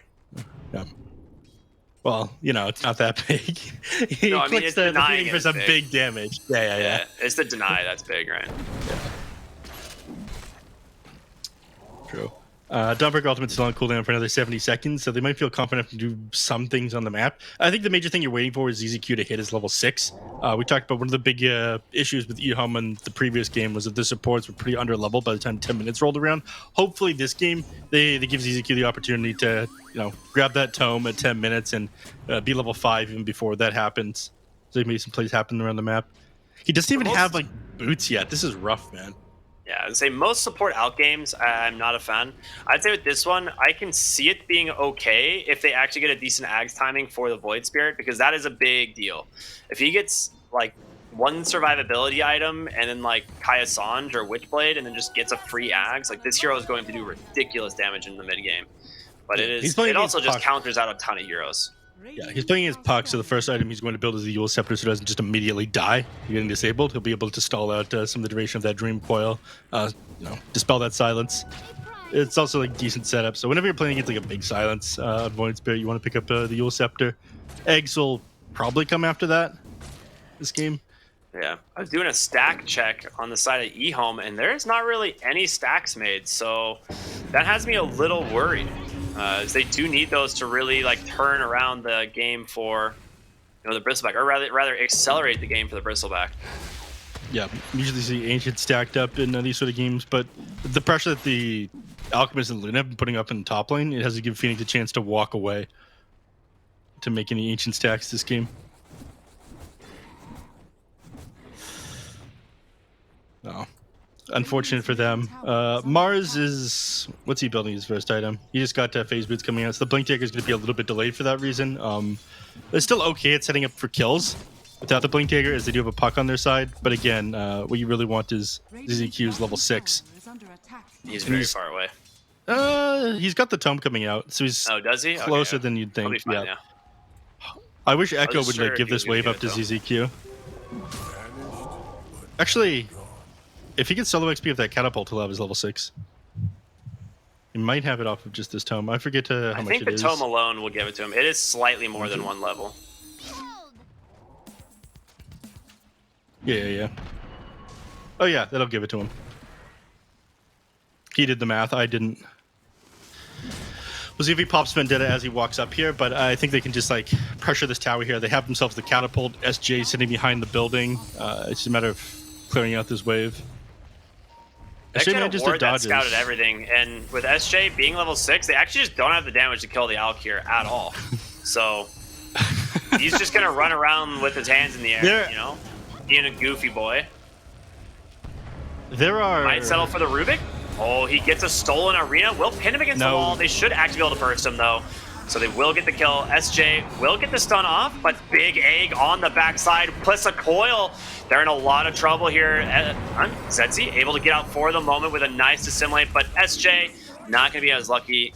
That Chemical Rage has expired, and it's going to be 2 kills going to the EHOME and the Tier 1 tower top to boot. So beautiful play here from them. And of course, Dawnbreaker unable to get into the fight because of Nyx Assassin, and ZC is actually out of mana and everything mid lane. He's just gonna get dove by Shiro. He gets him. In Summer, you actually need to be careful. Shiro could just turn on you after the Eclipse. Yes, and I would He's not be surprised if he... though. He's a little bit worried, I guess. I guess. It is a decent chunk of damage that this Luna does. A lot of it will end up going through your Vanguard just because she has such high damage numbers, but if you like get turned on when you pop the Mask of Madness and you've got some Quill Spray Goose Stags onto you, you just like instantly die to the Bristle back. One thing I want to touch on is he didn't actually manage to steal the arena there. This Mars is actually very disciplined. He popped the Bulwark immediately after dropping his ultimate. The Rubik stole the Bulwark there. Oh, nice. Okay, that's big. Yep.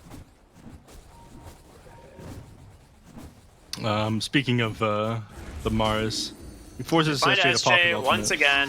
Yeah, they might actually have the damage to bring him down here with the Sun Ray, and they do. Well played. Planet with the dive away. He's going to be fine and beyond the force of the top lane. Yep. Instead of moving away with that, John just decided to click beyond down with the assistance of the Switchblade damage. Yeah, he's got an Arcane Rune to work with as well here, so spells a lot more often. I actually really like this. He just like skipped Brown Boots and just rushed the Witchblade, which is a lot of times like your timing on Puck is just getting Witchblade. So this is pretty sick. This is actually really smart. I like this a lot. Yep. Rubik, by the way, he is going for a Spirit Vessel as his first item. Pretty good this game until the BKBs rather, you know. But until then, very good. No, it's necessary. They're not going to be able to set up on Echo here, unfortunately. I don't think they have anybody that can actually get them to kill onto to Echo. Like eventually, you can chain stun with like a Rubik Lip, but at the moment, it's only 1.2 second stun. So it's 5 gold away from the Yules. That is your only way of finding the actual Puck, right? Astral Step into the Yules, into the Remnants, but I mean, you need a lot of heroes there. You need more, yeah. It can't, like, ZC doesn't have the damage alone. Yep. And it is only level 1 Remnant, so it's not that long. It's on top lane beyond. Gets caught by the arena. ZZQ there to follow up with the stun. And Zeal will grab it. Coil on the backside will find the Alchemist. For the rest of the heroes here on Dandelion, they're showing up. They want to fight. Egg does come through. Can they actually find the kill onto ZC? Assimilates himself. Away for the moment. Mars catches the Yules. He's going to need help and fast. SJ with the concoction into the Eclipse. Zeal goes down. Offlaner for offlaner. Space potentially for Shiro, though, as he's in the mid lane. Yep. I mean, they had the opportunity to walk away from the enemy team as soon as they popped the Phoenix Egg, but they continue to pursue a little bit far there instead of EHOME, so they should recognize they could turn that one back around on Dandelion. The previous fights, they've always, like, they used the egg timed with the coil. This time, there was no real spells to lock them down. They'd already committed the arena, and the coil was on cooldown. So, without it, the egg, not nearly as impactful, but... Yep. All right, over in the bottom lane, beyond Continue Farm, it does have Solar Guardian available, and is trying to finish off his BKB. This is a huge deal, so you don't just get owned by the Nyx Assassin in several different ways in these team fights. I mean, your Starbreaker is interrupted by the stun. Your Celestial Hammer, you just get stunned up as soon as you throw it down if you walk into the fire trail. Your ultimate ends up getting interrupted, so BKB is honestly a huge deal for Dandelion. And they are not giving this Alk anything. Like, they're just shutting him down. Anywhere that they think this hero is farming, they just take him out and, like, not even risk it. Mid lane, ZC, Zeal with the perfect Arena Spear combo, but Echo misses with the coil, and the Waning Rift can come out, and a stolen coil from Rubik. Might be able to turn this one around. Dawnbreaker coming through. The Puck does get oh, nice orb. Does he get the jaunt off? He does it, but he phase shifts, and for the moment he's alive. They managed to get the kill onto the Void Spirit. 1-for-1 trade, and in comes Shiro. He's going to try and chase these heroes down, but Summer on the side doing a lot of damage here on the Luna and SJ. He's got that concoction brewing. Not going to be able to find anyone, though. Zeal mid lane does have the blink. The spear is going to send back the Rubik up onto the high ground. Zeal trying to hobble away. Gets popped instead. Ends up being a trade, but wait a minute. They're not even going to get the Rubik? Shiro now trying to hobble away. Oh, the egg on the high ground will be what ends up finding the kill onto the Rubik. I mean, overall, this is pretty good for Dandelion, I think. Yeah, I mean, they managed to turn these around and catch these heroes they have no business catching into this point. Amara is going back in, just trying to find himself a little bit more, but honestly, it's a decent punish from the side of Dandelion. I don't think Puck has any business going down at this point in the game. It was bizarre seeing that Coil come out so slow there. I thought for sure he managed to catch the Void Spirit, but I think you want to get on top of him with Illusionary Orb first. Maybe got a little bit greedy, not just like dropping the Ethereal Jaunt and then Dream Coiling him as soon as he's in range.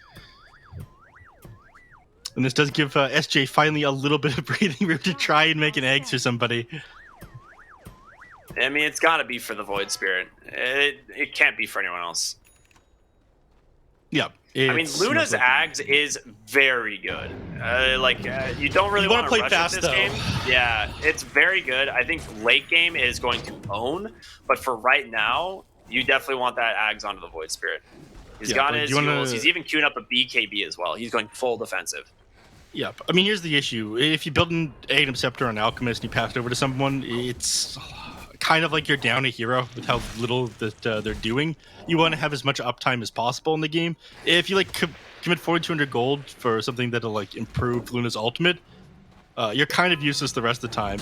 So the huge amount of uptime, like being able to clear out creep wave with double remnant pulse or set up kills or silence people, is way more useful at the beginning of the game than being able to take like a single good team fight with Eggs Eclipse. So most likely going to go a long way this game. If he manages to get on top of Planet, it's huge. It does have a pipe, though. It's actually pretty interesting itemization here from the Phoenix. It's going to do wonders. They do have a ward center up on the high ground. Echo, he's going to be able to pop the smoke. They find the Rubik. The spear off the mark, though. Might be able to save it. He ends up dropping the coil. He's going to only steal phase shift there on the Rubik. And he should burn this one down eventually. Mars still has the arena. Ready to go. They have a nice ward that is scouting Summer for the moment. But Dandelion looks like they're ready to fight. Well, hey, they've got BKB on Luna. They're going to go Roche. I don't think they can. I'm they have pretty sure Axe. you They can interrupt definitely. this. I'm pretty sure Dandelion can contest this. But these Bristleback illusions are actually very tanky and giving them information. And top lane, SJ. Oh, he didn't spike Carapace the... I can't believe they're getting away with his Roshan. He could have spiked Carapace the acid spray, but just, I guess, was not paying attention to that one. But yeah, they get the Roche. Goes the way of Shiro. That 7 stacks of Nasal Goo ends up going a long way. 21 minus armor. Pretty good. Yep. And Alk has his Ags. He's running down the mid lane. All right, Neff. Wager. Who's it going for? Well, ZC jumps in, actually. One for ZC. Yeah. And suddenly, your Void Spirit top net worth. Yep. He's going for the BKB next. After he has that, I think these team fights will be pretty easy for them, regardless of them fighting into the Aegis. So it is kind of unfortunate right they gave this up. They have to find something big. Like this timing, with the Void Spirit's Ags right now, this is it. This is Dandelion. They have to do something. I don't know if it is. I think they need the BKB first. I'm gonna be honest with you. I think they need BKB and Void Spirit before they can fight into them. He might just like reveal Ags and then immediately die to Dream Coil plus like stuns. Oh, we'll see. They're a little bit split up here on EHOME. Yeah. Puck is on the other side of the jungle. They wouldn't be able to join the fight right away, but they don't know that on Dandelion. They hesitate. They're wasting so much time that Zitzi could be farming. I really want to see him finishing up this BKB before taking a fight into them. Do they smoke up again? They just spent like a full minute like trying to find like a jump onto EHOME with a smoke there. I really don't like this. I mean, they were looking for Puck bottom. Instead, they might find Planet. Again, he's got this pipe. He is pretty tanky.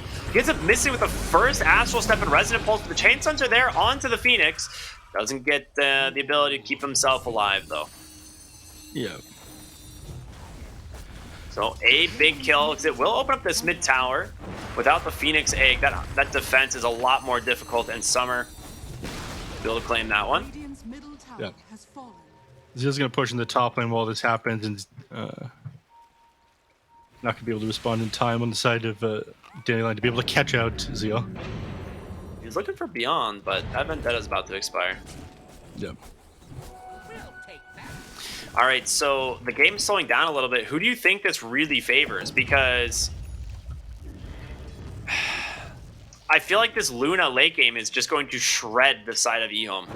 Oh yeah, definitely. It does favor the side of EHOME. Bristleback can be pretty scary once he hits like level 25, or the game goes later than that. But for a while, the Luna is going to be an absolute menace, and it gives them more time to finish, other Aghanim Scepters or what is he going for now? The Vlad's with Wraith Pact Totem here on Alchemist.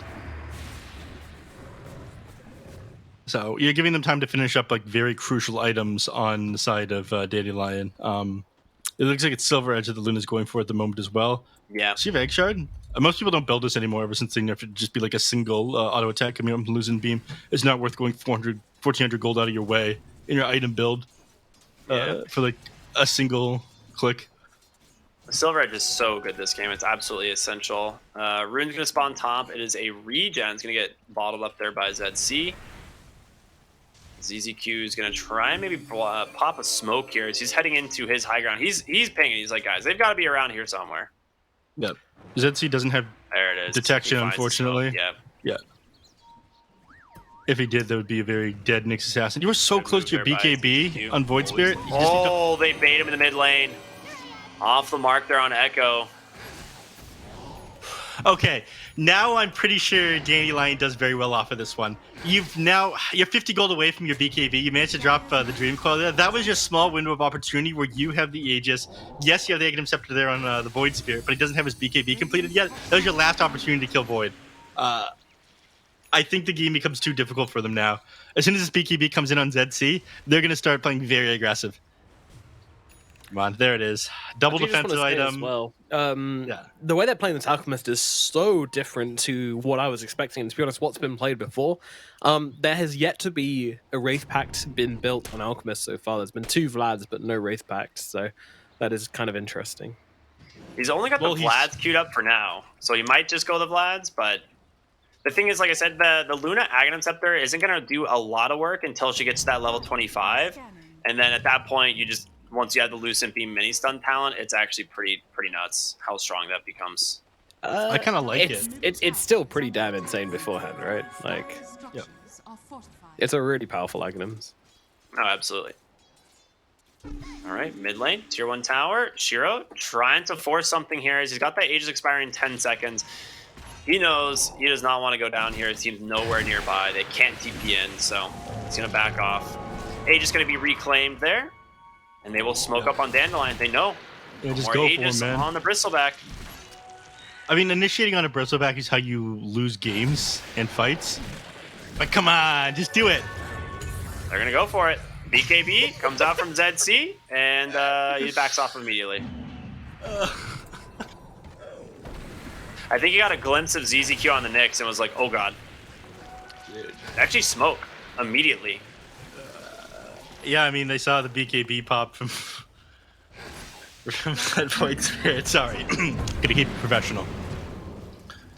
Oh, you got his 20 health regen talent as well here on Bristleback instead of the Quill Spray. We have division. Oh, big arena traps up the Alk, and he's silenced as well. So he's first to fall beyond here with the BKB doing what he can, but Shiro starting to really stack up that damage.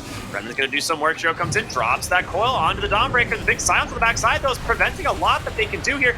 Big Eclipse Planet still got that egg up on the high ground. Echo trying to do what he can. Shiro on the backside with the help of Zeal does find those kills. Summer, will he get stunned up by the egg? He does not. That BKB, it's gone.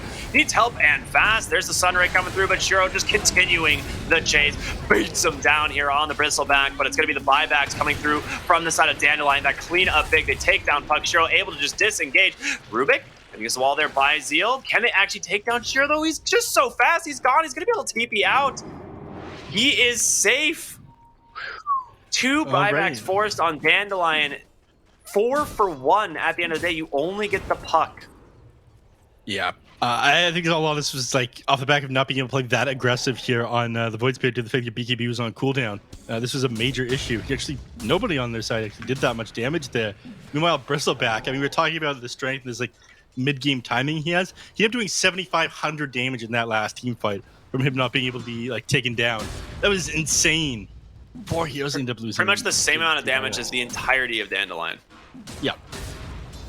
And he's almost got an AC. So I really like the decision here just to continue to lay into getting more just straight right-click damage. As Luna, obviously, she does not like heroes being on top of her. And Bristleback, even if she's BKB'd, he's going to have way more move speed. He can just chase her down. Yep. I mean, he's dealing with the physical damage coming out. Oh, they see beyond. Part of what they have going for them is they have a lot of heroes that just like right-click you between other things that they're doing. The Void Spirit, the Alchemist, Dawnbreaker, and Luna all do that. And when they have like Vlad's plus Lunar Blessing, Zeal off the mark with the spear, but it forces the BKB out of your Dawnbreaker. They drop a ward aggressively here. ZZQ actually gets scouted by the ward. Or by the creep, rather. So we're going to focus on the tier 2 tower here in the top lane. They should be able to get it with ease. No fortification left. Radiant's bottom tower is under attack. they're hesitant to even like go on this bottom tier 2 as well. Like if Zedzi commits forward, puck comes in, drops a coil on him, he's forced to pop his BKB in order to get away. Dude, having Quicksilver on Bristleback is so fun. I mean, it's okay. It's not like a crazy item anymore. They've nerfed it so many times. Yeah, but it's still pretty good. Yeah. At 6% or 7% move speed. A little bit underwhelming. It's pretty good, man. With how fast he is with Warpath. Yeah, it's all right. You might just replace it with the Elven Tunic, which also gives you 7%. I don't know. I don't know if they actually evasion might go a long way this game to keep him alive, especially during the break. Yep. Speaking of Elven Tunic, one drops for Summer there, but he's got himself a Paladin Sword instead. This is the Silver Edge reveal. You'll be able to get the Telekinesis on the Bristleback. Can you get the BKB up? Big Arena and a huge egg on the backside. They're going to need help as well. They've managed to trade 1-for-1 Nyx Assassin for them. Beyond pops his BKB trying to run. But Shiro here standing inside the Sunray doing some work. Zeal in some trouble as well. There's going to be the Eclipse, and Beyond comes in on the Dawnbreaker. They're stunning up the Bristleback, but there's the coil from Echo. He wasn't in the fight the entire time, and now the Luna stuck here. Man, like, you just can't get away. Ultra kill for Shiro. Give this man a rampage. They're looking for ZC. Question is, can they get him? Hutt blinks aggressively, manages to find him. He's busy. He's going to Roshan. There's an Arcane Rune that gets scouted. Zeal's got a blink and a spear in one. Oh, off the mark there. Yep. TP's still in cooldown for another 16 seconds, so he can't leave. But again, Shiro, he's using this opportunity to clear out Roshan again. The Aghanim Shard, he'll get off of this one. I imagine he'll take this for himself. 100%. This shard is so good. Yep. This shard is so good. This is like not an item you like want to get. Like you definitely get it late game, but the hairball is such a ridiculous amount of burst damage in fights, especially if you've managed to put a few stacks out. Like, it is really good. I mean, it just creates more stacks. More stacks. That's what Bristleback wants to do, is create stacks. He's on Satanic. What do you think about that? Makes sense. I mean, he's difficult to bring down. He wants to make himself even tankier. They're never going to be able to burst down in team fights. And what happened in the last one? It was such a quick response to them hopping on Shiro. Immediately, there's an arena that negates a lot of the damage coming off onto him, as well as like Supernova and Sunray. Yeah. Yeah. So it's blocking damage coming in from like ranged right clicks. It's healing, and you know they know that as soon as that Supernova pops, everyone's going to be stunned, so they're forced to back off. Dude, he has Paladin Sword on Shiro. Yep. That's about as good as it gets. Yeah, very tanky boy now. He's sitting kind of low on mana though. You need some way to top this back up. Unfortunately, nobody on his team is mana boots for him. Yeah, it is something that it's going to be difficult too, because if he uses Hairball in the fight, it's a ton of mana. That is a costly item. Oh, they actually saw Summer for a moment there. He's going to be able to pop that Silver Edge, try and hobble away on top of Zeal here. Concoction coming through. Stun's going to be able to find the Nyx Assassin. They're going to find Beyond on the backside, though. He's going to be forced to BKB right away, and Zenzi comes in with his own, finds the Nyx Assassin, but he's able to keep himself alive thanks to the Spike Carapace, so a nice bait. And now Zenzi He's gonna get caught by the coil. Zeal ready to go with an Arena as well. They jump in aggressively. The Arena comes out sucking into 4, but they've caught the Bristleback. The Aegis gonna get popped here, but a huge egg. And the Sunray as well, just burning these heroes. They cannot escape. Summer will survive. Echo into trouble. Silence up. He just get popped instead. A little bit too aggressive, and now Shiro needs to disengage. He did buyback on the next assassin. He's trying to get himself back across the map here to help out. Oh, Zeal, Spear. He's found the Void Spirit. Can they finish him off? Z2 with the blink in. The Impale is there. The damage they have to finish him off. They do. They find Alina as well. The Vendetta damage. Shiro just going to work. 5 heroes dead. Nyx Assassin, don't give it to EHOME, baby. All right. I mean, they should have known that Nyx Assassin was coming in. He's ready to set things up, but the Mars had no hesitation jumping in and grabbing the Void Spirit. They just wanted to move out of their base and find a little bit of farm after they lost that T-fight, but they're just going for the tier 4. End it. Dude, this guy has 700 damage right now. 800 damage. He's 25. He just hit 25. Oh my god. This is not okay. The amount of damage that this hero does. They know they have to buy back now to get him off the tower, but now that the tier 4s are gone, I don't think they can't win these fights. Yeah, they don't win these fights. They actually can't kill the Bristleback right now. Dude, he's just gonna destroy the throne. They got the Wraith Pack totem down. What? Where did SJ go? Beyond has to run away completely, and Shiro's just on the throne. Objective gaming. They just tap out. That is it, man. The mid-game Bristleback timing, we said they should be worried about it, but this is way worse than I thought. Welcome. Welcome to the world of Bristleback. There is a reason so many carry players across the world have been saying that this hero is one of the strongest carry heroes in the patch right now, and this is why. This hero just absolutely smacks down, and I mean that was absolutely brutal. That was absolutely terrific gameplay there from EHOME, but man, Shiro on that Bristle looking absolutely terrifying. And yeah, I mean, I have to say, I thought you guys were being a little bit rude to my boy Bristle, you know, saying that the Luna's gonna outcarry him.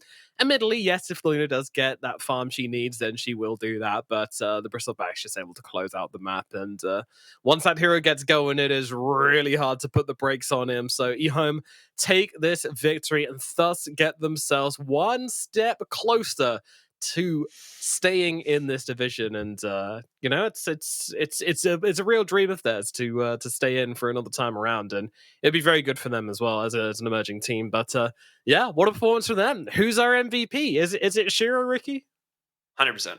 Yeah, it has to be Shiro. Like he baited so well on this hero. Like he actually just knows the strength of his Bristleback clearly, and it's one of those things that like they itemized so like specifically to just like blow up the Bristleback and prevent the saves. Like you have the Void Spirit and every single fight he's going to the backside trying to find the Phoenix, trying to remove the puck from these fights, but like it just didn't happen. Like Bristleback didn't get bursted down. Zeal was always there with the Arena. They get the egg off, they get the Sunray off, and as Shiro, like if he doesn't go down before the BKB, you're not killing him. And yeah, did a really good job. Played around the Aegis timings super well. Sick play all around from the team. No, very good, very good. And if you want some real cope, technically the chance of EHOME making it to the major are still alive. But there has to be some real wacky stuff which has to go down for that to happen. Like Dandelion have to beat Asta Ares, EHOME have to beat Vici. So it's a little complicated, but it is possible. It is possible. Get my boys to the major. Let's go. Get your copium from B-Cop there, Nomad. Yeah, I'm borrowing his supply, man. I'm borrowing his supply, but no, it's not very likely. But at the same time, I think ties are definitely looking likely. But one thing's for sure is that EHOME have put themselves above Dandelion here, so that actually means that at the moment they're equal in points to LGD. In joint 6th place. Poor old Dandelion, though, they are now stuck in a very solid 8th place, and I believe this loss does guarantee them relegation from Division 1, so commiserations to them. But you know, it's been a good run for them, and they'll get to give us one more game, one more showing against Asta Ares to see if they can win that spite match against their brothers coming up from Division 2 to prove all along that that Division 2 was not a fluke, that they did earn that spot. But man, actually, actually, there could be a 3-way tie at 2 and 5. between Dandelion, EHOME, and LGD. Oh yeah, that sounds great. Just a three-way tie with PSG.LGD, the team number 1 in DPC points right now across all regions. Across the entire That'll world. be easy. Yeah. I'm just saying, good it luck, could boys. happen. Dandelion you're right. technically not out. Technically not out. There is Okay. a world in which 3 teams go 2 and 5. How do I live in Ricky's world? It sounds fun. Sounds it's a 2 and 5 dream. It's kind of cursed but blessed at the same time. I'm ready for it. I mean, either way, we're getting a tie some way here, as almost guaranteed to be a tie at some point here in the China region. I don't think there's a way to figure it out. I don't know. I haven't run the permutations. I'm not Knoxville, but it does seem like a real possibility. But Neff, I want to hear some more thoughts about this game too before we start moving on to the bigger picture. I said that I thought that Dandelion would win. I'm not a big fan of this Alchemist and what he does, but I think the major thing is they end up missing their timing on ZC. Like, he ended up... he went a defensive item build. He tried to go the BKB immediately after he was past at Egg and him Scepter, and that's fine, but he didn't manage to find any kills right away with the thing.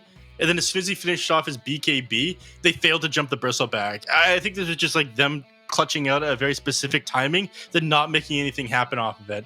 And then your net worth advantage was really just not there. Yeah. This was the Silver Edge reveal in this fight too, and you're like, okay, this is your chance to try and blow up Shiro, but the response was so fast, though. The response is so fast, and once that damage starts coming in from the Bristleback, once those BKBs are gone, there's no hope, right? Like this hero will just hit you for like 300-400 damage in auto attack. I feel like this is due to the issue I highlighted last game, and it says disconnect between ZC and Summer. And this is something we haven't really noticed before, but in this series especially, like this Luna, if she is dropping Silver Edge onto a Bristleback, your Void Spirit is the only other hero in this draft who can join you in trying to take him down, right? Like that is the only other hero that can do that. Like he can't really be sitting on the backlines trying to mess with the heroes. Like if you're going for Shiro, you go for Shiro because this guy's not dying unless they're both committed to it. And that was the issue. And here we see this beautiful combo there. China classic of Mars Phoenix. This used to be like first phase every single damn game back in the day. Yep. Yeah. I'm kind of surprised it worked out as well as it did because Mars is definitely a much weaker offlaner right now. I don't think you pick it in most games unless you have this type of combination. But Zeal made it look pretty strong. Like, he actually found some really sick pickoffs. I mean, like that one right there in particular was real sick. This ends up completely turning this fight around. Or not fight, but the game, basically. It wins them the game. Like, they get those 2 kills. It's a dieback on your mid lane Void Spirit. And Shiro hitting level 25 off those 3 kills is like, yeah, I can just kill. I can win the game. Watch SJ get classic. Beautiful stuff. Yeah, you literally hit him for 1,000 damage on that first auto attack. Yeah, he did. He did. I love it. Oh my god, Summer also getting absolutely shredded here. I also loved how in a lot of these fights, like poor old Planet, you had to try and keep the sun ray on this Bristleback who's just moving around at like 1,000 miles an hour. Like he's there playing like Dance Dance Revolution. He's like, oh god, where's he going? Whilst the Bristleback's just running around like a lunatic. It was pretty amusing. I was chuckling to myself in a lot of those fights because poor old Planet was just trying to trace this guy. He's clearly played some FPS games, I'll say that much. His object tracking was very good. So credit there where it's due. And credit to EHOME as their journey continues. The possibility of them staying in Division 1 continues. But of course, that is all dependent on the next match as well, which is going to be LGD versus RNG. But that's still to come. I want to hear some cheeky predictions before we get into the interview. I want to hear some cheeky predictions about this next match. 2-0 RNG. 2-0 RNG. You think RNG is going to take a 2-0 over PSG.LGD? Ricky, you are insane. You have no idea what you're talking. I think it's going to be a 2-0, and I think it's going to be a convincing 2-0. You be careful. Ricky, Beakoff doesn't hear you. He'll come to your house. He knows where you live. You are insane. You have no idea what you're talking about. PSG.LGD, they weren't trying before. Now they're in danger of being relegated. They're going to put more effort in. They need to win this match. It's going to be different than the PSG.LGD you've seen the last couple of weeks, okay? This team is going to rise back up to keep their place in Division 1, Ricky. You are insane. Plus, if they can take out the first place team right now, then they showed all their feigns that, they're still incredibly good. Maybe just a little bit unlucky earlier. I know this is cracked logic, but like, I'm still not convinced they care. Like, I'm still not convinced they care about being in Division 1 anymore. Like, their road to TI is done. All they care about is TI now, right? They, like, having talked to the teams, listened to the teams, like, just LGD in a nutshell at the moment is TI or nothing. And by nothing, I mean they will put, like, none of their resources into anything that isn't winning TI. So next year, they don't care about next year. I'm pretty sure. They can buy a Division 1 slot next year with their winnings, I'm sure they can. Alrighty, let's move over to our interview for today. And we get to talk to Shiro from the side. Oh. Yeah, that's right, off EHOME, the carry god himself. Shiro, thank you for coming to talk to us. Congratulations on your win here. Were you expecting these guys to put up more of a fight, or was this kind of how you expected it to go? A pretty convincing 2-0.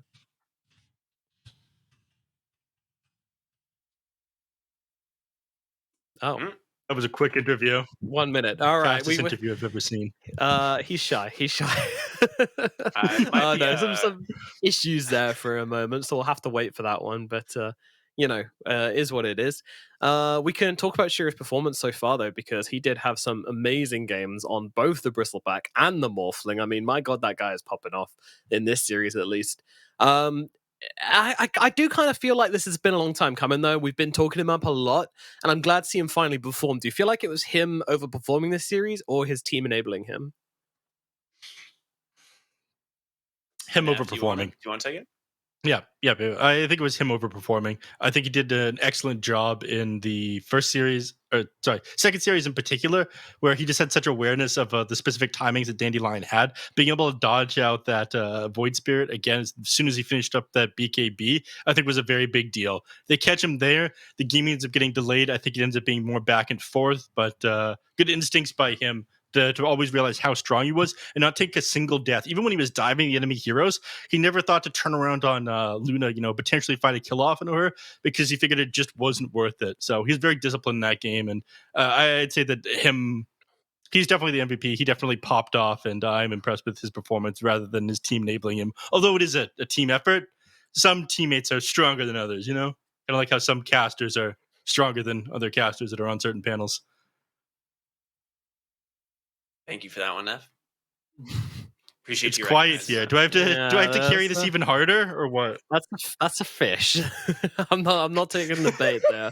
I'm not taking that bait.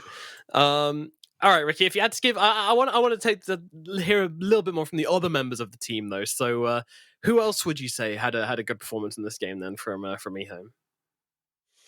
I would say like Zeal's Mars was actually really good. Yeah. No, it's like I feel like Zeal actually did a really good job. I was a little bit surprised. I wasn't sure if he was going to be able to contribute enough on the Mars hero. Like I said, after the constant nerfs that this hero has received, he's definitely a little bit more underwhelming than he was in the past. But his team fight contribution was definitely on par. He found his arena targets. He got some big pickoffs with the spears. He had a couple unfortunate deaths, but overall, yeah, Zeal played a really strong game on the Mars. He definitely did. Yeah, and I don't know. It just feels like there was a growth in EHOME, and I'm sad it's come this late. But then that also might come down to their opponent as well. But then, even as cuts, we can take a step back and we can look at these things, just from an objective point of view and say, this was a good performance from EHOME. This wasn't just the side of Dandelion underperforming. This was EHOME stepping up to the mark here as well. I genuinely think this is the best we've seen them play so far, even against their series against RNG. That looked like an easier series for them compared to this one. I think people are just more warmed up now, and people are more in gear. And yeah, I don't know. I feel like it's kind of a shame that it's taken them this long to get into this rhythm. But following on from this, could they win more? Is the question. Well, they've only got one series and then possibly tiebreakers left to go. So that is going to be an ask and a half. I don't know. In fact, it's just I think they tiebreakers, have the isn't it? potential to beat Vici Gaming, right? Oh, no, like it's it's not Vici, like yeah. that's off the cards, right? Like that is an absolute thing that can happen. That would put them at their third win, which would put them pretty much like absolutely in tiebreakers because like seventh place is going to probably be a 7-win tiebreaker scenario or 3-win tiebreaker scenario for seventh. So there's almost, I think there is guaranteed to be tiebreakers no matter what for seventh place. I don't think there is a scenario where someone there is a scenario where like a team ends up at 2-0 or at 2-5, but or 2-5, but we'll see. There's a lot that can still happen. This is big for EHOME though. They needed this really badly. Yeah. Hopefully this allows them to find their momentum, and that can also extend all the way down as well, right? Like if Aster Aries can't find themselves any more wins, and if Vici don't find themselves any more wins, then that third that tie could go all the way from 4th to 7th in a 4-way tie. Which imagine playing at a tiebreaker where you might be going to the major or you might be getting eliminated. That'd be fun. With LGD in there as well. Wow. Yeah. With LGD in the mix. Yeah. Oh, good luck. That sounds spicy. I'm here for it though. I mean, it'd be Aster Aries, it would be Vici, it'd be LGD, and it would be EHOME as well. So yeah, I'm down for that one. All right, does look like we have our interview ready. So let's try again and jump over to Mr. Shiro and find out what he has to say about this game. So, firstly, big congratulations for this win. Very big deal for you guys. I want to know, do you think your very successful games were based upon you overperforming or your team enabling you? 首先恭喜你们拿下这场比赛的胜利。想问一下你，就是对于你自己，今天非常出色的发挥啊，你觉得是自己今天发挥的特别好，还是说是你的队友帮你搭了一个非常好的舞台？我觉得都有吧。Yeah, I think it's both. Bit of both, as it always is. I want to ask a question. You have incredible skin. You know, every time I see you on camera, I think it. None of those greasy gamer skins like we see on everyone else. You've got incredible skin. Do you have a skincare routine, or are you just gifted with genetics? 就是每次看你摄像头都觉得你皮肤特别好，跟普通那些我们这些油腻的打游戏的这个选手不一样。你自己平时会去做这方面的保养吗？还是你生下来就皮肤比较好？偶尔会一下吧，但是我本来就属于那种比较白的。Yeah, I think it's a little bit generic. My skin is born very good, but I rarely do some skincare as well. Ooh, keeping the secrets, I see. Damn. All right, I'm going to have to press him harder for that one at a later date. I'm going to throw it to a Neff and Ricky, as I'm sure you've got some questions. I can ask a real Dota question. Absolutely. All right. So in game 1, you were behind for a very long time. Was there a specific opportunity that you were waiting for in order to turn the game around? Is my first question. 第一场比赛的话，你们大部分时间一直就是处在一个劣势的情况下。当时你们讨论过想要翻盘的话，有没有一些就是一定要抓住的机会？当然有啊。首先是肉山嘛，肉山一定要争夺的。然后打团的话，秒掉虚空的话就会比较好打。Yeah, there is a few key things we was in our mind. First is the Roche fight. We need to fight them to around the Roche pit. We cannot give them free Roshan. Then second is we have to figure out a way to kill Faceless Voice at the start of the team fight. If we manage to do so, the team fight will be easy for us. Mm-hmm. All right. And my second question would be that Morphling has felt very weak since the changes of Ethereal Blade. Do you have any tips on how to play Morphling in the current patch, given that you're a Grandmaster on the hero? 就是水人随着训练刀的改动之后，感觉现在比较弱。你作为一个这个宗师级的水人的话，给大家有没有一些使用这个英雄上面的一些建议？现在确实比较弱嘛，然后需要看一些阵容才拿出来。然后建议的话就早点出萨丹吧。Yeah, I agree with you. The hero is not in a good position right now. It's a very lineup dependent hero, and my advice is to build a satanic as early as possible. Nice. Cool. Yeah. First item Satanic. Let's go. I like it. So I have a question. This game number 2 kind of just snowballed out of control really fast. Who made the call to just go straight tier 4s and end this game? 第二场比赛的话结束的非常快嘛，当时是谁做出了要直接推4塔，然后直接推基地这个选择的？那肯定是我呀，因为我只有我有推基地的能力嘛。I was the one made the call because I'm the only hero that can push down the towers, so I made the call. It was definitely the right call. I mean, overall, I'm a big fan of your guys' team. I am super excited for your last series against Vici Gaming. How do you guys feel going into this since it is such an important series? 最后一场比赛打 VG 的话，对你们来说是非常关键的一个系列赛。你们会做一些什么样的准备去到最后一场比赛？就必须赢他们嘛，然后要赢他们2次。We have to win against them, and we have to win them twice. Yeah, I think it's right. It's going to be, like I said, tiebreaker scenario. Thank you. So that is the question indeed. Can they take down Vici? And what I want to ask actually is, coming into this series, did you have a specific plan on any ways you could beat these guys? Some weakness you wanted to take advantage of, perhaps? 那就是这场比赛的话，这场系列赛的话，你们当时赛前是怎么做准备的？就是有没有一些觉得对方的弱点可以去针对一下？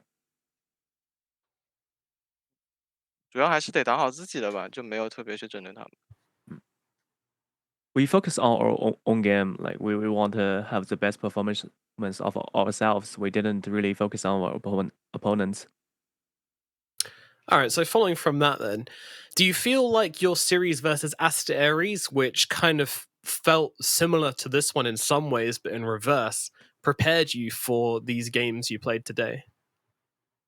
那之前其实打 Ares 的时候，情况跟今天的比赛有点像，只不过输赢的结果不一样。你就觉得当时那个系列赛可能发挥的不好，这个到后来有帮助到你们这个系列赛重新准备一下吗？心态上或者说打法上？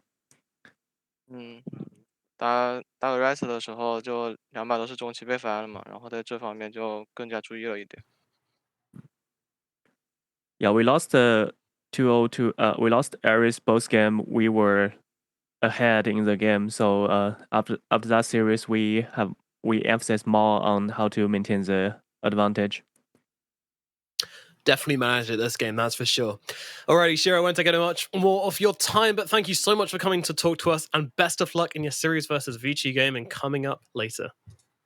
感谢你接受我们的采访，祝你们后面打 VG 的比赛好运。谢谢。Thank you. 谢谢。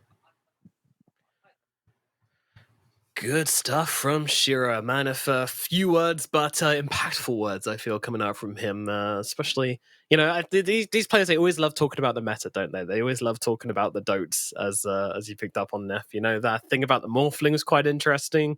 Fact that he agrees that it's a weak hero. Excellent question by you as well. Oh, thank you. Agrees the Morphling is weak, but is gonna pick it anyway because he knows when it's strong because he just played it so damn much. I mean, that is telling, isn't it? How much they value, you know, some players value meta and some players just value experience. And Shiro's clearly the latter, and his team trust him in that. Mm-hmm. Yeah, it's nice to see. I mean, he's been playing with them for a while, but teams are just built differently when, you know, you trust your carry play to make good decisions and do more than just press the buttons, right? Yeah. That's the idea. That is the idea. Alrighty, we are now going to throw it over to a break, after which we shall be back. Oh yes, I can hear you quivering from your seats already, from your gaming chairs. It is time for PSG.LGD versus RNG. A huge match here, almost a must-win for LGD. Otherwise, the threat of relegation is going to become disturbingly close for them. Meanwhile, RNG, they have locked in their slot in that top 4 position, but they are not done. They want to take down the Kings of the China region, the Kings of the world right now, the highest DPC point team in the world. They want to do it in style as well. Who is going to win? We're going to find out. We're going to throw it over to a break, after which we shall be back with that epic series. We'll see you soon. 为英雄之前，你不曾拥有姓名。通向终点的路很长，但谁也无法预知结局。有人前倾暗影，谋而后动；有人拼尽全力，克敌机先。没有对与错，只有速度是唯一的答案。奔跑吧，在到达终点之前。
穷之前，你不曾拥有姓名。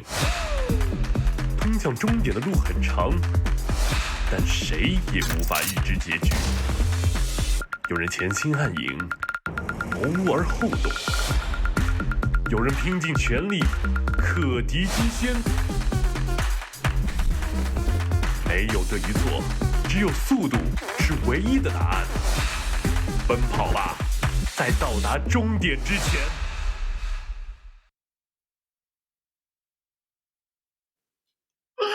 Welcome one and all here to the Chinese DPC. We are continuing this third tour, continuing this day of tour, or Division 1 action, excuse me, and now getting to the biggest matchup potentially of both of these teams. We've got RNG and LGD coming up in a best of 3 matchup that is quite important.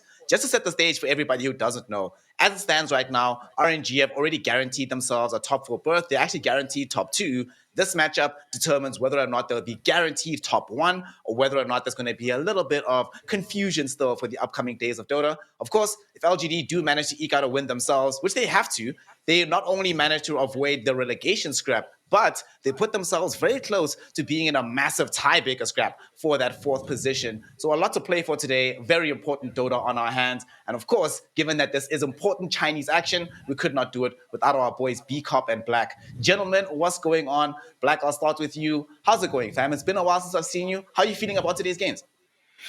Pretty good. I mean, especially this one, right? We got LGD versus RNG. One of the probably... Well, I don't even know if I can say that anymore, but LGD's recent performances. But on paper, one of the best matches you'll ever see, like in any DPC league. And as you said, if LGD actually lose this game, they could be bottom 2. They're playing Aster last, and then they're relegated. A Div 2 team at TI. I mean, I'm in for the story though. A Div 2 team, not only a Div 2 team at TI, the first team to qualify for TI going to Div 2. That would be a hilarious story.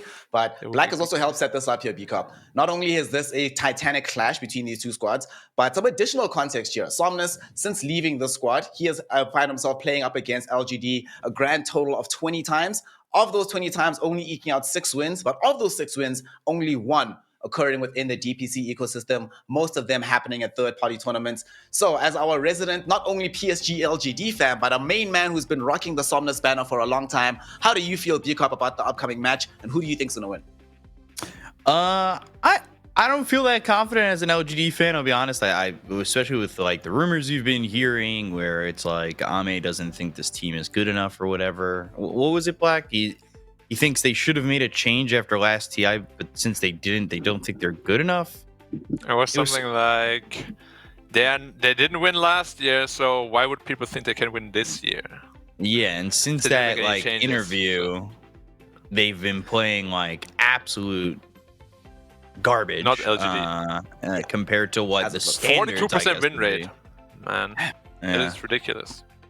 It's definitely weird, but RNG theoretically have nothing to worry about. Even if they lose this series, they are most likely guaranteed first if LGD do make it into that 4-3 tiebreaker scenario. Because it'd have to beat RNG, which would make RNG 5-2 end season. But LGD would also have to beat Aster, which means Aster couldn't be 5-2, they'd be 4-3. So RNG would be safely in first, regardless of the results of this matchup. So, not too much on the line. Like, yeah, they could, shoot for 6-1 and just get first and kill the dreams of LGD, or they lose and LGD, they hope win again, and then nothing changes. Let me spice the story up a bit more, B-Cup. Yeah. If LGD wins this one and then Aster wins the next one, LGD is still dead, but there will be a tiebreaker for first and second, which is actually pretty important going into the major, because I think you get to the winner bracket straight away if you're first, right? So you definitely want to win now, 100%. You definitely want to win now if you're RNG. It guarantees you your top 1 position. You don't have to worry about any tiebreakers. And if we're looking forward towards the future, if you're an RNG fan and you're an RNG team right now, it might only be a 47% for viewer support rate right now. But if they win, not only do they get top of the group, but it's very likely PSG.LGD get relegated, which also means your next 2-1 of the next season will be a lot easier, not having to deal with PSG.LGD, putting them into the scrap heap of Division 2.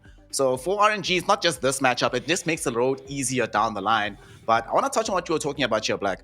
With what PSG.LGD has been saying, what Army has been saying about them potentially being better off had they have made a change or two.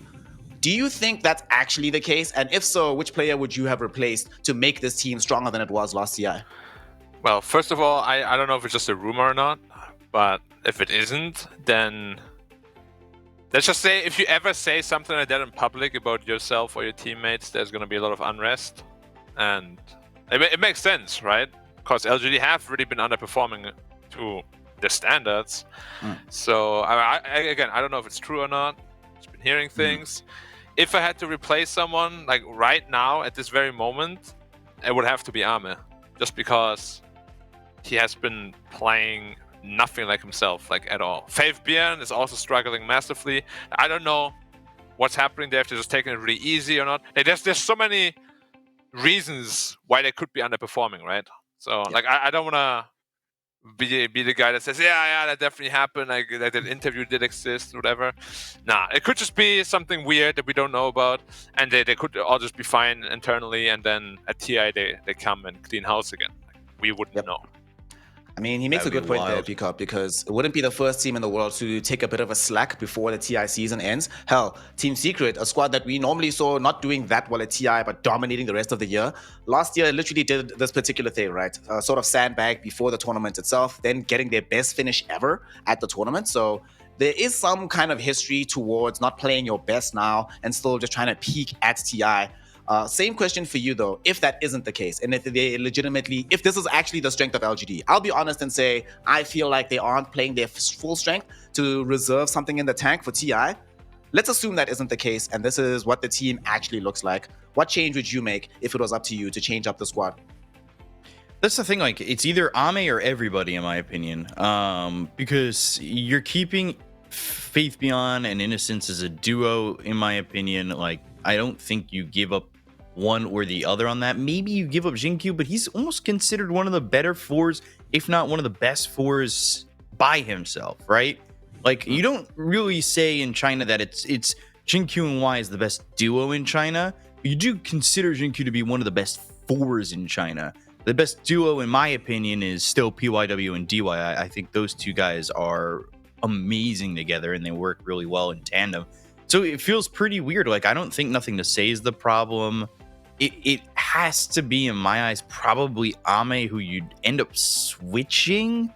But the carry pool of players isn't exactly filled with that much depth at the moment. Like, it's not. There used to be a time where you had like that extra handful of guys, right? Like, you'd have like a Sylar, you'd have like a Kama who could play safe lane, you'd have a Aggressive who could play safe lane. Hell, you had SCCC who could play safe lane.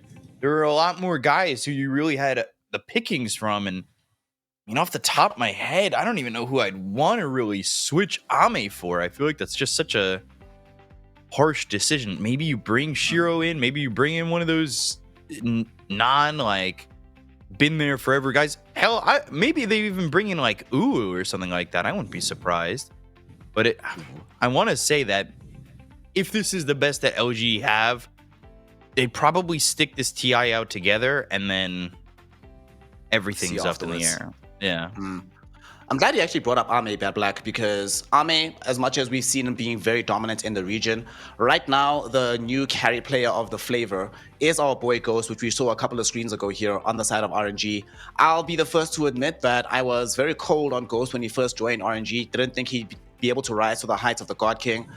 He's done a phenomenal job in the season so far. Looked very, very consistent, very strong. And there have been several games where he's been the one carrying RNG out of poor situations rather than the normal situation where we saw Somnus have to rise up when the team is in danger.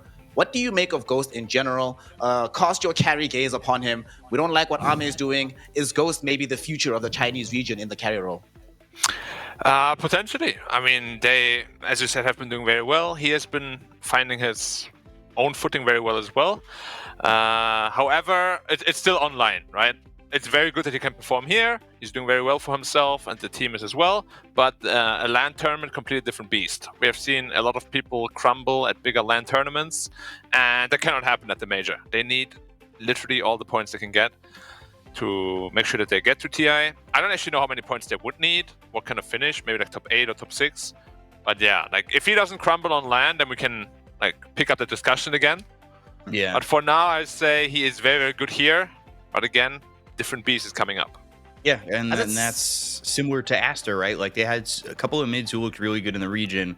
Love You, Love Me. D-Stones looked really phenomenal in the region. And then you got to LAN, you got to what? It was that ESL Birmingham where it went so poorly for Aster. And then they got rid of their mid like immediately afterwards. It's kind of crazy. Some of the guys who like really do put up well in the region and then just can't figure it out on LAN.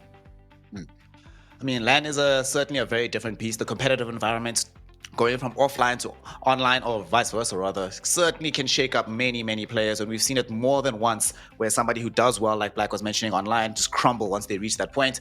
Especially it seems to happen a lot to these mid players in China. Unfortunately though, B-Cup, it's happened a lot to Team Aster, so it feels like they're the squad that we have to really watch out the most for once they do get to LAN again. But it does help that that team does have some veterans on the squad right now, not that many unproven players in that regard. This particular matchup, I'm really looking forward to seeing the support duo play out as well. You were talking about it, B-Cup, the fact that DY and PYW from Extreme Gaming have for a long time been considered the best support duo in China. But when we spoke to them last year, Black, they themselves directly mentioned and referenced that they believe, it was PYW who believes that X-Nova and Kaka are currently the best support duo in the nation and probably in the world. Of late, I'm inclined to agree with him, which is saying a lot because of how hot I was on Extreme Gaming beforehand. How do you feel about this X-Nova Kaka duo in these games so far? I mean, obviously they're very, very good. Like X-Nova has always been one of the best fives in the way he's just getting all these amazing wards out. And Kaka also, right? His map movements, his hero pool is very, very good, very well suited for the 4 position as well. And they form a very, very strong duo for sure. But can you really say they're the best? They've been playing together for how long now? Like, what, 3 weeks? Yeah, not that long. Kaka joined the team in April, so they've only been together, what, 2 months now? Pretty much? Three, yeah, and maybe 3 months. Yeah, sorry, I said weeks. Yeah, so 3 months. Can you really say they're the best? I mean, we'll have to see, right? But they're definitely a force to be reckoned with, and if the trend continues with them right now, might very well be the best. However, what I don't like right now is Arma is not with the rest of the team, I think. That was what that just showed, right? Yeah. He was in a hotel room. Yeah. Huh. He could just be traveling, y'all. We've seen some of these squads just not saying, be all together. Let's put it this way. Anything could be happening. What if he's just when there's all 5 of us in the same room, we don't get the same degree of connectivity, so one must leave. Then he can never play again in the team. Somnus, I will say, LAN together. Somnus has had some swagger to him. I feel like ever since we had the interview, the one where he was like queuing at the same time that we were talking to him, he's had like this aura and this confidence. It really has shined, I think, this season. He's looked really good. And going back to just talking about how Kaka and X-Nova feel like one of the best duos, I think their individual skill is just so high that it, like, together they do a lot. I don't know if they really work in best. Like, that's something I'm actually going to really focus on now that we're going into this series. I'd really like to take a closer look at that because I know Kaka himself, he makes plays. He's a big play, but it's not like that DY PYW thing where they're working as like a 1-2 unit. It's like X-Nova kind of is doing his thing and Kaka's kind of doing his thing. And we knew Kaka was this very individually skilled player because we were shocked he was off a team for so long. Like his removal from IG was shocking. His non-team existence for so long was even more shocking. I mean, for me, one of the reasons I really prefer this particular duo right now is Kaka just gives you an incredible dimension in your drafts. I mean, it might be a bit of a trite thing, his 3 heroes that are just game-breaking, but it certainly is the case that it can define many games and has done so in the past. And we're going to be seeing whether or not it can define this series here, Black, as we are into it. The first draft of the day in this series, RNG versus PSG.LGD. And one of those heroes that Kaka is a specialist on that you have to account for in the draft.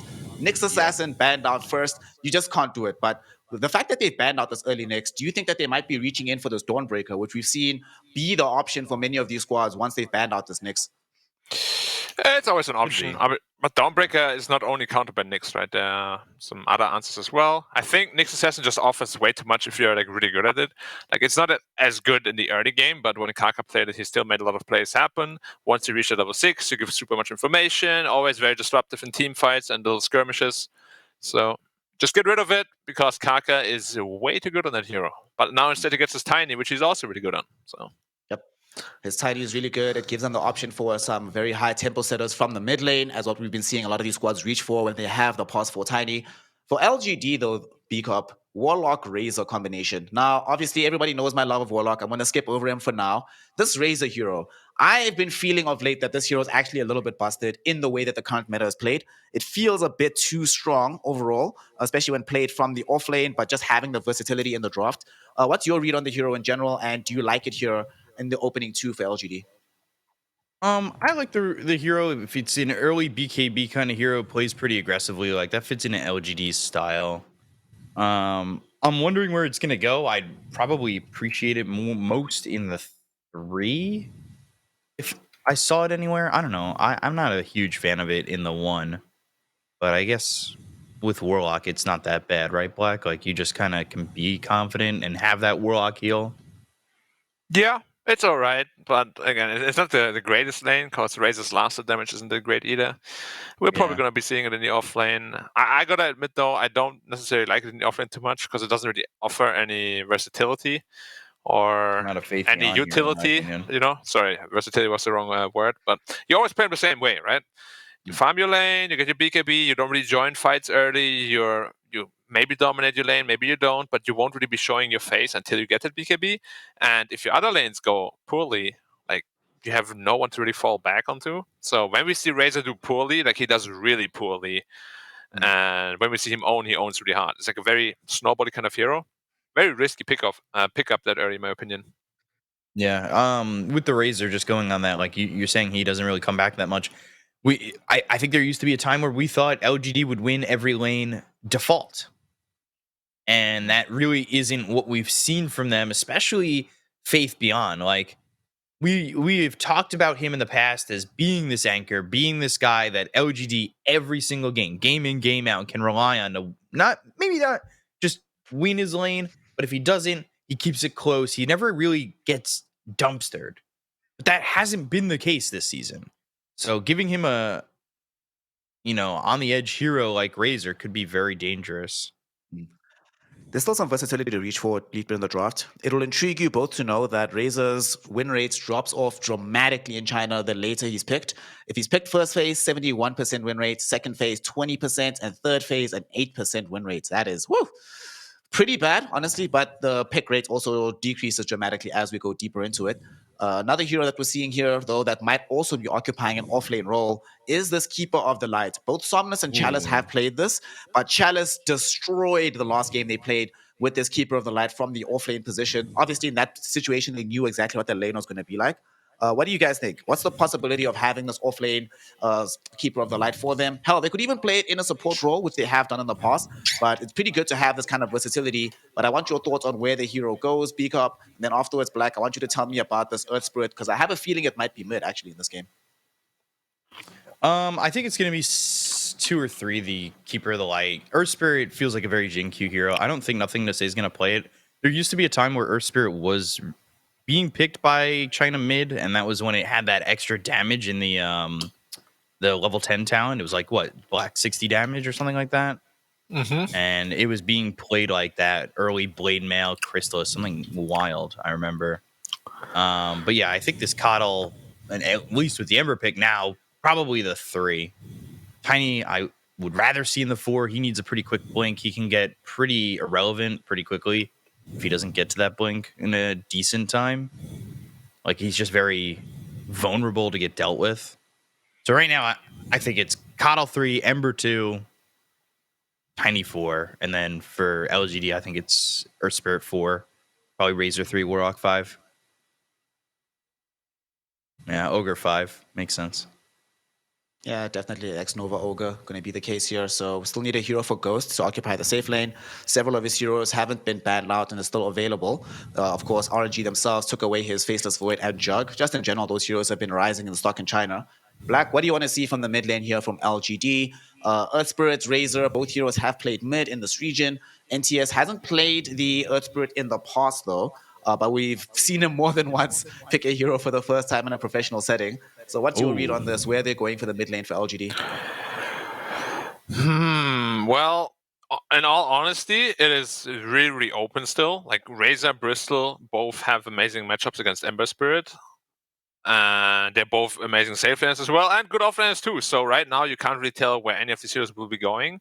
But if I had to guess, it would have to be a stunner on whatever lane they choose to pick the last hero for, because they have very limited lockdown. They have a Warlock Golem and an Earth Spirit role, right? That's pretty much it. So maybe they can go back to like his Void Spirit, something along those lines. Yeah, he doesn't play Earth Spirit mid, so I don't expect. Yeah, but it could to also be be a Bristol mid. Like Bristol middle actually destroys Ember. It's super easy. We've seen this Bristol just snowball out of control so many times. Yeah, it's a great Bristol game too, because unless it's a carry tiny, there isn't really any Silver Edge builder. Anti-Mage looks really good though, so I probably want to ban that. Monkey King is also very scary. Probably want to ban that too. Another thing, they don't really have like movement manipulators outside of that tiny either, which we've often seen be a solution to this Bristleback. But in this game, what are the options that are left here? So Beastmaster gets banned, so they don't want to give them that massive tempo on the side of LGD. Most of the games that it's been played, it has been safe lane in China. I don't think we've actually seen a single time where it hasn't been played in that role. I'll check just now, but if I remember correctly, it's been 5 games in a row, all played safe lane for the Bristleback. So that should be the Army hero. And most of the games for Razor have been off lane, so that should be the case. But LGD used to throwing us these curveballs. A Kunkka ban from the mid lane. So they want to be able to deny them some degree of additional control from LGD side. And RNG, what's going to be the last pick here? Black, you were saying that there's still space for this anti-mage. Are you still feeling good about it in the advent of these Morphling and Bloodseeker bans from LGD? Yeah, I think it could work out pretty nicely. It's also one of Ghost's better heroes. They have, like, the 4 of them can fight very easily and a lot, very low cooldowns. So it makes sense in that way, in that regard as well. They could also pick throw like the Ember Terrorblade or safe, whatever. right?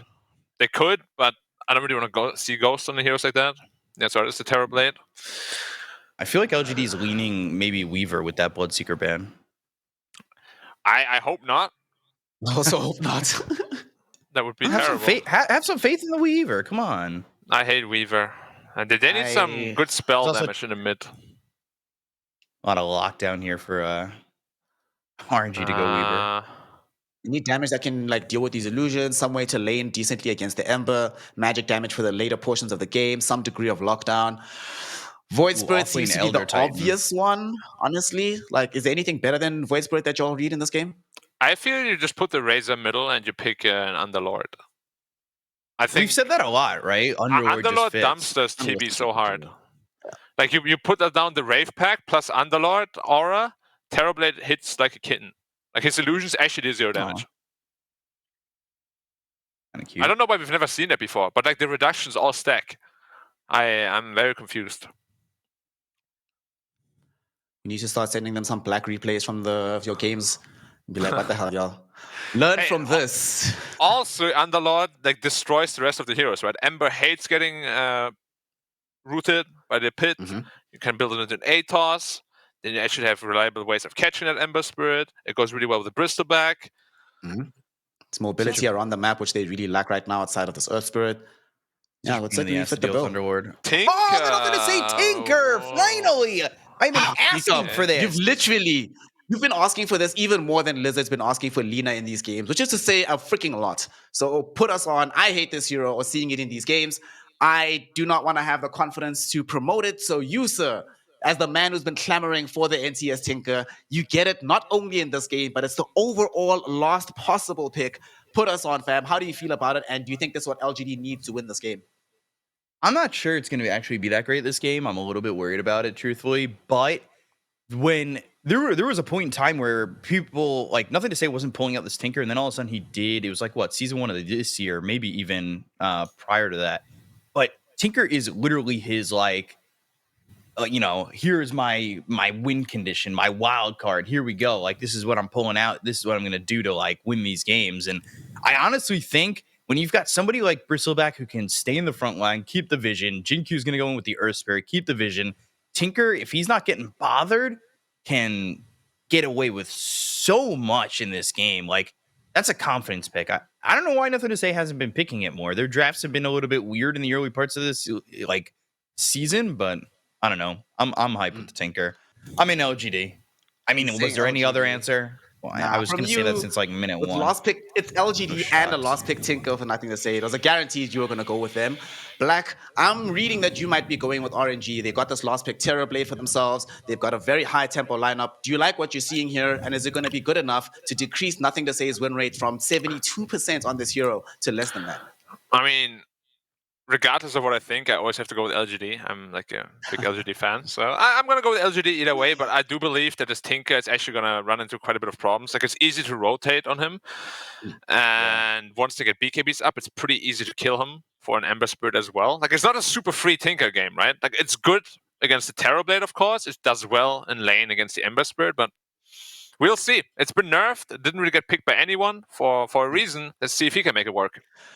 I have full faith and confidence in the RNG lineup. You know, I was not on the Ghost bandwagon, but now I've bought several tickets, full steam ahead. RNG with this last pick Terrorblade are going to dominate this game. And let's find out if that's going to be the case or if LGD will finally live up to their prior strength. To find out, we do have Black and we do have B-Cop, the stellar Chinese cast. Let's take it away, boys, for this opening game one. Talk to you afterwards.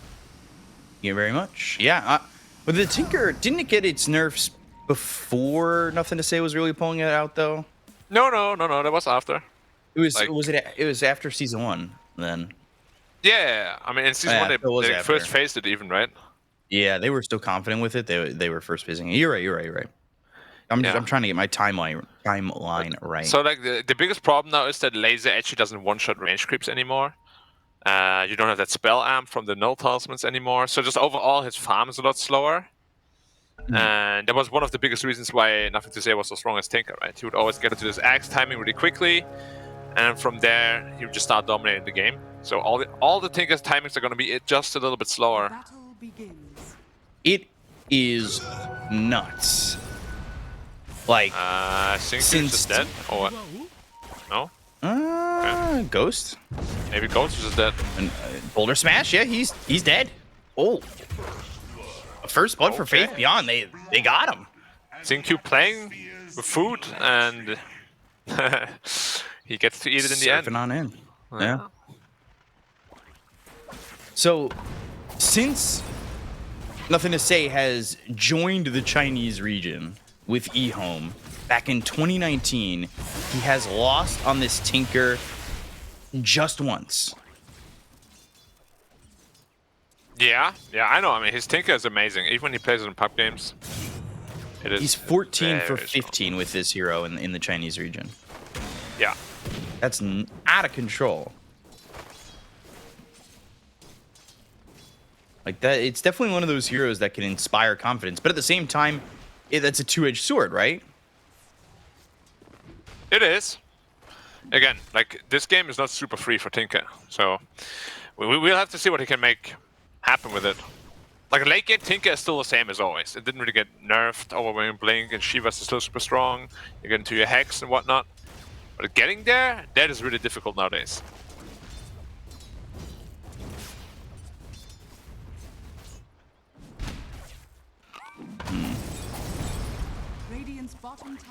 What do you think about these lanes? Or no, go for it. I just wanted to ask you if you also felt like just everyone of LGD lately doesn't feel like they're as confident. Yeah, I could agree with that. It feels like they're certainly lacking that X factor when they were coming into these lanes. Just like not only not caring about the other team, but confident enough to just roll through. Kind of reminds me of Emo. Like he is so much more timid now than he used to be after a bunch of losses in those Div 2 games. After the God interview?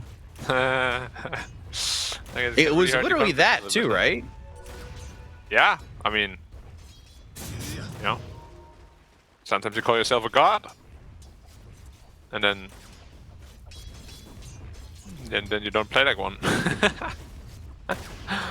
I like it though. I like it. Smack talk is much very, very welcome, right? Yeah. We want to have some more smack talk. It's always fun. You need to back it up though. That's the thing. I think the biggest thing with smack talk is like if you're gonna talk about it, you need to back it up. Otherwise, that's a big confidence destroyer. Yeah, I would agree.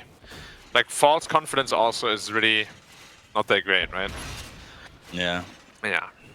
We'll see. Maybe LGD gets their mojo back because, I mean, I'm sure you're also pretty disappointed, but lately they just haven't been themselves at all. And it's just my favorite team to watch in terms of just innovation and all. So yeah, I hope they definitely were like that. They definitely felt that way in a multitude of different areas with the drafts that they were picking, with the aggression that they were doing. But this season certainly felt a little bit different. I will say they've been in this situation before, so they have experience in being 2-3 coming into the final stretch, and then they had to play that tiebreaker against Elephant. It's like it's not unheard of that they've been in this spot and had two hard enemies to play up against afterwards.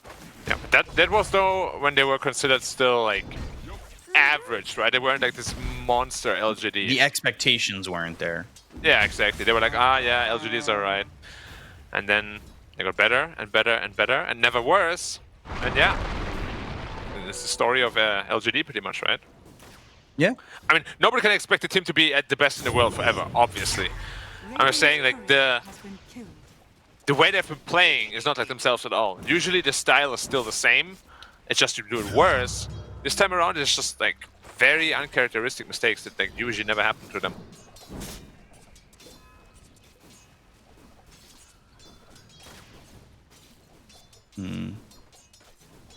Right now, the lane's going pretty well for RNG in terms of CS. They're top in the charts. Ame's the only one who's in that top 3. Yeah, nothing to say is struggling quite a bit against that Ember Spirit, which really this is supposed to be a Tinker favorite matchup.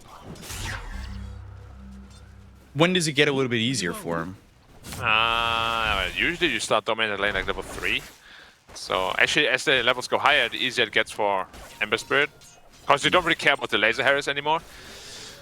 Get those free TPs back. I guess it's the same with Tinker, but you don't really want to get outfarmed by an Ember Spirit ever. Yeah, and right now he's down by about a couple hundred gold, but we'll see what happens, because at the moment, Jinkyu's stationary bottom, which is a little bit concerning. Usually we see him move around a little bit more, and we'll see if he does want to make that rotation, although I say that, nothing to say is the one coming towards bot to swipe a bounty rune, which they, I believe, have vision on, yeah, because of this obs that's in an interesting spot. Look what Arma's doing. He shouldn't really be scared in this lane, right? Like, there's no reason for him to be. Yeah, there's absolutely nothing they can do. And it gives like a lot of information that the Tiny isn't here, the Coddle is just blasting waves, right? So I like what he's doing to a lot. punish Ame, they have to commit. And committing means opening the rest of the lanes. So, I mean, I think even if they bring like 4 heroes, it's going to be a tough kill. With that early Vanguard, it's going to take like 0 damage. And he's top of the net worth by a decent margin at this point. So at some point for RNG, you're going to have to go to your checks here and try and figure it out. Because if you don't look at this Bristle and you don't make sure he doesn't snowball out of control, things get dangerous. Kaka's tipping bot. They're looking for a meta kill. If they can catch Razor, it's probably the best bet. Looks like all they need to do is ignite and throw an avalanche. They've got toss available. They'll toss him back right on a ghost. Roll is in. They've got a lot of TPs coming out from LGD. They get the kill on a Faith Beyond, but the laser through. Ghost taking a lot of damage. The Fatal Bonds on all 3 heroes. They'll TP in another one. They'll TP in everyone. More rocket. Rocket lands, hits, and he's still low. But you got to remember, they are Fatal Bonds together. Oh, yeah. They can't just let themselves take this kind of damage as Jinkyu ends up dying. Hassan is 2 heroes gone. And that will be it. So Ghost gets back into the base. They do take out both heroes from bot. They do have some rotations come in. Obviously, nothing to say can get back in the mid. Everyone has to be a bit careful. Like a couple more. Okay, so I'm gonna heal up with a Warlock. Arcane Rune Ember is no joke. Not fun. Only a level 3 Warlock at the moment. This is something we've talked about in a lot of these games, where the supports sit in terms of experience and where it's been biggest. Like, having that chaotic offering has been massive. And we've seen this Warlock Earth Spirit combo a lot. It's the magnetized Fatal Bonds combo. Yeah, it's a super old school combo. Like many years ago, it was already picked. Ever since Earth's been really released. So, roll in. Jinq very aggressive with that, but he's gonna eat a lot of damage. They've also got Kaka here. Avalanche comes out, lasers in, toss up into the air. Jinq low, not dead just yet. But they finally get Kaka as a trade as Jinq goes down to Somnus with the Remnant forward and back. Still though, keeping Ame alone and untouched. I mean, look what he's doing. He's just farming the ancient creeps the entire time. He's being very efficient. I liked it a lot. And as you said, we've seen many Bristol's snowball super hard.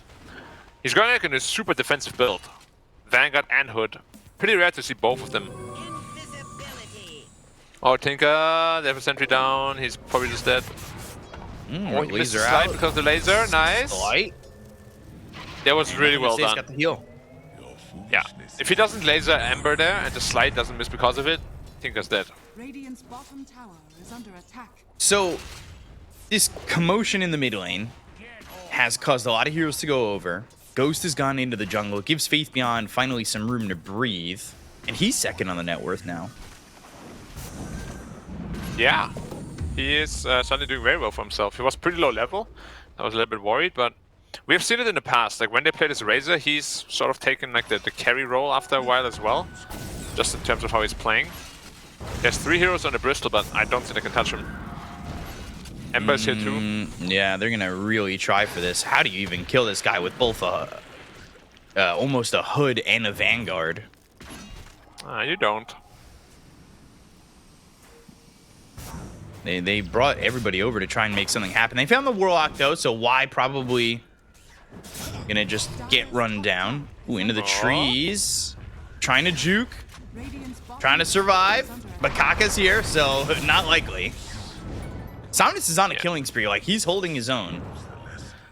They almost got a Vessel done on the Coddle though. The Vessel is going to be absolutely massive. You cannot kill this Bristol Bait no matter what happens. Like I don't even think they should commit any resources here. Just let the Coddle push out the wave. Even if they bring 5 heroes right now, this Bristol won't die. Right. Until they get their Vessel. So Ember's the bottom. He has a haste rune, that's very scary. They're going to need some rotations in from LGD, but now they look over at Faith Beyond. They've got the Static Link, the Silence from the Geomagnetic Grip on X-Nova, as well as Chalice. That might have kept Faith Beyond alive. They're still chasing. The Illuminate doesn't hit. They've got the Searing Chains. Here comes nothing to say. The damage on a Faith Beyond, though, with the Remnant, and X-Nova burns him out with the Ignite. Yeah, they're looking at Y next. No. Never mind. Just trying to get some mid-experience. Yeah, generally why we don't see this item build on Bristol, just real quick by the way, is he isn't really a threat on the map.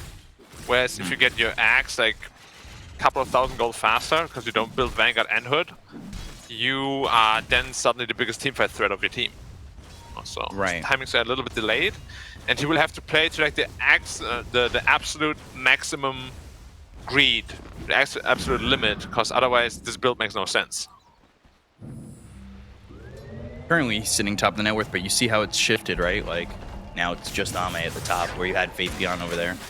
I'm scared for the Tinker. Because this is what I see a lot when I play with or against him.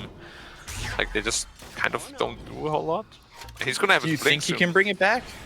Yeah, I mean, sure. Those team fights, he will be dealing a lot of damage. Just, I have bad experiences, you know? It might be relying on what Ame can get done, and right now he's just tanky, not damagey. Yeah, the biggest problem is you just have no lockdown. It's just the Earth Spirit roll on the Warlock Rock. What happens after you use that? You can't rely on your Earth Spirit to everything. He's vesseled right now, but again... And he's running away from his team.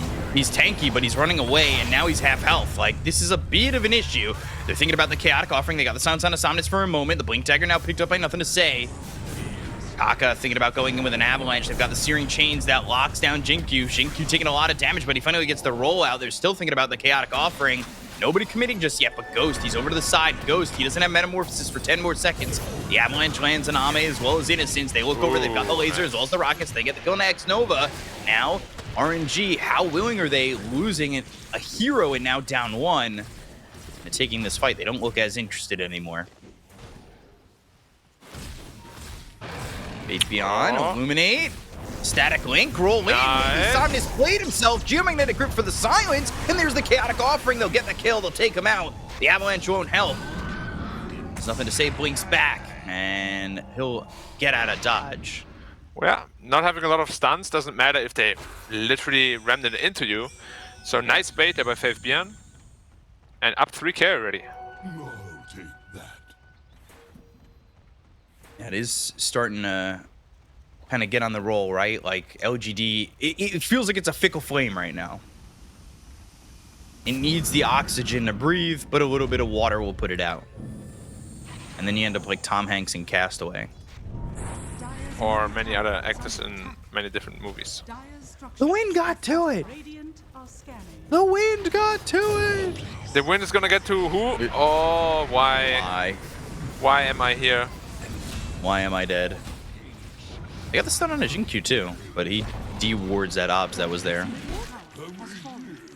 He says I'm out. Interesting. Ame foregoing the Ag's first part by going into a casual plate mail for the moment. Wait, I think what his plan is gonna go into the fast Lotus Orb. And yeah, then that's into what the he's got Axe. queued. But it feels really weird to do that as a carry Bristol. Like they're just more like an off-lane sort of build. Very defensive so far with these first 3 items. Yeah, especially with the Vanguard Hood too. It screams very much offlane to me, and they've done it in the past, as I said, where the Razor takes over the 1, but I Not think with your this start. Bristol will need to still scale very well. You know, it's defensive. They're smoked build. again. And they Oh, they're know gonna find the where Bristol. Ame's Dude, sitting. he's so tanky though. He was, but once the Vessel was on him, it felt like they were able to do the damage, and that's what they're going to look to do again. There's no way. Avalanche, Toss, Vessel, Illuminate, Stun, Roll, they get Ame it? finally drop. But the Magnetize, the Geomagnetic Grip, it's on a 3! They're going to roll in. They've got the Rockets going out. They look over at Chalice. The Cytophus is there. The Spirit Vessel's on him. The Rockets again as they fly over to Chalice and get the kill on them, both him and Kaka. Another Rocket, another Laser. Somnus on the run. Jinkyu taken out by Somnus, who just skirts away. It ends up being a 2 for 2, but they did lose Ame. I can't believe they actually got him there. That was very, takes a very lot. close. Yeah, I'm just looking at the neutral items. Like perhaps if you had like a stat item. Like if he had that possessed mask instead, he definitely doesn't die. Or the pick pole or anything that really gives health. Unlucky.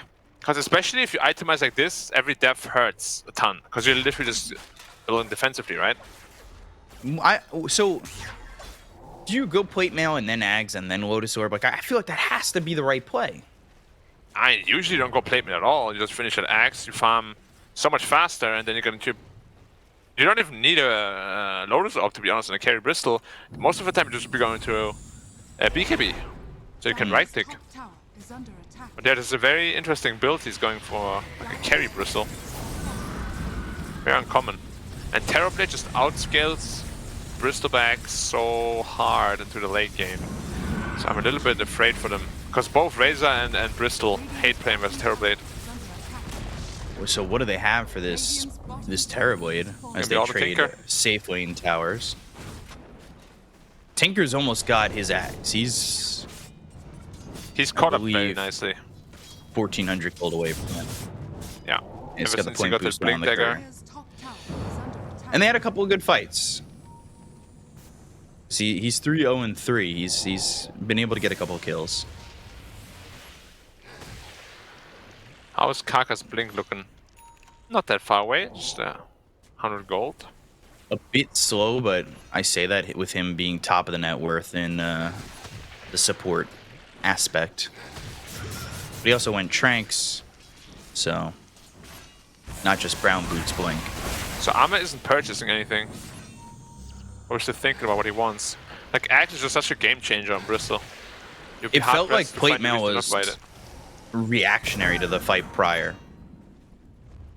Yeah, but TB wasn't even there. Like, he took all that damage without TB, you know? Yeah, he took it very early on after the Spirit Vessel was on him. Nova over to the side. We'll multicast the Ignite. Alright, Korea's finding the secret shot. That means it is going to be that Lotus Orb. And he'll have it in just 300 gold. I guess, yeah, it certainly could be, unless he just buys the point booster, but it would have done that already. Yeah. Alright, so we'll commit to going into the Lotus Orb, which means the Ags takes another step back. RNG in Roche. The scan from the Radiant doesn't connect, even though Jin-Q is right there. It's been a lot of step backs on the Ags. Yeah, it has. And there's that Lotus Orb. And so now he's not allowed to die anymore. But there you're going to find him. There's a Lotus Orb, though. That's the blink. Toss is not on the money. And on the other side of the fight, let's see what they could do. Faith Beyond walking in. Thinking about going through with this one. Somnus is over there. The BKB gets popped. He'll still kind of chase and look around. Need to be careful as Ame's over to the side, looking to make his way into the fight from the back end and pinch a little bit, but both teams a little unwilling to commit here. BKB already used by Faith Beyond, so it's not like he's as confident. Lotus Orb doesn't matter. Toss back onto the team. They've got the Fire Blast, but it gets bounced back. The Chaotic Offering's pretty nicely placed. But again, where's the follow-up damage? They're going after Ame. They get the kill on a Y. They'll take the Warlock, who already dropped down the ult, and he's just getting chased all the way through. You've got the full commitment, and the team of LGD is not here. Well, they couldn't fight. Razor doesn't have BKB available. This is a big problem if you're Bristol. Like he tanked a lot, but what do you do without your Axe? You know, like the entire reason you pick carry Bristol is that Axe Scepter. And yeah, like he went in 1v5 pretty much. Faith Beyond couldn't really commit. Yeah, it's because he had no BKB on Faith Beyond. He can't really go in, otherwise he just dies as well. I feel like he just felt too survivable, right? He got a little bit too cocky there. Was newly picked up Lotus Orb. He's like, yeah, there's no way they can kill me. Oh, I'm dead. They saw that illuminate. Roll over, hitting Chalice. Faith Beyond, he's here. Static Link, now the silence. Nice. Up onto the low ground, but Jin-Q right there with him. Fire Blast, Ignite, Fade Grenade, all thrown over onto Jin-Q as he was hit with the Searing Chains to lock him down, but well, at the end of the day, they do get Chalice. Yeah, we're going to the next layers now, right? Where this Axe is now finished on Tinker, so he's gonna be very strong in those team fights, especially with those Fatal Bonds. And yeah, we'll have to see what Armor can make happen. Again, this is a very unusual build. We don't really see this, like, ever. Avalanche toss. Jin-Q dead. It's your only stun gone. And that's really a significant amount of your teamfight damage gone too, like wanting the Fatal Bonds magnetize.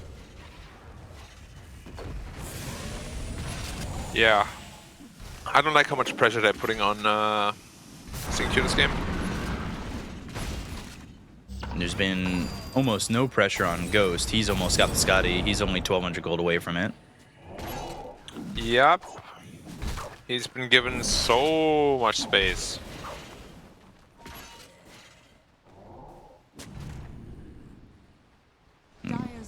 Bristle was top of the GPM, but that's slowed down. Obviously, Ame dealing with a couple of deaths. And nothing to say, he's not really that close in terms of getting into the big farming aspect of this Tinker, but again, he's got the Ags, he's going into the BKB now. When he gets that BKB, maybe more confident in laying down the lasers and laying down the fight. Yeah, for sure. You'd imagine so he can just blink into a team fight and really get into their faces, especially pre-BKB on Terrorblade. Because that laser will just make him miss, obviously. But this Ember Spirit BKB timing is going to be very strong. 300 away from that. They don't have smoke. Really any way to deal with that. They show Ame mid, and he is just running at this tower, so I guess they expect somebody to make the rotation and do something about it. Smoke didn't break. They know that's an illusion of Ghost, and they know from that illusion that he is actually nearby, so they're going to walk up the cliff. They're going to find themselves X-Nova as well as Ghost, but they end up just looking like they're going to get the Ogre. The roll. They're looking for the Ghost. Back lines looking for Ghost. They've got the Boulder Smash. They get the kill on X-Nova already. The roll lands on the Ghost.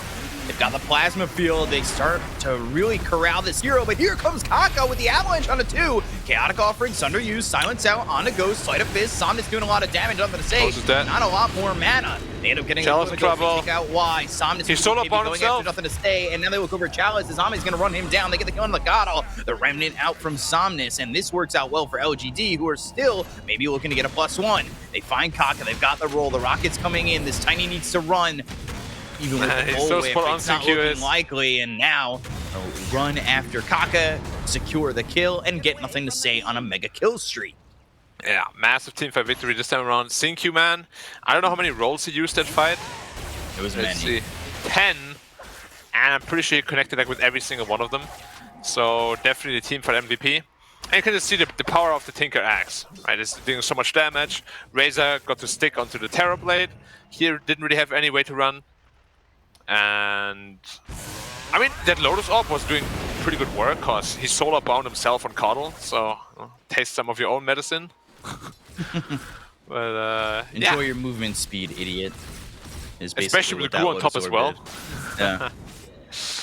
Yeah. This is what LGD was looking for. Very well executed fight, and sure they don't have many stuns, but they have a sustain stun a lot. on 4 seconds cooldown, right? Like that roll came out so many times. Nobody even tried or attempted TP, simply because they knew. That fight, by the way, pushed Ame to the Axe. Like, he's got it. Yep. And that's massive, because now he, that's a big bump for him, because it's the Viscous Nasal Goo. You'll always be at 10 stacks. He's level 19, about to be level 20, so it's going to get that much harder to deal with him, as his damage is going to output a lot. But RNG, they're still close. Like, that was the first time Ghost has gotten punished. The question is, does he continue to get punished? They take the big MVP out of the fight. Xinq's gone, but that being said, RNG now not sure they can really look for more. Yeah, there's a lot of timings on the horizon for them as well. They're in a LGD. rush, though. Yeah, and that is pretty much the perfect scan timing as landed. well, right? Before the refresher orb, yeah, there's just nothing they can do. They're going to try. They're going to try and walk over. That's really dangerous. They've got Ame on the front line, but he's controlled by the Searing Chains. That gives them time. They need to run into the pit, but RNG, they're actually leaving the pit. For a second, they were going to bail on this one, which may not be exactly what they want to do. They've got the Lotus Orb again, but they got to get into the pit to get the Aegis, and they won't be able to make their way through. So Ghost picks himself up in Aegis. Spirit Vessel on Ame. The Fire Blast comes through. Plasma Field hits on X-Nova, slowing him down. Kaka over to the side, and, well, these LGD heroes, they are scary, but they didn't commit, and not having Xinq is a big part of that. Yeah. If Xinq was there, it could have definitely been a very good fight for them. But nice decision making at RNG. Also just before the refresher orb comes out on the Razor. Even if RNG loses this game, I'm very impressed with their improvement over the last 2 seasons. Yeah, I think Ghost is playing a really good game. I think they've done a good way of, like, when you're able to go after the LGD lanes the way they have, especially considering where LGD were once upon a time with how perfect their laning outcomes were, you got to be happy with where RNG's at the moment. And it's atop the division. Yeah. Just once again, that LAN pressure can impact different players very differently, right? So that's the second part of the proving grounds for Ghost. Refresher for Faith Beyond, and Ghost is actually on the high ground. They won't Will find find him, but they Chalice. will find Chalice. They've got the upheaval down, but it's not going to matter. They're going to continue to run after this Coddle with the BKBB pop by Faith Beyond. They go after him and X-Nova. They get a kill on a 2. Now looking for a 3rd. They'll take out Kaka. Triple kill for Faith Beyond.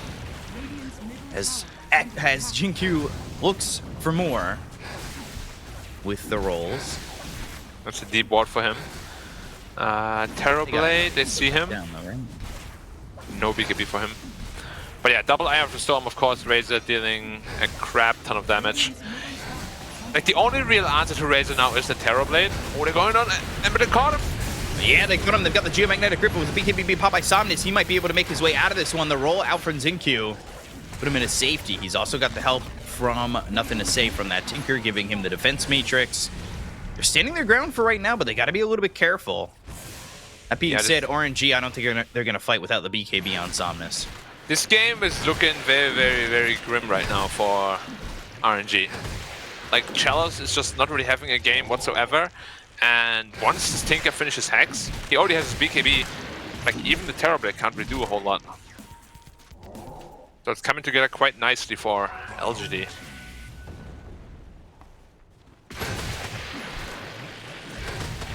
Smokes picked up by both teams. So, like, the problem now for TB is he has a lot of survivability, but very lacking in the single target damage. Yeah. He's the only answer to Razor, and we might not really be there yet where he has enough damage to really bring him down, even if he focus fires him. Well, it's going to be a big problem for RNG, because if Razor just runs your teammates over, you can't win this game alone.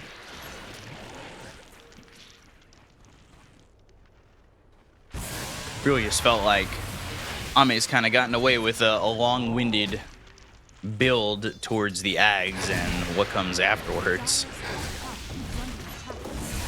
And what's the answer for TB at this point? Like, he's going to have BKB, and he does have it now, but what's the next thing that's really going to potentially help him out? You need to get into damage now. Whether it's a Daedalus or a Silver Edge, like, just pure damage from here on out. Okay. Maybe even both, you know, Silver Edge and like Butterfly or Silver Edge, MKB, something like that. You need pure damage. They're knocking on the high ground though. They also know, like, Terrorblade has no damage right now. Like, he cannot bring down the Bristleback. Nor the Razor. We actually went for a Blink Dagger. So they're putting a lot of stock onto killing the Chalice Coddle real fast. He has a BKB now and a Force Staff though. So it's not going to be the easiest. And they still are working with this Aegis for another 45 seconds, so maybe LGD just a little weary of that, having that second life. Yeah, it's very interesting to see that the team with the Aegis is actually really scared of making anything happen. Now they're going to go. And again, Xingqiu might be in the right spot to break this smoke, to give an opportunity to LGD to counterpunch it. Man, he knows so everything. look at his positioning. It's absolutely perfect. Now Somnus comes in. Kaka blinks over. They've got themselves the upheaval. The Chaotic Offer can come down on a 2. They get the kill into Xingqiu. Doesn't have buyback now. They go with the BKB pop by Somnus. They go with Nothing to Say, but the Searing Chains is there to lock down 2 of them. On the other side of the fight, though, they've got Faith Beyond moving forward onto Ghost. Aegis runs out of 3. They're going to try and chase this Terrorblade, and they're waiting for the Aegis. There goes the Aegis. -40 armor, There's the pressure on it, but he's got -40 armor. Faith Beyond coming forward with the Lotus Orb on him. Solar Bind, that's going to slow him down. They don't have full supports here on the side of LGD, and Faith Beyond can't really run forward much. They only got the kill on Kaka. After using everything, they never even got that kill on the Ghost. I do believe that Ghost was way too passive there. Like, he can just turn on Manta, Ilu, and kill the Razor. Because he has no plate mail, he has no real armor item. And, like, Ghost needs to be a big part of these fights. Like, he's their main damage right now. If he doesn't deliver, then, yeah, there's no way RNG is going to win a fight. By the way, Ghost is going for the Silver Edge. That's what he wants. Reading that correctly. It is a very good. And they're going for the Hex, though, for Tinker, which, you know, if he gets into that, could be a problem. Once Hex is up, this game becomes near impossible. Because you have BKB plus Hex on Tinker, you just perma-Hex anyone. If you catch the Terrorblade straight away, you can just burst it from 100 to 0 probably. Well, not burst him, but keep him disabled. The thing for RNG too, like you said, their lack of damage, which obviously is apparent because they only got the supports and it didn't feel like they could kill anybody else, even with the BKBs. He's going Mjolnir on Ember Spirit? Yeah. That is super uncommon. I don't really see why there's not like a lot of illusions or anything where it's really beneficial. Like the active won't really be doing a whole lot either. I would have much rather liked some Aghanim's or Kaya-san, some survivability perhaps. A very curious pickup.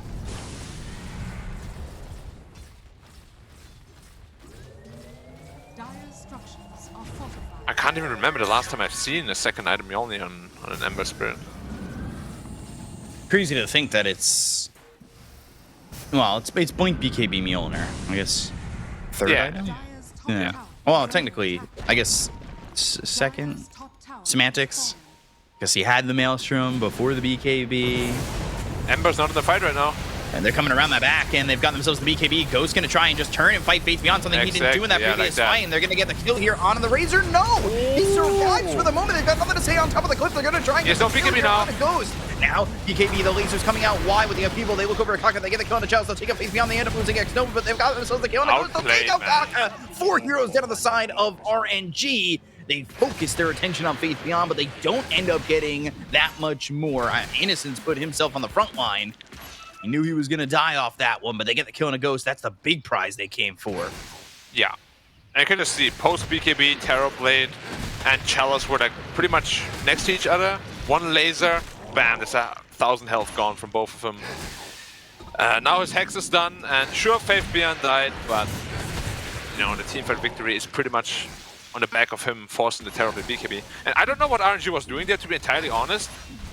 Somnus was not ready to fight, he was nowhere nearby, he had no resources. Big miscommunication. And Bristleback 25, of course, X5 buildings. Now, from the Warpath. That's the mid-set Arax gone. Blink forward, Avalanche, he still has the Lotus Sword, but it's not gonna matter now. He's in the deep ends of this space, and Ame trying to get away. He's got about half health, but they get the kill to Kaka. Kaka's got buyback. Ame, no, on the Bristleback trying to run. Spirit Vessel, Solarvine, Remnant forward, Searing Chains. There's the reflection on the Ignite. They get the kill on his InQ as well as Ame. Chaotic offering on the backlines, but it doesn't hit on the Somnus. They have themselves the Hex. Nothing to say, trying to get the damage out. With the laser, gets the kill on the Ember. They look over at X-Nova. They'll take out the Ogre. Now they've got the Hex. It's on a Chalice. They tried to fight with nothing to say, having the Hex, and it's a bad idea. He's gonna come back soon on Faith Beyond here for RNG. They throw the Sunder out, and Faith Beyond's got himself a static link of about 130. But he'll back off of this. There's nothing to say. Comes back in on top of Y. You have to be very careful here, though, if you're LGD. Like, some buybacks could really sway the teamfight into RNG's favor, and you're worth a lot of gold on the Tinker. Give a win condition, certainly. If they do potentially buy back on Ame. Roche is up, though. It's Aegis and Shard. Ag's Shard. Warp Flare. Let's go. I don't know if that's it's actually what a very interesting mechanic. The reverse blink. Do you want them away from you, though? It depends on who it is. Because you also reduce like the attack damage and whatnot. I've never seen Warp Flare in my entire life. I don't think LGD can give this up. They've got to understand that Roche is the way back in for RNG, or at least the beginning of the uphill climb. Yeah, Somnus is also dead. Like, there's no way they can just give this up for free. They've got the scan, so they're aware of this. The Ob's coming down. They've got the Hex. The laser through on to X-Nova. X-Nova trying to force step himself into the pit with the BKB pop by Faith Beyond. Now the right-click damage from Ghost again. They're going to buy back here on X-Nova. They've got the Hex on Akaka. They'll roll forward from Xingqiu. But there's the bounce back coming out from Coddle. So that keeps Xingqiu away. He'll Yules himself up into the air, and they'll retreat for the moment. But they've got the buyback out of X-Nova. They'll send nothing to say back to get some more mana and see if LGD can continue to commit on this one. They do have the refreshers, so they do have another BKB available on Faith Beyond. And they've also got themselves potentially double Eye of the Storm if they just wait 5 seconds. And a very hungry Bristol. Yeah, he's in on this one. He doesn't have the slots open just at the moment, but he does have an Abyssal Blade. Somnus is going to go in with this. Going with the BKB. Oh, the Aegis is down. That's going to be snatched up by Somnus, but I don't know if it's going to matter. Ghost dying. Away. They get the kill on the X-Nova. They get the kill on the Ogre. He's dead for 77 seconds. They'll take out Ghost. He's gone. He's got buyback. But does he bother to use it with no Metamorphosis? They bought back on Kaka, too. This feels really dire for the Radiant side of RNG. Yeah, you can't really buy back here on Terrorblade. You have no Metamorphosis, as you said, and you can't really justify doing it. But if you don't, they can't Mega just yet, because they're still top tower. They're going for the throne. You'll have to buy back. Extra 600 damage from Warpath, why not? It is kind of silly, isn't it? Look at that, look at that. That's one tower gone. Slight Searing Chains on the 2. Oh, But how man, do this you is fight combo Ame? is deadly. He has the 10 upheaval attack speed per second for the Bristleback, so he's just getting like 100 attack speed for the Bristle. Onto the throne. If they take the tier 4s, they're going to buy back on Terribly. They've got the Avalanche coming up from Kaka on the 2. Sleight of Fist, Searing Chains out onto these heroes. But they don't Kaka got the no chaotic offering. They've got the Fatal Bounce. They get the kill on the wide. Oh, the damage on DB! And there's the kill from Nothing to Say. They still continue to focus the throne. Ame's in on this one. They don't really care about Somnus or Chalice, and GG will be called. Wow. LGD will take game number 1 over RNG, who are the top dogs of this region at the moment. Why can't LGD always play like this? Like, this is exactly what we expect from them, right? Like, good aggression, great team fights.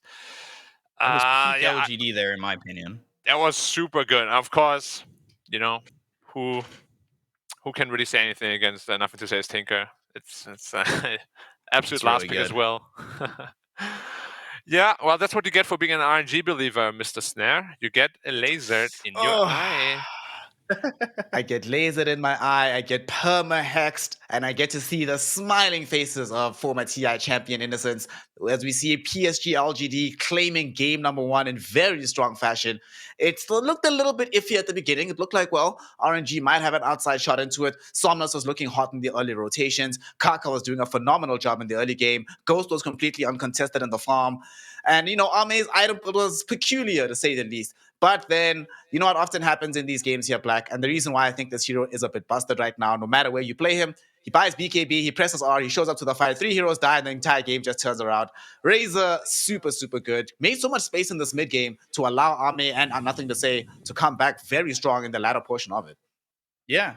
I was worried about Faith Beyond for a little bit too, because he had, 1 or 2 deaths in a row in the off lane when he was kind of getting that space. Like, we spoke about it. It's like, oh, okay, Faith Beyond, like, second on the net worth. He's doing a really good job. Like, the map opened for him, and then he died a couple times. I was a little worried.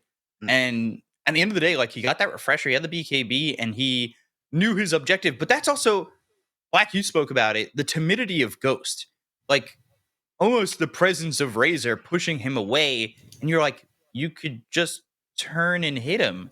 And then there was that fight where maybe that kind of clicked in Ghost's head, and he was like, I can turn and hit him. I do hurt this Razor. Oh my God. And like, he output some damage and he killed Faith Beyond. But then it's like, oh, I focused Faith Beyond, and everybody else is here from LGD, especially a very farm, Nothing to Say on that Tinker. That particular It's fight was crazy. kind of nuts because it was not only a situation where he forces Ghost to be very awkwardly positioned in that fight with his BKB, but he survived for so long that he also forces Somnus to go away from the main part of the fight to chase him and kill him, not allow him to participate properly, and just giving so much space towards Nothing to Say. Black, there's so many games where you see this Tinker not given this degree of space, but when you give this degree of space to a Tinker and it's Nothing to Say Tinker, the result is kind of inevitable in this regard. What should they have done differently from RNG to at least put a bit more pressure on him in this game? Honestly, I feel like they did very well in the early game, like with pressuring him. He didn't really have any game whatsoever. He was the lowest snapper of all the cores. It's just that one team fight in the top lane really cost them. Like, they were running a lineup that was pretty much countered by Tinker. And if you afford yourself to like lose a team fight like that, that's pretty much GG right there. Because after that, Bristol suddenly got Axe. Shouldn't have happened, He needed like 2.5k gold before the team fight. Tinker suddenly got his BKB out of that. Once he has that, you can't really kill him anymore. And the later the game goes, the worse it gets for you. Like, he had his Hex. Next item, he'll have Shiva's Guard. Then he'll have his Overwhelming Blink. And he just 1v5s you. It's you were on the timer. Can't allow yourself to make mistakes. Yep. Some key mistakes that we did see coming out here from the side of RNG, and they weren't able to transition from a decent early game into the mid game and beyond. Another thing that I noticed in this game was some of the itemization that we saw from both of the carry players, right? Of course, Ame did go hyper defensive in the earlier portion of things, made him practically unkillable for a large portion of this game, but we saw somewhat late timing on the BKB out of Terrorblade. I know it's not that atypical, Black, to go for the BKB third item on that hero, but given what he was playing into, this Earth Spirit, this Warlock, this Tinker, shouldn't that have been a higher priority item for him in this game? I think he misread the situation quite a bit, to be honest. Like, he went for that Skadi, which is a pretty staple pickup against the Bristleback as well. It's like Warlock heals and whatnot, but what they were lacking was damage. You have the survivability from Coddle. You have all the stuns from your supports and the Ember Spirit who makes space for you in the fight. I think the correct item build this game would have been Yasha, BKB into like a Daedalus, and then Silver Edge or something like that. Like, who knows, just pure damage. Because Razor runs at you, you turn around with BKB, you hit him. He dies in 5 seconds. Like, the fact that Razor was allowed to do this in these fights gave Tinker way too much space, gave Xingqiu way too much space to find the good rolls and whatnot. Yep. That's something that we saw in the game here, B-Cup. The fact that they initially didn't feel like they had that much initiation prowess from the side of LGD. They were relying a lot on Xingqiu to do the dirty work for them. Most of these replays that we are going to see, you'll have Xingqiu on the front foot, rolling forward to try to find somebody. But eventually, after they bought this BKB Blink Dagger on the Razor, he just blinks forward, makes space by just not dying, and RNG didn't have a solution for him. On the other side, though, I want to talk about Chalice. In the off lane, he wasn't able to necessarily have the same degree of impact on his Coddle as we've seen in prior games. Did you like his build here, going Spirit Vessel 4-staff BKB, absent skipping? What did he skip here? He normally goes for the Orchid in this build, but this time around he felt obliged to build BKB instead. Do you think he should have gone for something a bit more aggressive in that regard, or was it just the case that you just needed BKB against all of this overwhelming control from LGD? I mean, I think it was the right idea, right? Like, you get the Spirit Vessel, you saw the damage that they were able to do to Ame in that first fight in the river. It felt like this was going to go their way as they were breaking through. But at the end of the day, like, it just wasn't enough. Like, the BKB just ended up not doing what it needed to do. And look at this. Yeah, laser, Ghost runs out of the BKB. He's got fatal bonds, too. Like, it's not just the laser. And look at Xingqiu. He does so much in these engagements. Like, yeah, eventually you get the BKB as well as the blink coming in from Faith Gun, but it was always Xingqiu who was just going in and like making sure they, because it wasn't just the roll, right? Like, there were multiple times where he had multiple hero geomagnetic grips to silence these heroes and force BKBs. Because if you're going to stand there and be silenced, you're going to stand there and die, and you have to get the BKB out early in these fights. Otherwise, you do nothing. Unfortunately, it was the case that they wound up doing nothing overall. We also saw yet another game here in China with this combination of the Warlock and the Earth Spirit. Super, super good. Once you put out that Fatal Bonds, roll in, Magnetize just demolishes the fight. We often see this being paired with Death Prophet either in the off lane or in mid, but in this game, both Tinker and Razor could provide that damage for you very easily.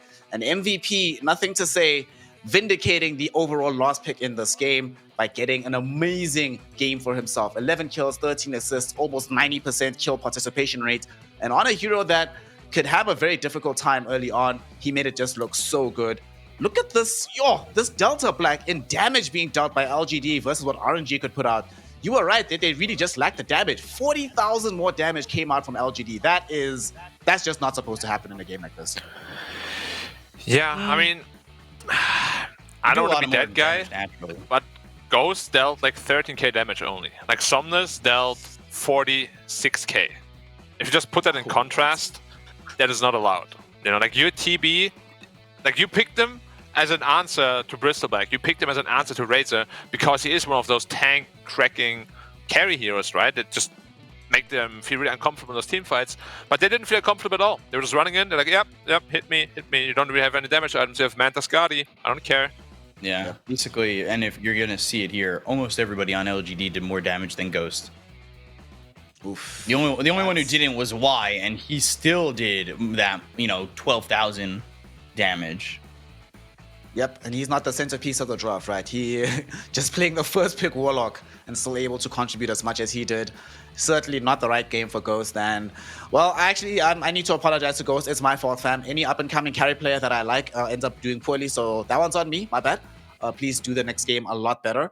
On a more serious note, though, draft-wise, obviously there were some issues here, but I think we all agree that they could have played this one differently. Before we go into this game number 2, where RNG need to try and mount a comeback, they need to do something spectacular here. Are we going back to some...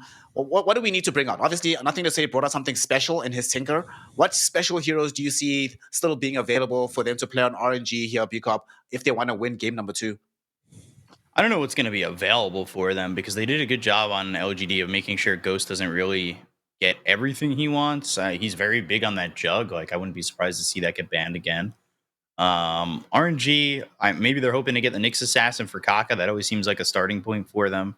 Just to double back real quick, that because we were talking about the damage and it showed up on screen, the way they have it on screen for the broadcast is hero and building damage together.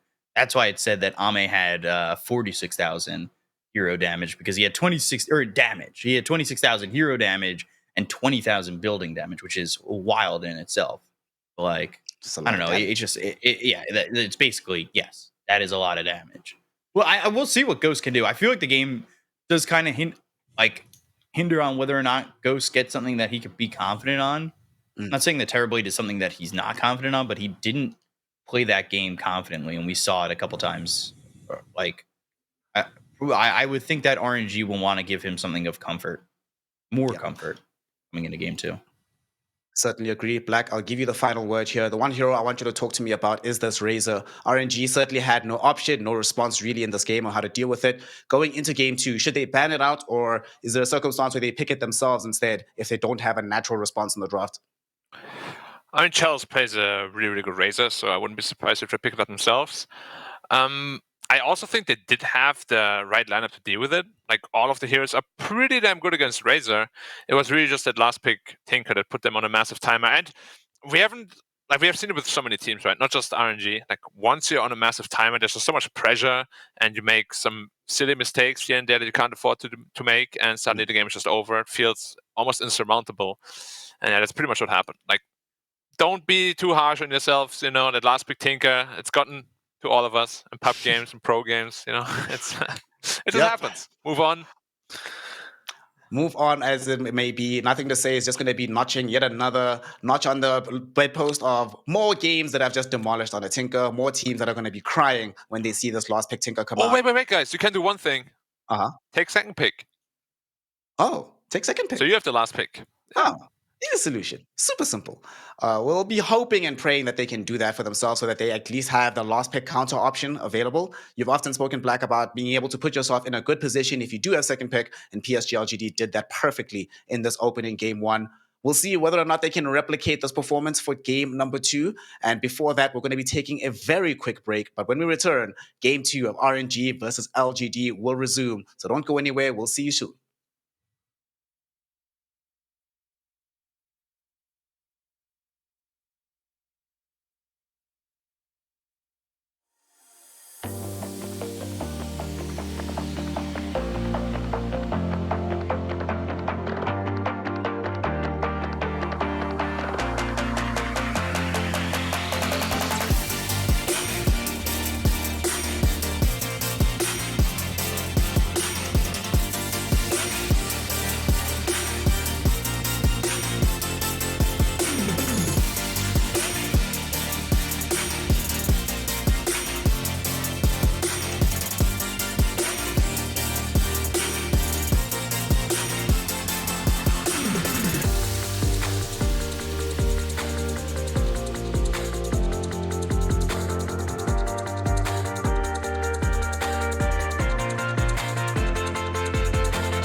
之前，你不曾拥有姓名。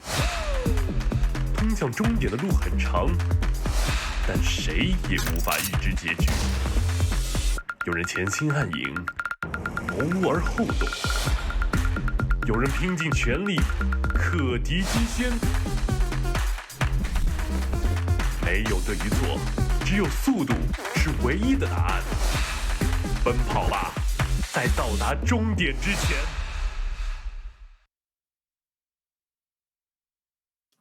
Welcome one and all back here to the Chinese DPC. We are in this matchup between PSG.LGD and RNG. We're in game number 1, PSG.LGD reminding us all of why so many of us consider them the best team in the world. dominating performance from them as they made RNG, a team which has been certainly the hottest in China up until this point. They made them look not good at all, made them look a tier and several steps behind LGD. We'll be seeing in game number 2 whether or not RNG can bring this one back or if PSG.LGD will run away with the series. My name's Sneh. I'm joined with B-Cop and Black. Black, you are the optimist on this panel. No, I'm kidding. Tell me, how does RNG come back into this one? What heroes do we have on the cards? We do have a draft to get into, but I want your odds mentally. Where do you think this team is, and can they recover from that beatdown in game 1? I mean, they're already guaranteed the major, no matter what, right? So they're definitely still going to be in high spirits. And I mean, usually, even when you see the cameras, they're always laughing, joking around, lots of smiles around the room, right? So I don't think it's going to change just because of a loss like that. Again, last big tinker, it happens. Yeah, just move on. There's nothing much you can do about it. Like, don't dwell on it. Just be more careful in the future that your lineup is not as easily countered by a single hero, I guess. But this time around, they took second pick, so they'll be having that last pick overall. And they're going back to the Coddle again. This time around, though, they have the Clockwork to set up for him a little bit better. But I don't know how much I like the Coddle in the 3 necessarily. I feel like it's the perfect 4 hero in most of the games. And if they put Tiny 3 and Coddle 4, maybe the game is even a little bit easier for them as well, because they have like an actual frontliner, you know? They were lacking this sorely in the last game as well. I don't remember which series it was, but we were in a game together actually where we had Coddle first phased with Clockwork, and then they shifted. No, they put Coddle second and then Clockwork third, and then Clockwork was 5, Coddle was 4, and then they put, I want to say the Underlord in the offlane, but I'm not 100% certain. But I certainly am fully in agreement with you that having that particular configuration can work out. I think Chalice playing the Coddle in certain circumstances, when they've played it the most, it's been in situations where they're playing it into like a Puck, Void Spirit. In those situations, you build that early Spirit Vessel Orchid, do massive damage, but be a bit reticent to see it immediately being picked for Chalice in this situation. Of course, on the other side, LGD will stick with the Warlock. Shout out, boys. Thank you. And they go in for this Faceless Void as well. So, B-Cop, you were talking about some of the heroes that Ghost still has in the pool. His Juggernaut, one of the most successful heroes that he has. He has played Void in the past as well. Doesn't seem likely that he'll pick Jug into the Void here. So what do you want to see him play as they go deeper into the draft for RNG? Kind of feels like he might be back on the TB, right? Like, that could be it. Although there's a lot to pick here. I'm surprised at this lone druid ban. I don't know. I haven't seen it personally in China, just like in the games I've covered. I don't know if this is like lone druid. I told you about it, B-Cup. Lone druid is a sleeper. Yeah, super Literally strong hero. been picked twice in China at all. Like out of and I haven't seen it personally. I don't know if this is like an RNG special that I've just been missing out on. Ghost has indeed played it. Yeah, that is one of the heroes one of the players on it. So it's certainly something that he is comfortable on. Indeed. When did he pull that out? I'll check for you now when the game was. Just give me one little second. He played it against Aster Ares in one game, and it's the only game, against Aster Ares. Against Aster Ares, they played it in game number 2, and then Summer from Dandelion Esports Club played it in game 1 against Aster. Okay. All right, and it lost that game. Yeah. Just played with an Elder Titan. The hero that tends not to lose, though, is Razor. Thank God. We spoke about this just now, whether or not they would have some kind of response to this. And RNG, their response is what Black was saying. Pick it up, grab it for Chalice. It is now seeming much more unlikely that this is going to be an offlane Coddle. However, Razor is a very versatile hero, so they could just decide later down the line. Although I would be very happy to see this hero being played in the offlane just to put some additional pressure in the earlier portion of the laning phase to the Faceless Void. Don't just let him have a free game overall. What's your read on this, Black? Where do you want to see this Razor go? I mean, offlane is most likely going to happen again. Like when it's picked up in China, it's like, I don't even know the percentage, but it feels like almost 100% always in the offlane. So wouldn't be surprised to see it there again. But again, Void has the Time Walk, of course, so he isn't too bothered by him. You have a Warlock heal, you have the Time Walk, damage, negation. Void is going to be just fine there. And then I go with the Mars Rubik combo, also pretty old school. Yeah. Lots of damage. Xingqiu Rubik. Haven't seen too much of that lately, but he plays a really good Rubik. Yeah, they start giving Xingqiu these different 4s and not just your typical floors, and I feel like he starts becoming the playmaker we've seen him be before. The Razor, by the way, just Black, you were talking about it. The off lane has been picked 8 times in Division 1 China, mid lane 3 times, safe lane 2 times. It didn't win the safe lane. It's only won once in the mid lane, but it's got an 87.5% win rate in the off lane, which is, I think, 7 of 8 right there. So should be interesting. I wonder if Nothing to Say would ever give this Rubik a shout. We've seen Nothing to Say play Mars before, so it's a possibility. I think we actually have seen him play Rubik. I'm gonna go and check. But I do remember once seeing him play a Mars game that didn't look Or super Wyvern. hot. But this hero, gentlemen, this hero I think is really good. This hero is super hot in my opinion. Winter Wyvern, great way to just break up team fights. Some good counter initiation when needed. Decent in the laning phase. Some heal for later on in the game. Potentially can be played as a core, which I don't like as much. I think we saw Paparazzi lose on that a couple days ago. But overall, I really feel like this hero is actually underpicked in the region.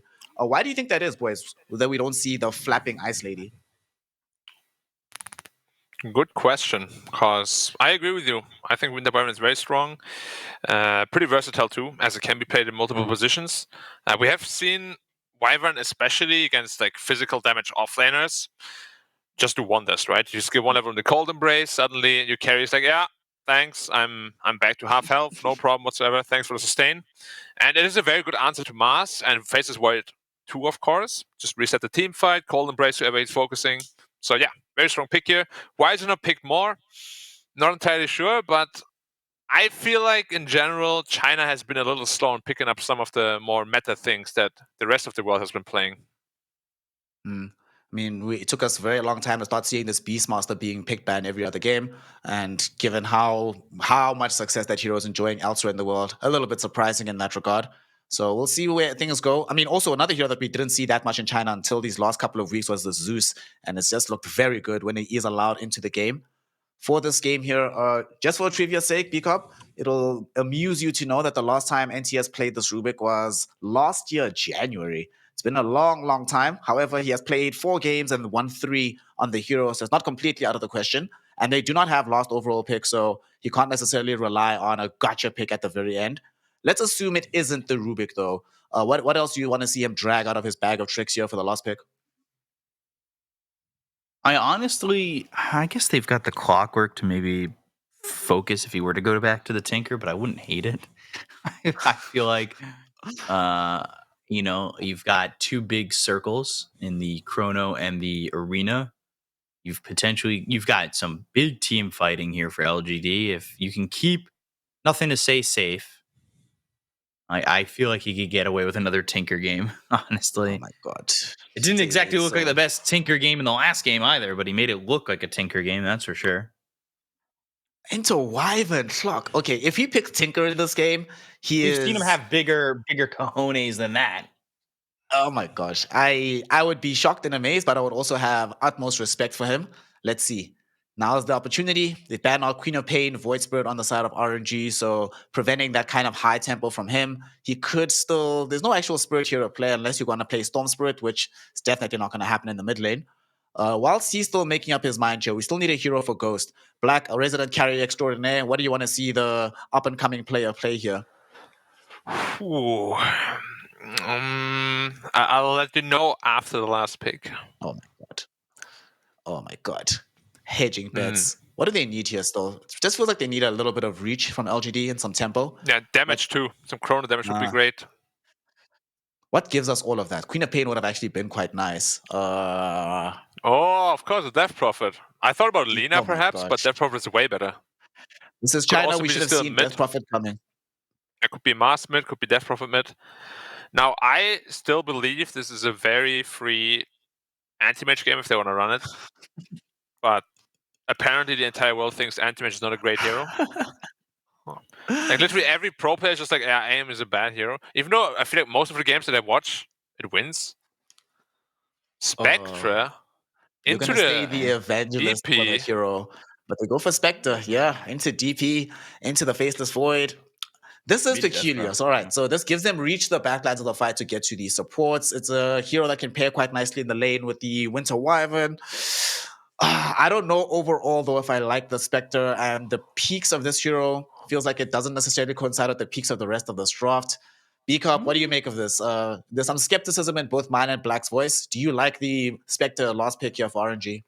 I actually don't mind it that much, right? Like, if it gets to the Ags at a decent timing, your supports are very much in trouble, right? Because it's the Shadow Step that adds the dagger.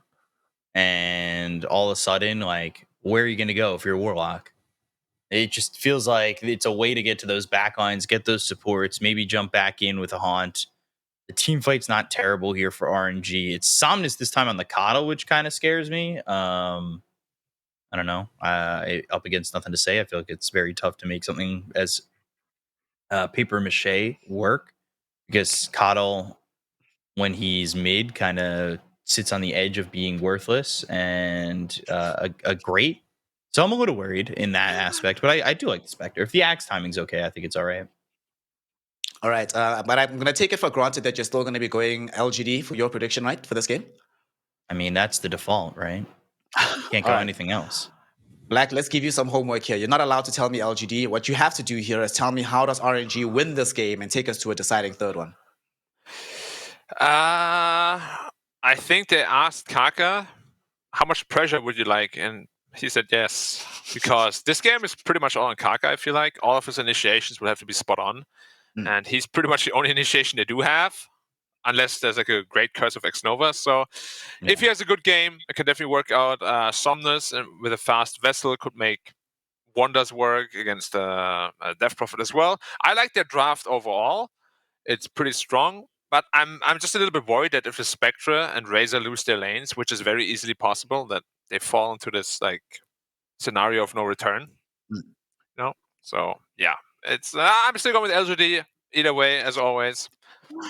Well, in game number 1, we saw Shin Q in very difficult circumstances still create a lot of control for his squad when they lacked any of it prior to the blink daggers on both Tinker and the Razor. This game, all the pressure is on Kaka, but not only do we have precedent of a 4-position player in China being able to carry the team, we've seen Kaka do it himself many times in the past. We will find out if this will be one of those games or if LGD are really back to their winning ways and manage to sweep the series 2-0. To find out, we will have a B-Cop and Black together again on the mic. Take it away, boys. Bring us the hype, and please, please bring us game 3.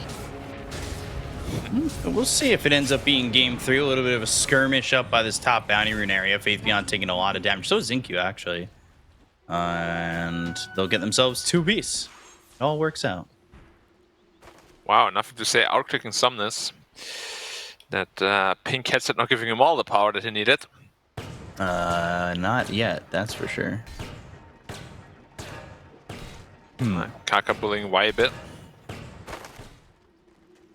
We've seen Ex-Nova on this Winter Wyvern where he's kind of gone like that first big item blink. Yeah, very common. Surprised when he plays it. If he does that again and he just like blink curse. Now, one thing I am going to say though is that it is going to be that Faith Beyond Mars, which we've talked about. Yeah, it's a little scary if you're an LGD fan. And we've seen him struggle on this hero a lot, but this is a very common lane. Like, it used to be the Centaur Rubik that was very common, the Telekinesis into the Hoof Stomp, but now it's more so the Telekinesis into the Spear. We'll see if it even gets anything done. Like you guys were saying in the draft, the Cold Embrace may make that a little bit impossible to get done in the top lane. We'll see. Well, loving mid, by the way. The Crypt Swarm Illuminate battle. Yeah. Of course, Coddle will always have a little more spell availability. But yeah, this lane is not weak at all. Like, Wyvern is definitely becoming, I wouldn't say top tier pick, but a much more sought after hero, especially in the West as well. His Arctic Burn cooldown was decreased by quite a bit. And Faith Beyond is in trouble. Yeah, he might end up dead with the Spectral Dagger and the non-Arctic Burn, but it ends up being Chalice who ends up getting first blood, killing off Y. So Chalice getting first blood, and that's got to come off Kaka running in with the battery assault and them just having a decent static link. Yeah, must have been out of position quite badly if he quickly run down that far. I guess battery assault plasma field, right? Like the slow and the battery assault. Yeah, it's a very strong lane. One of the best Razor partners in the game for sure. So we'll see if they can maintain that and how Ame is going to do in this lane. That last time in that first game was a very open Ame game. So do they give him that opportunity once again? As Ame, the Chronos, do you want to have to be reliant on it and have him be on point? Like, it feels like X-Nova's job is to just make sure that, like, oh, there's a curse, so Ame can't move in the Chrono. Pretty much. Whoever gets Chrono, do you want to make sure that you save him with Cold Embrace and then maybe get a good curse on Ame or outside the Chrono? Because the Cold Embrace should already be saving whoever he's focusing on. I think for most of the early and mid game, like, Ame is really just going to be a distraction. Nothing to say, it's the big damage pumper. Yeah, I would agree with that. Nothing to say getting that Exorcism and seeing if he can just be tanky enough to run in and run offense while Ame kind of runs distraction. Again, they go after Y. They've got the cogs this time. Y's already level 3. The plasma field hits, but Chalice not doing the damage to get the kill there. And he does have a salve on this Warlock, so he'll Shadow Word Ame, he'll salve himself. And that's why these healing supports have been so common. He has to be very careful though. Like, he kind of got baited into that. He's like, oh, they're going on my Faces Void, I'm just gonna right click them. And then they were like, nope. Going on you, in fact. Like, if the Razor gets like one more hit off, he's just dead there again. Yeah. And you can see Kaka waiting in the wing. He's just looking to do the same thing, go at him with the battery assault, has the clarity. This mid lane is pretty even. Like I said, it's the battle of Crypt Swarm versus Illuminate, and right now, Crypt Swarm has the advantage. Yeah, if you say mid lane in general nowadays is a little bit uninteresting with some of the heroes we're getting there. And this matchup's no exception. It used to be that we'd see a lot more supports move over mid, and there'd be parties, potentially 3v3s. But that doesn't seem as common anymore. Even though some of these players pick up these roaming supports, like Zinq last game. Like, yeah, there was a party mid at some point, but at the same time, like, it was pretty quiet for a long time. It's not going over for that 4-minute rune. It's not making sure that you're securing everything with the supports. The problem is just like the lane is always just pushed. Like, everyone's just pushing out the mid lane, farming jungle. So it's very easy to actually make rotations happen without it being completely obvious.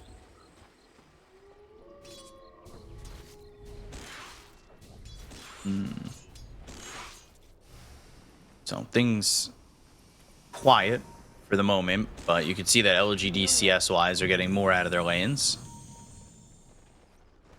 At least for now. Yeah, Void and DP are very happy. There's actually nothing to say that's out farming a cuddle, which is commendable. Not easy. It's hard to ever go up and think that Nothing to Say is going to lose a lane. There was a point where it felt like even in a bad matchup, it was a default victory for him. Ame getting chased. They've got the cogs, battery assault, and there's the kill on Ame. Big one to get for RNG. They've got 2 kills in this bottom lane as Y is chasing, hoping to get this on Kaka as the Fatal Bonds are used. Or kill him. He just got a Draco boost on the courier. Yeah. Otherwise, he's dead. And that comes from the fact that they have 2 kills bottom. Yeah, definitely gotta be careful. You don't step out of position.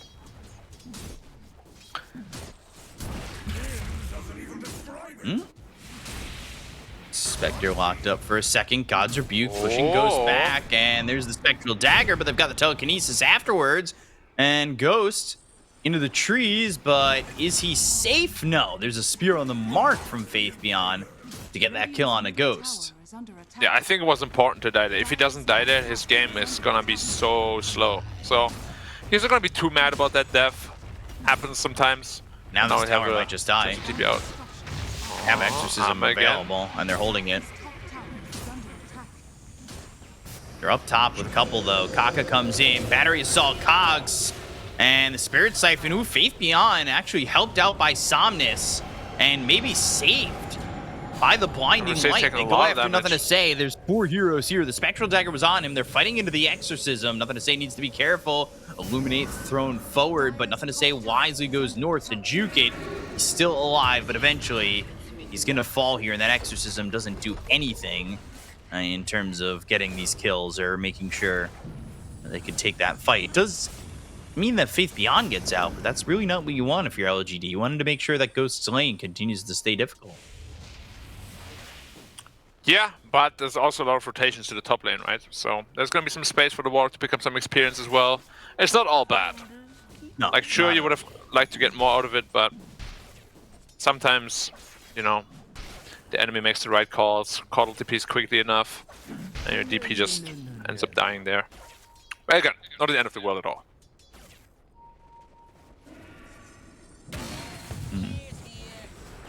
Kaka, again, wanting to run with the battery assault. Illuminate thrown over, doing a lot of damage to these supports. It's just early on, this coddle is hard to deal with in terms of what he's able to throw with a level 4 Illuminate. These heroes on LGD need to be careful because they're starting to feed economy in the Somnus. It's got the boots of travel ready to go. Not so simple for LGD, even though that they were winning the lanes. Yeah, a lot of pressure on the bot Keyword is tower were. as well by Chalice. Ame sitting behind the Spectre now by a couple hundred.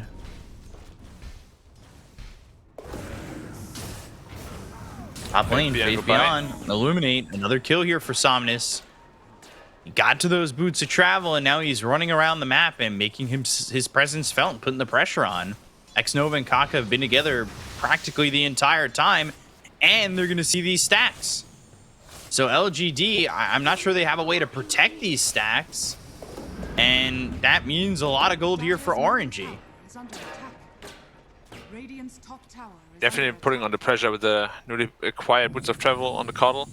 I like it a lot what they're doing. They're kind of leaving Razor alone down there, making sure that he gets a lot of farm as well.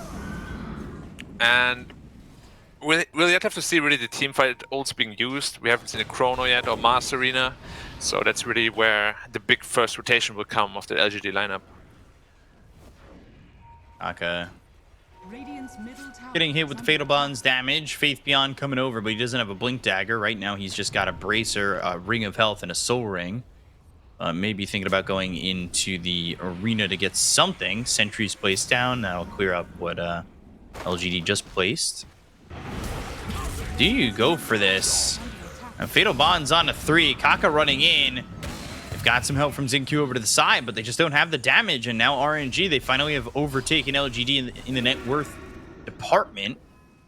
And what do you do if you're LGD? This feels like things are kind of falling apart a little bit from where you had that nice start. Yeah, but that draft is very strong in team fights. Like, not necessarily the strongest draft in the lane, so you don't expect to be really far ahead after the laning phase. But now with the DP ult and Master ult available, they should just be able to get the top tier 1. As I said, that Somnus is DPing in though. And they'll just blast the creep wave. They commit the XO. Winter Wyvern coming over, level 6, and who do they go for? Who do they lock it down on? He's taking a lot of damage here from the Exorcism in a short second. I'm surprised Nothing to Say didn't pick up on that. And Nothing to Say, TP's out, Chrono bottom. They chrono him with the Exorcism, nice. Coming bottom and trying to make this rotation to get a kill here onto the Razor. They know that maybe he did pick up on the fact that X-Nova was taking damage, and now knowing that the Winter Wyvern was there, they were free to get a kill on Chalice bottom. It was an insanely good rotation. Everything worked out very, very nicely, and they used pretty much all the big spells. Very great effect. Haven't used the arena yet, but he's just focusing on farming the Blink. About 600 away. And then the Coddle is gonna be a pretty easy kill too, once you lock him down in that arena. Get a bit of influx in gold if they're able to get this tower, but with Exorcism gone and no Chrono, they need to play a little bit safe. Yeah. Look at Somnus though. He's so close to a Spirit Vessel already. Doesn't have any charges though. So, Vessel with 0 charges, we have seen it way too many times. It's a waste of net worth. Basically, yeah, 3k gold down the drain.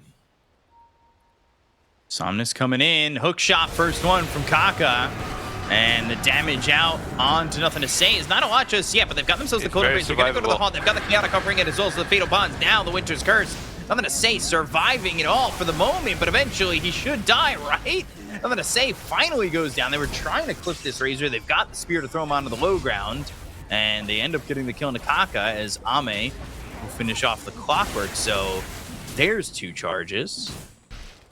Yeah, it's very important that you do get those initial 2 charges. We'll say Yeah, so Ame, was behind Spectre, right? Like now you've almost got the Maelstrom with that Morbid Mask. Yeah, and the big worry for me right now is just that Razor is behind, and they don't really have a carry that can bring Razor back into the game. I don't expect her very much a hero that needs to farm herself as well. And Blink Dagger completed on Mars. Faith Beyond now looking to smoke up. But likewise, they're looking for a Faces Ward kill. Can they get it? No Chrono for 30. He steps forward. There's no Winter's Curse, but there is a hook shot. And Kaka's trying to find the right alignment and does. So now, well, Ame in trouble. He has Time Walk in a second, but never gets the opportunity. The damage from Somnus. Oh boy. Wow.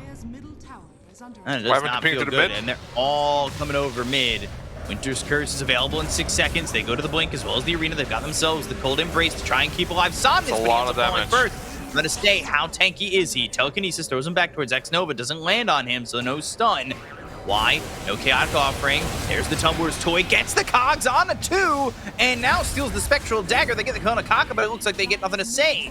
Although on the backlines, Faith Beyond moving forward, looking over at X-Nova as well as Chalice. They've got the Fatal Bonds on the 2 of them. The Winter's Curse locks up both the Warlock as well as the Mars. Chalice on the run. Fatal Bonds eating this damage. They've got themselves Ghost chasing off after Xingqiu to take out the Rubik.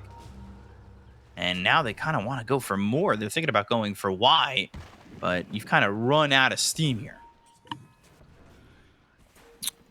Yeah, I would like nothing to say, just focus a little bit more on farming. Like, once you have your BKB, you're pretty much unkillable, and you're the only person they focus all the time, right? So get your level 12, get your BKB, and you're gonna be very, very, very strong in those team fights. Right now, the Vessel makes it pretty easy to kill you.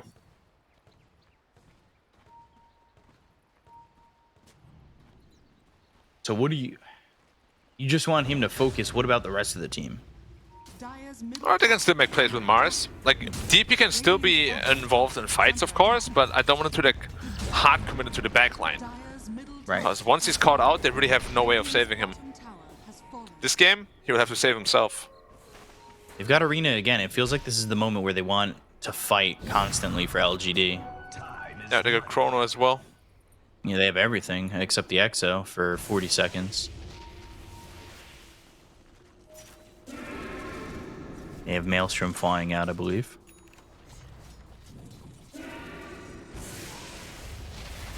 You can see Faith Beyond just peeking, just looking. Somnus is here. Solar Bind. They've stolen the Plasma Field. The Chaotic Offering gets committed, and now they're holding onto the backlines. Faith Beyond taking a lot of damage. The Spirit Vessel's on him. Nothing to say, nothing he can do without the Exorcism. They go after Xingqiu. Somnus moving in. They look over at Y. They get the kill onto the Rubik, and now the Spear. Wow! As well as the Cogs rebuke. Whoa! They get the kill on the Chrono on 2. The Chrono on a 2. They might block down the entire team and get the kill on everybody on RNG. The Bash is coming through. The Silence is there. Ghost on the run, but he's become a ghost of his former self. The Spear lands on Akaka. They get a full team wipe here for LGD. Did you see that ridiculous damage of the Fatal Bonds and Spear on 2, God's Rebuke on 2? They all exploded. Chalice died because the other 2 heroes took so much damage. He died like super far away from them. Look at Warlock's damage, 2.4k. Just courtesy to that Fatal Bonds. Wow. They just exploded. That was pretty wild, the damage that came out. I'm happy though. I want to see offlane Razor lose more. I just feel like it's not really an offlane hero. Like, I don't know why it's so successful in the offlane. And this game highlights its weaknesses very, very well. So please lose this game. Make sure it doesn't get picked offlane as much. It's super annoying. Hook shot. Oh, why? Goodbye. Y's dead. It really is. You know you're dead. Yeah. He's trying to get force DP. staff. Exorcism is ready. Coddle is very speedy though. They've got the Arena too. And they're going to blink. They want Somnus. There's the arena, but the spear from Faith Beyond, it misses. They do get the silence. They have the Winter's Curse. They're fighting into the exorcism. Somnus, he's staying so down. too close. He's just going to die. Nothing to say, still wants more. Searches into the jungle, but doesn't find anything from RNG just yet. Xingqiu, though, he'll see X Nova. What is he holding on to? He actually doesn't have a spell in his arsenal just yet. He does have a Force Staff now, though, so Clockwork's effectiveness a little less. Yeah. But also to counterplay that a little bit, Kaka is going straight into the axe, which gives you the double hookshot, of course. Faith Beyond went into Boots of Travel. That's the Omega Greedy. Wow. Yeah. As an offlaner? Like that? I hope that doesn't bite him in the butt. Because there could be, you know, a BKB soon. Why? They'll steal the Static Link. And they'll deny the Arcane Room with a hookshot. Uh-oh. Cogs only actually ends up locking down one. And Xingqiu getting low, blown away by the Illuminate. But Kaka in really far. Gold Embrace doesn't matter. There's the Time Walk in with the Time Walk. Wait, you jumped in, heroes. The Chrono. Ame's in on two of these heroes, but the other side of the fight is where LGD is at. They're going after the Razor. They're trying to get the kill on the Chalice. They've got the Fatal Bonds on him and Kaka. They get the kill there through onto the Razor. They take out Ame. He went in. Chrono Ghost as well as Somnus and got nothing out of it. He jumped in, lost 90% of his health, and was like, oh my god, into Chrono. That is really not what LGD wanted, and Ame on a completely separate page. Yeah. Really, it was really the opposite way. Kind of crazy. Faith Beyond is still looking for Somnus. Not gonna find him though. The team was focusing Chalice while Ame went in on the rest. Yeah. I'm surprised because he also had the reverse time walk, but he didn't really use it. Now they're in the Roche. Yeah, the Manta Style Spectre is one of the best Roche timings in the game. And so fast. Really they know about it.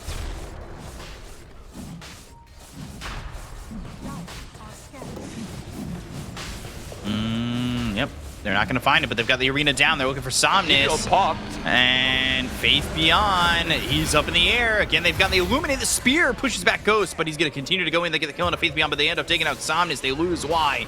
Ghost, he's got a couple of kills. Nothing to say, needs to be careful. Oh, hook shot hits Chalice. Actually hits the Illusion from the Illusion Rune. BKB gets Popeye, nothing to say. They've got Ghost low. Ghost needs to run. But now they've stolen the Spectral Dagger. Time Walk towards the backlines. They get the kill on a Ghost with that Spectral Dagger, and they should probably just take what they've been given and leave if they're LGD. Yeah, well done overall. Decent team fight. We got Somnus again. He finishes BKB but now though. And so did Chalice. So their strong timings are slowly coming online.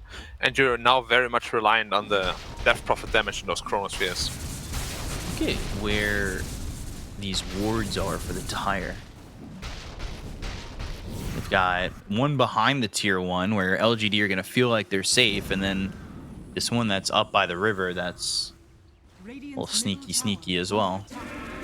It's really good warding coming out. Avoiding all the sentry wards as well. Yeah. I wonder they're wrapping people all the way around. Study him or not. Because he always gets away with those wards. Faith Beyond bottom, but not getting chased with this smoke from RNG. Focusing the tier 1 mid. And there you're going to get it.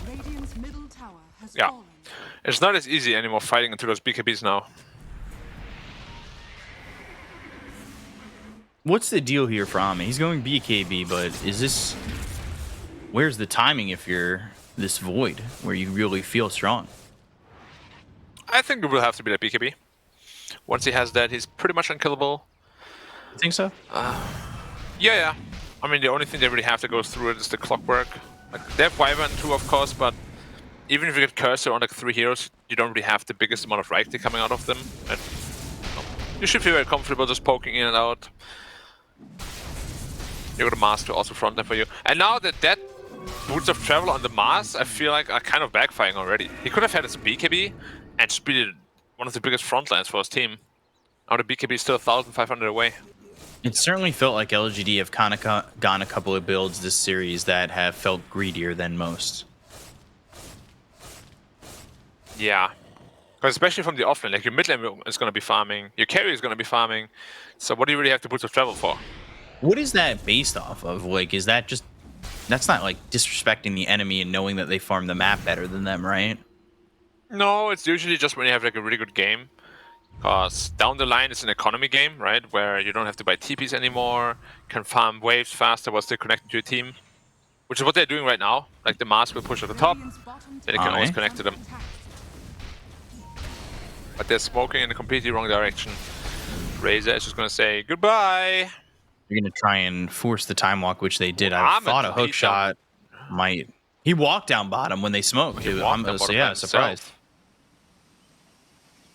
I thought what they were trying to do was rocket flare, force the time walk, and then assume where he was with a hook shot. If Faithbeyond gets this BKB, though, like, the boots of travel don't feel that bad, right? Like, you've gotten what you wanted out of the map. Yeah. Yep. If they can avoid taking the fight until then. Armor's also really close to his BKB. Oh, they're smoking onto him. Oh, he's 200 away from his BKB, man. Ah, if he dies here. They're afraid of going in, though. Xinq's positioning is also great. Yeah, they got the scan right. Kaka's smoke's going to be broken. Telekinesis throwing him back. Doesn't land on anybody, but there's the 4-staff away. It doesn't matter. Silver bind means you can't move. And Xinq's just going to die. They do get the BKB, though, here on this Faceless Void. Yep, same as the Mars, too. 100 gold away from that. But it's the same for the Dire, right? They have also 2 BKBs, so it will really come down to execution. Can you kite them? Now he's going Mjolnir. Okay. Why? Oh. Kaka didn't have hook shot. By the power of Gorov, B-Cop. Gorov. And DP almost has Shiva's Scar completed. Once that's done, she's pretty much unkillable. Unless she's completely isolated and Spectre gets her Desolate Manta combo on her. Mm-hmm. In which case it's gonna hurt. Even went for the Desolate damage talent as well. Oh, they're finding the Spectre. They're running right at him. But he's smelling it. Yeah, he gets out. The illusions are what's farming here. And, oh, kills Somnus' courier with an ulti orb on it. Not that that was the finishing of a Hex, but it's the beginnings of a Hex. Yeah, and nice stats too. 200 health. Definitely scoff that. Stealing plasma field again. My question is, what do you really want to steal for Xinq? It doesn't seem worth it. Spirit Form Illuminate is insane. Because you can just cast it without channeling it. The Node of Void is bottom. Now here's the problem. You have your BKB, how do you actually kill this Void? Well, the axe on Kaka might be the answer. Double hook shot. Yep. Due to a lot of problems. Shiva's now coming out for nothing to say. Yeah, so whoever wins that next team fight is going to be in a massive driver's seat. But Ghost happy with this. Push up bottom. He's happy to have his time. Time walk over. There's the blink as well as the arena. They get Kaka, who they kind of want to take out of the fight to start. They've got the exorcism. There's the telekinesis. Chrono catches him on the edge, and they've got the cold embrace. They can't kill him just yet.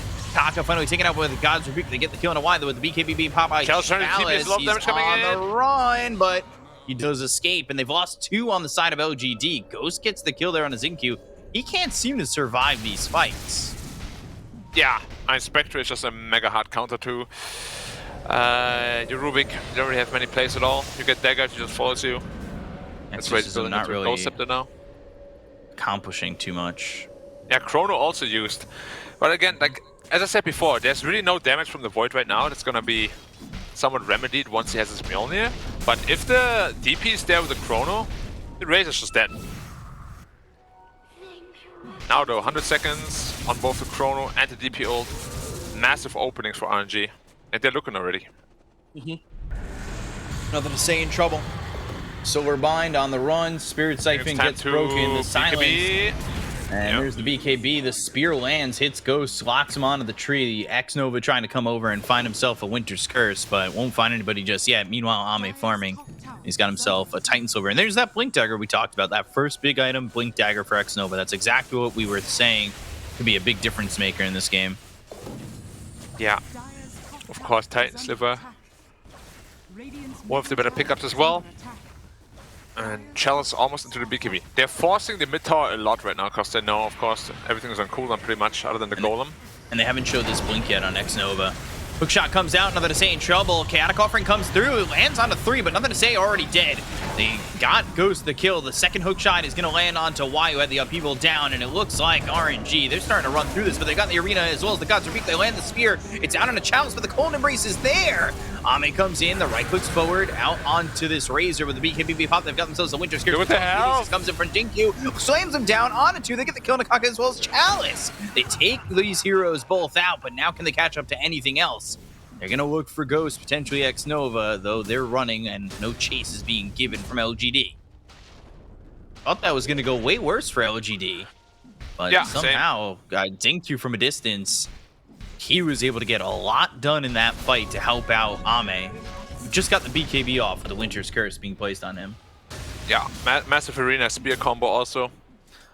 Onto the Rubik and Clock. Razor and Clock. Hex is almost done though. Very close. And then they have all the tools they need to really lock down Ame before that BKB. Nothing to say. San's BKB, when it's on cooldown, he feels like he just gets destroyed. Yeah. And then Mars, like, what? He's trying That's to go Coddle into for you Lotus though, Orb. right? Like, Coddle always makes you feel like you're getting destroyed if you have no BKB up.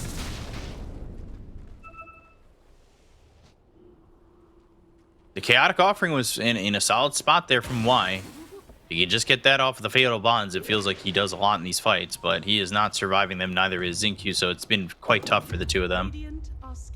And there's the Ghost Scepter for Xingqiu. You have to be really careful how you approach those team fights if you have nothing to say. Like, he just walked up with no BKB, can't really think about the consequences, but Kaka didn't really think much at all. Went in, instantly killed him. Scotty now for Spectre, but Lotus Orb for Faith Beyond. The Spectre for Scotty is gonna be very big. There's gonna be a Ghost Scepter though on the Rubik, so he can protect himself. There's a Ghost Scepter on Warlock as well, so the support shouldn't die like outright. Spectre will have to work for it a bit.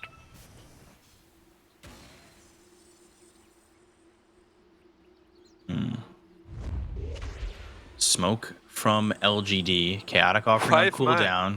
I mean, that was a big part of their fight. Fighting without it would be a problem. They do have this Rocket Flare on the Rubik, though, that can grant them some vision. Yeah, no one's showing anywhere. All the lanes are pushing in. So it's sneak really Roche? obvious smoke. I guess not. Yeah, 5-man smoke now coming out from RNG. Wrap around. Who can they get? X-Nova. Rebuke the spear is going to hit onto an illusion. They've got themselves the hook shot. It's out. They've got the Chrono that's going to land on the Somnus. The damage coming in through. Is it going to be enough? No, it's not. They've got the Winter's Curse to lock down Ame. Ame's still trying to go for this. BKB, Chalice, Static Link. Now Somnus looking over at Ame, who finally has the BKB. The spear comes in. They get the kill on the Somnus, but the damage coming out on Ame. He needs to run. Oh my. And he doesn't have a BKB much longer. The telekinesis is out onto Chalice. They could just potentially take Roche. No Chrono, no Death Prophet, no Arena, no nothing. Ooh, Ghost standing still. Ame in a couple of bashes. They'll end up stealing the Haunt. And now they look over at Faith Beyond. Static Link on him. God's Rebuke, but they can't break the leech. They've got the time dilation as well as the able to slow them down. Now these heroes can't really get away. Static Link stolen by Xingqiu. He's doing a lot from a distance. Nice, They've got the yeah. spear. The Static Link is in. They've got the Cold Embrace. Ghost maybe looking for these supports on the backlines, but he can't find who he wants to go for. They get the kill on X Nova. They look over as the Plasma Field hits out onto Faith Beyond, but they've got the shard on this Rubik, so the Telekinesis throws Faith Beyond out of mortal harm. Ghost, Chalice, their Fatal Bonds together. They're going to buy back here on X Nova. X Nova trying to get back into the fight. Kaka, meanwhile, he does have overclocking if he wants to go in with another hook shot. Yeah. That fight again, LGD kind of salvaged. They did. On the back of a pretty big mistake, nothing to say. Gets hexed before his BKB gets popped, and if the DP is there, the fight will look very, very differently. So he has to be very careful, because the Coddle, of course, under his ultimate, as well as the headband influence, he's gonna have like a full screen worth of hex cast range. Gotta be careful you don't get caught out. They might just use Exorcism for the Roshan, perhaps? It's hard. It's hard to commit to this. They saw it with the rocket flare. You need to have somebody just standing. Gonna blast in. Yeah, this is time walk in. Oh, he didn't pop BKB again? Shot hits. Nothing to say is caught, but the Telekinesis moves him out of the arena. Now they've got the BKB. It's all safe from Xingqiu, but they look over now. Faith Beyond, he's in the pit. Hook shot once again from the overclocking coming up from Kaka with the BKB being popped by Faith Beyond. They're into the pit. Faith Beyond using those spider legs to get out of the pit. Time walk, time dilation. Once again, can't move.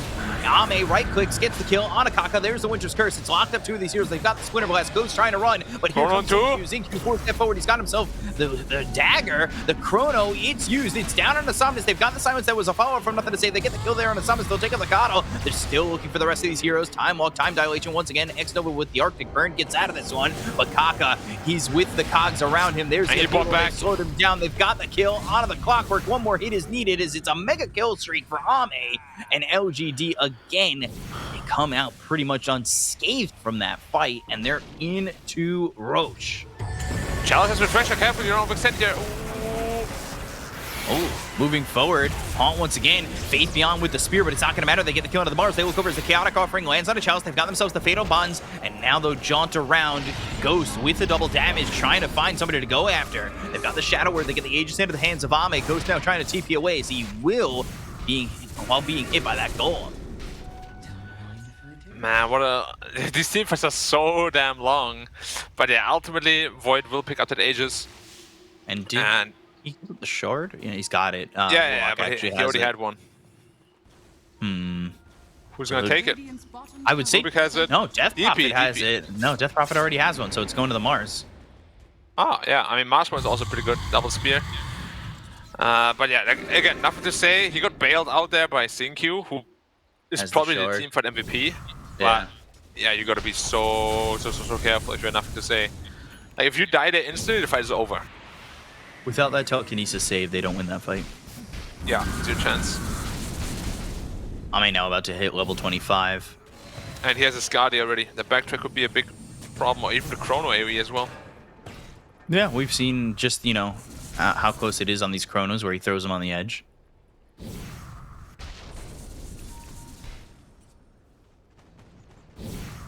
So we'll see what happens. Ame, now he's going into the Lincolns. Protect himself from potentially that Hex, right? Yeah. Yep. Can also throw it onto the DP if ever necessary. Game gets really difficult for RNG. Dire's top tower is under attack. Finding Ghost kind of being not as confident in these fights again. Like, they threw back Death Prophet. Ghost was going in to potentially focus on Nothing to Say. Backs away, and then he really doesn't output that much damage in the fight. Ooh, that was a big mistake on the spear. But he got the BKB. No. Oh no, Ame! Oh, LGD, just a massive amount of mistakes. No, how does Kaka stun himself in the middle of the lane and still get to leave? Yeah. That looked like... that was a blunder. That's a fails of the week kind of submission.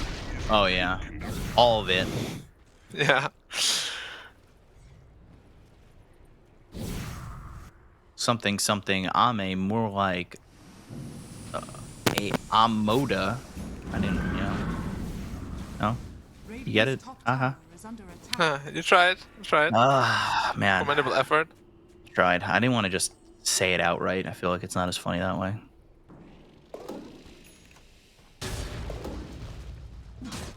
Stormcrafter for both teams. Plus, I gotta let the cringe flow through chat. Oh, I don't think they need a infusion of cringe. Put that. Timeless Ray has a good one. Put that in my veins. They still have a tier 1 top. Oh my god.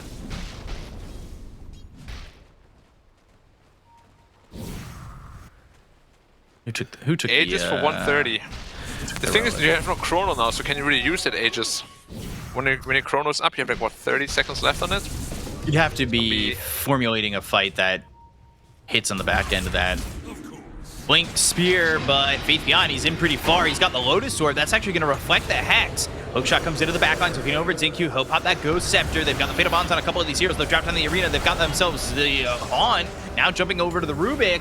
Rubik gets away. They've got the Exorcism pop. They'll look over at Kaka. They should be able to get the kill on the clock. They already took out X Nova. Clockwork stuns. Chalice can't move. Overclocking. Chalice can't move away. And now the BKB is about to run out on him. They get the kill on both supports on the side of RNG. The takeout Chalice. 3-0's dead on the side of Royal Never Give Up.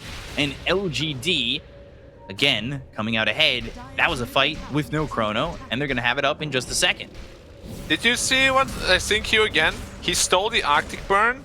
Ghost committed Haunt on him. And he just kept doodling around the little hill there. Yeah. There was no dagger because he didn't go for the dagger cooldown on Ghost, so he couldn't follow him and he was forced to TP out. Like Xingqiu is actually just making all his teamfights look so easy. He's really outplaying them. 21 assists. He's involved in 22 of the 24 kills that LGD have in this game. Yeah. Age is about to expire, but how big of a difference does it make? No Han. Razor. When Razor comes back, he will also have no Refresher, no Haunt. I mean, Somers is trying, he's trying real hard. It's at least the mid set.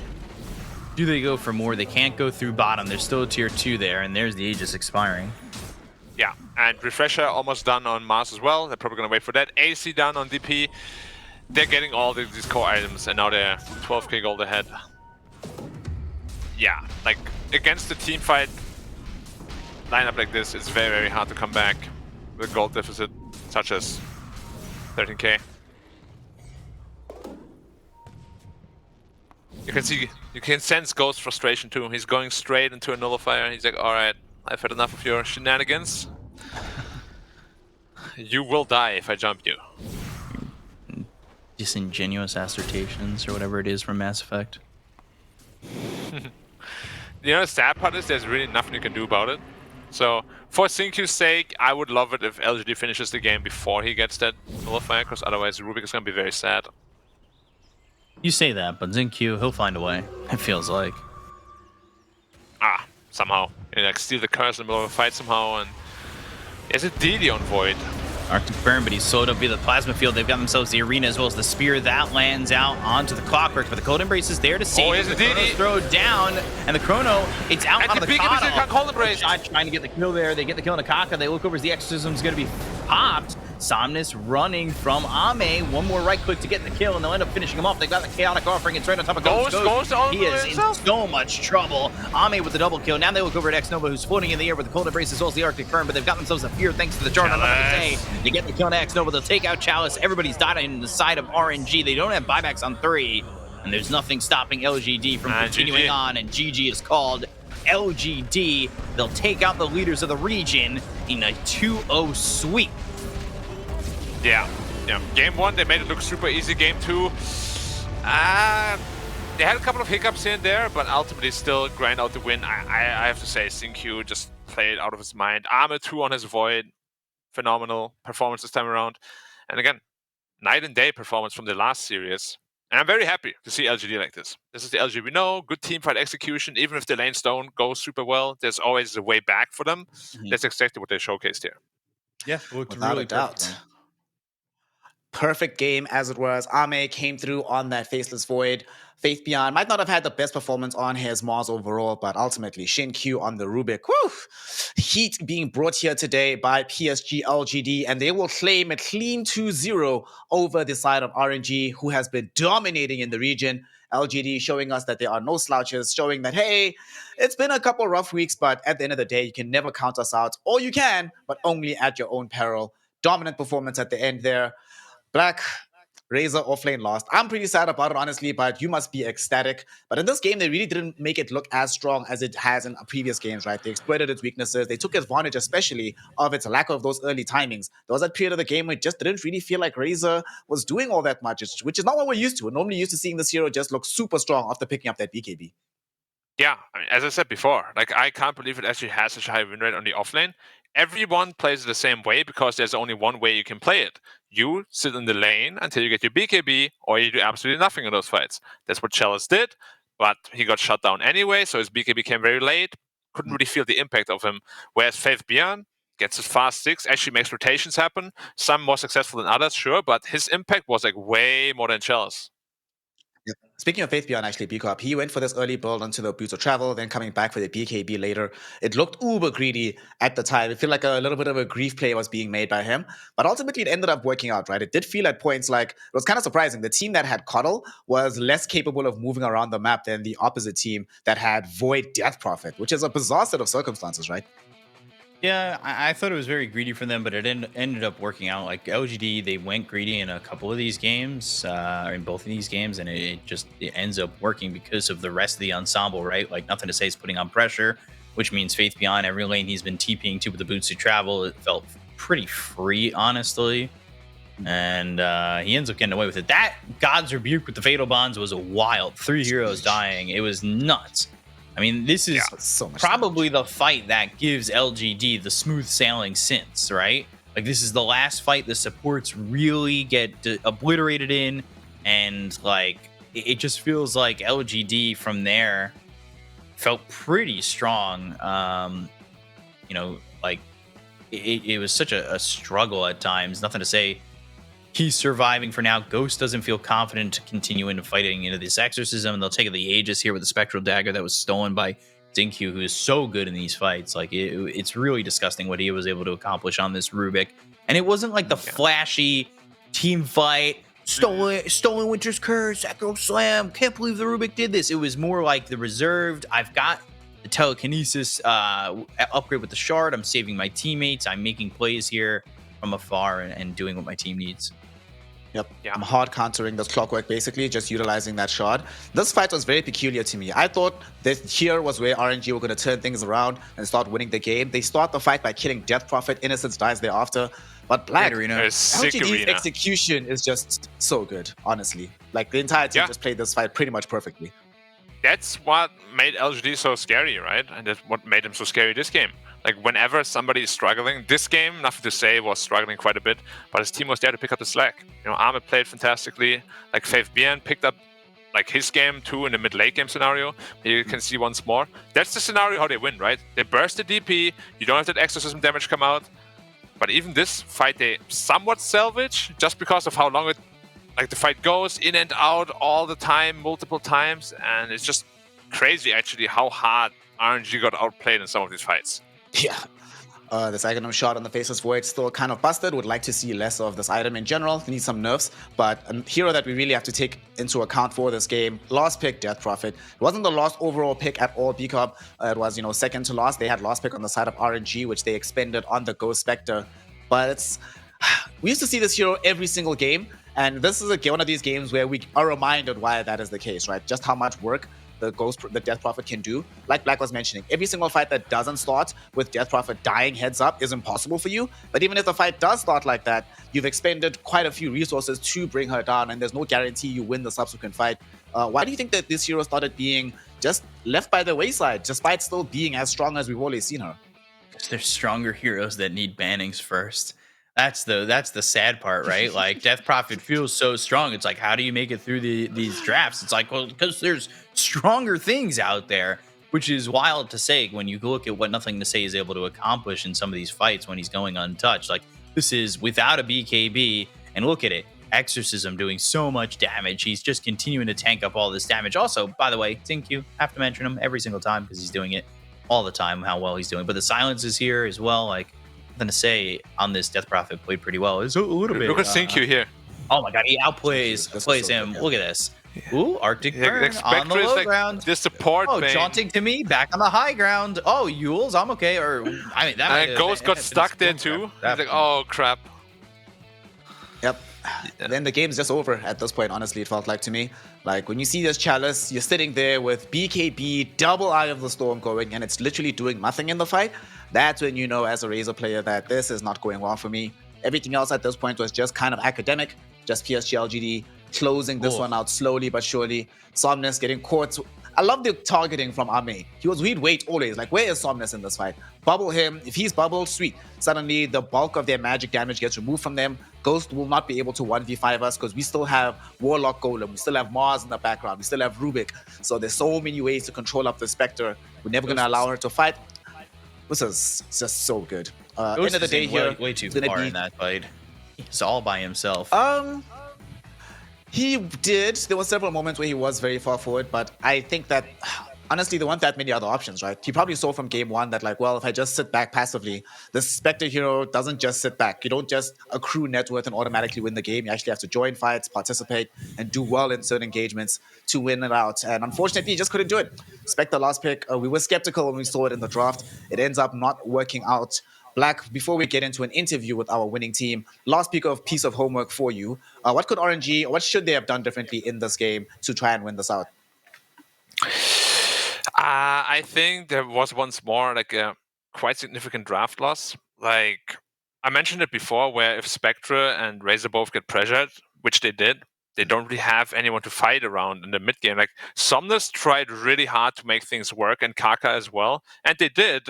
But if they had like a +1 here that could actually do something on not a 3-minute cooldown, it would have been so much better for them. I think it was definitely drafting issues in both games. Like, they played well, but again, you can't afford to make many mistakes with these kind of drafts. They outplayed them.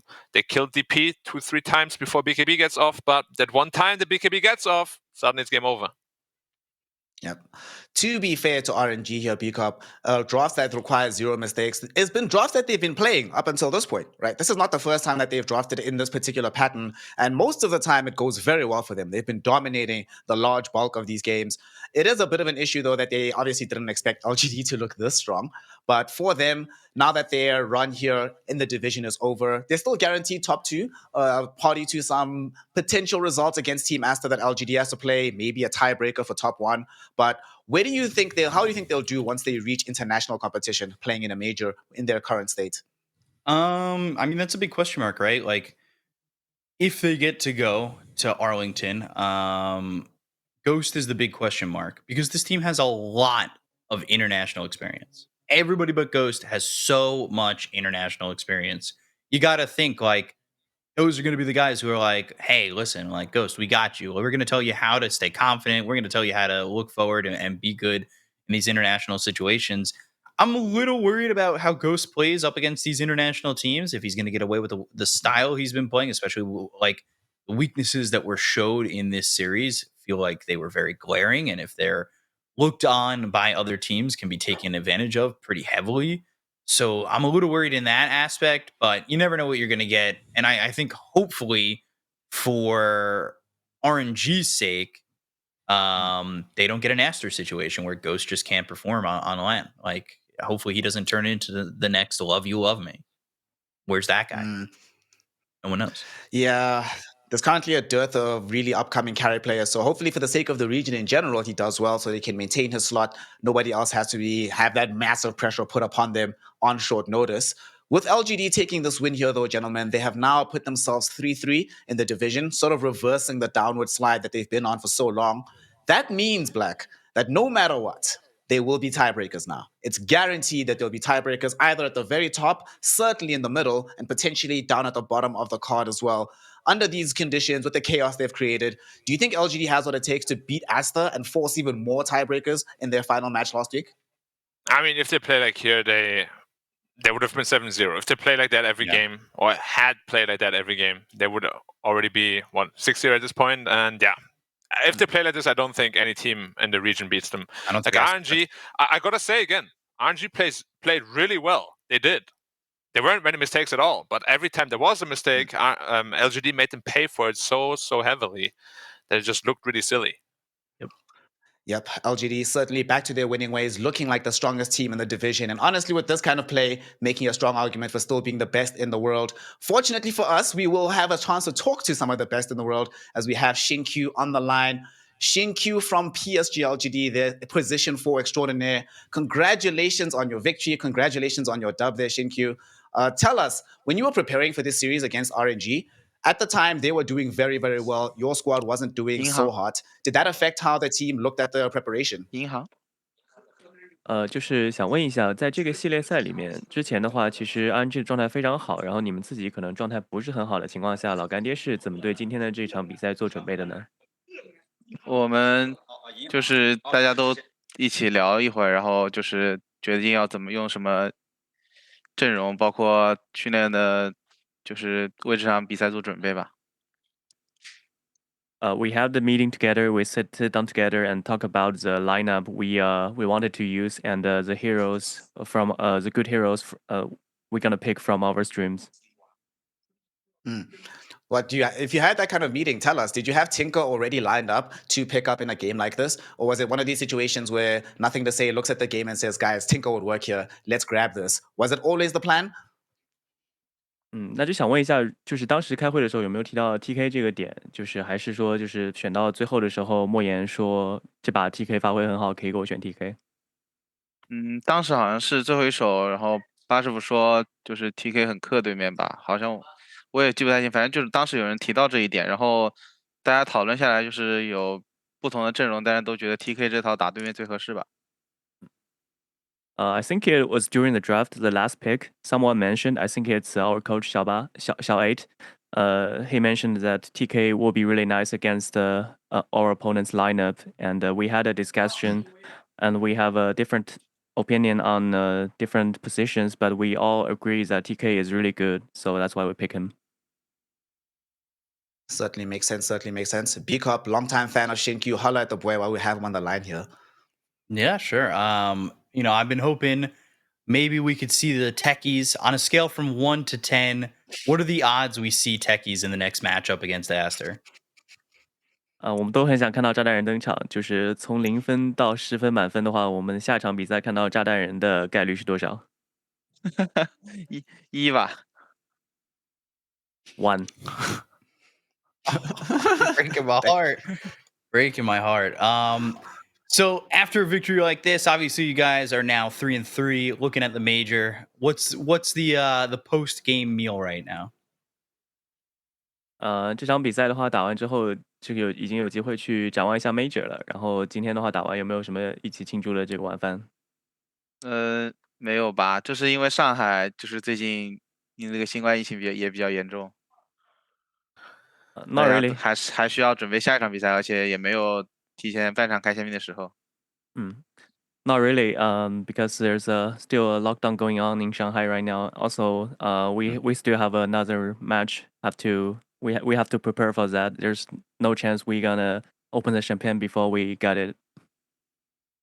Right, and you play a lot of different heroes in the position 4. What's the one hero you wish you could make work in that position? Sorry, can you repeat the question? I was saying, he has a very big hero pool in the position 4. What's one hero that he could make work in that position, or wants to make work in that position? 就是你4号位的话有很宽广的英雄池嘛？就是有没有一些英雄的话，你想在这个版本4号位把它打出来，或者说有机会的话给大家展示一下还没有打过的 Luna 吧。Luna. Yes. Okay. We have a Luna player on the panel here. Black, you play Luna, but in a very different role here. So talk to Shinkyu about what we just saw here today.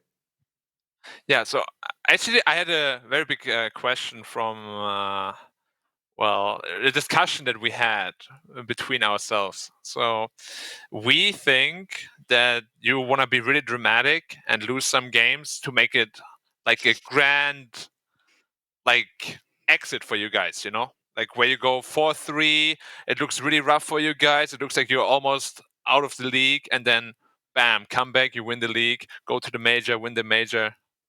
Like, is that something that you guys ever spoke about?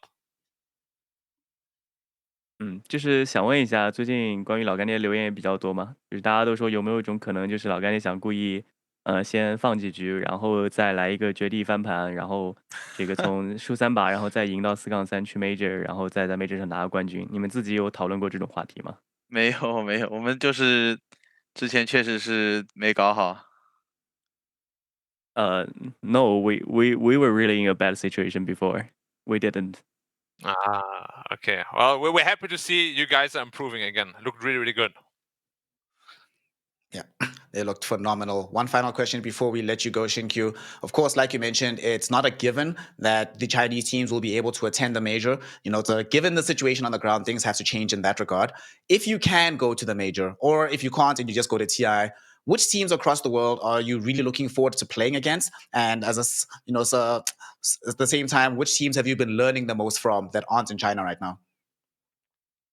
想问一下，就是不管后面有没有机会去到 Major，包括像 TI 上也是，有没有一些国外的队伍是心情最想去交手的？然后顺便还想问一下，目前除了中国赛区的战队之外，最近从哪个国外战队身上学到比较多的一些战术呢？最近有就是给我看那个 Sandra 的比赛，是叫这个名字吧 ？Tundra。然后还有那个就是老 VP 吧，现在就是改了个名字。然后那个最想遇到的对手，I don't know. There's not particular opponents we want to face. I have no idea on that question. The second part, we watched a lot of Tundra's game recently, and there's another team is I think it's old VP. He said old VP. I think I assume it's outsiders probably. That does seem right. And both of those squads have been looking super, super hard of late. So with that, thank you so much, Shinkyu, for your time. Thank you so much for how well you played today. And we wish your team great luck going forward. 感谢你接受我们的采访，希望你们后面好运。谢谢。Thank you. Thank you. Thank you so much. That was Shinkyu, and with Marshall helping us out on the translation. Black, the conspiracy theories have now been put to rest. The team was just not in a good place, according to Shinkyu, just not looking as hot. So the performance that they brought together here, it wasn't that they were sandbagging this entire time. They had to actually dig deep to try and find this kind of performance within them.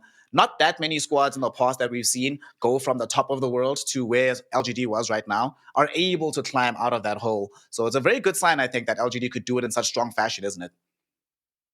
Yeah, I mean, 100%.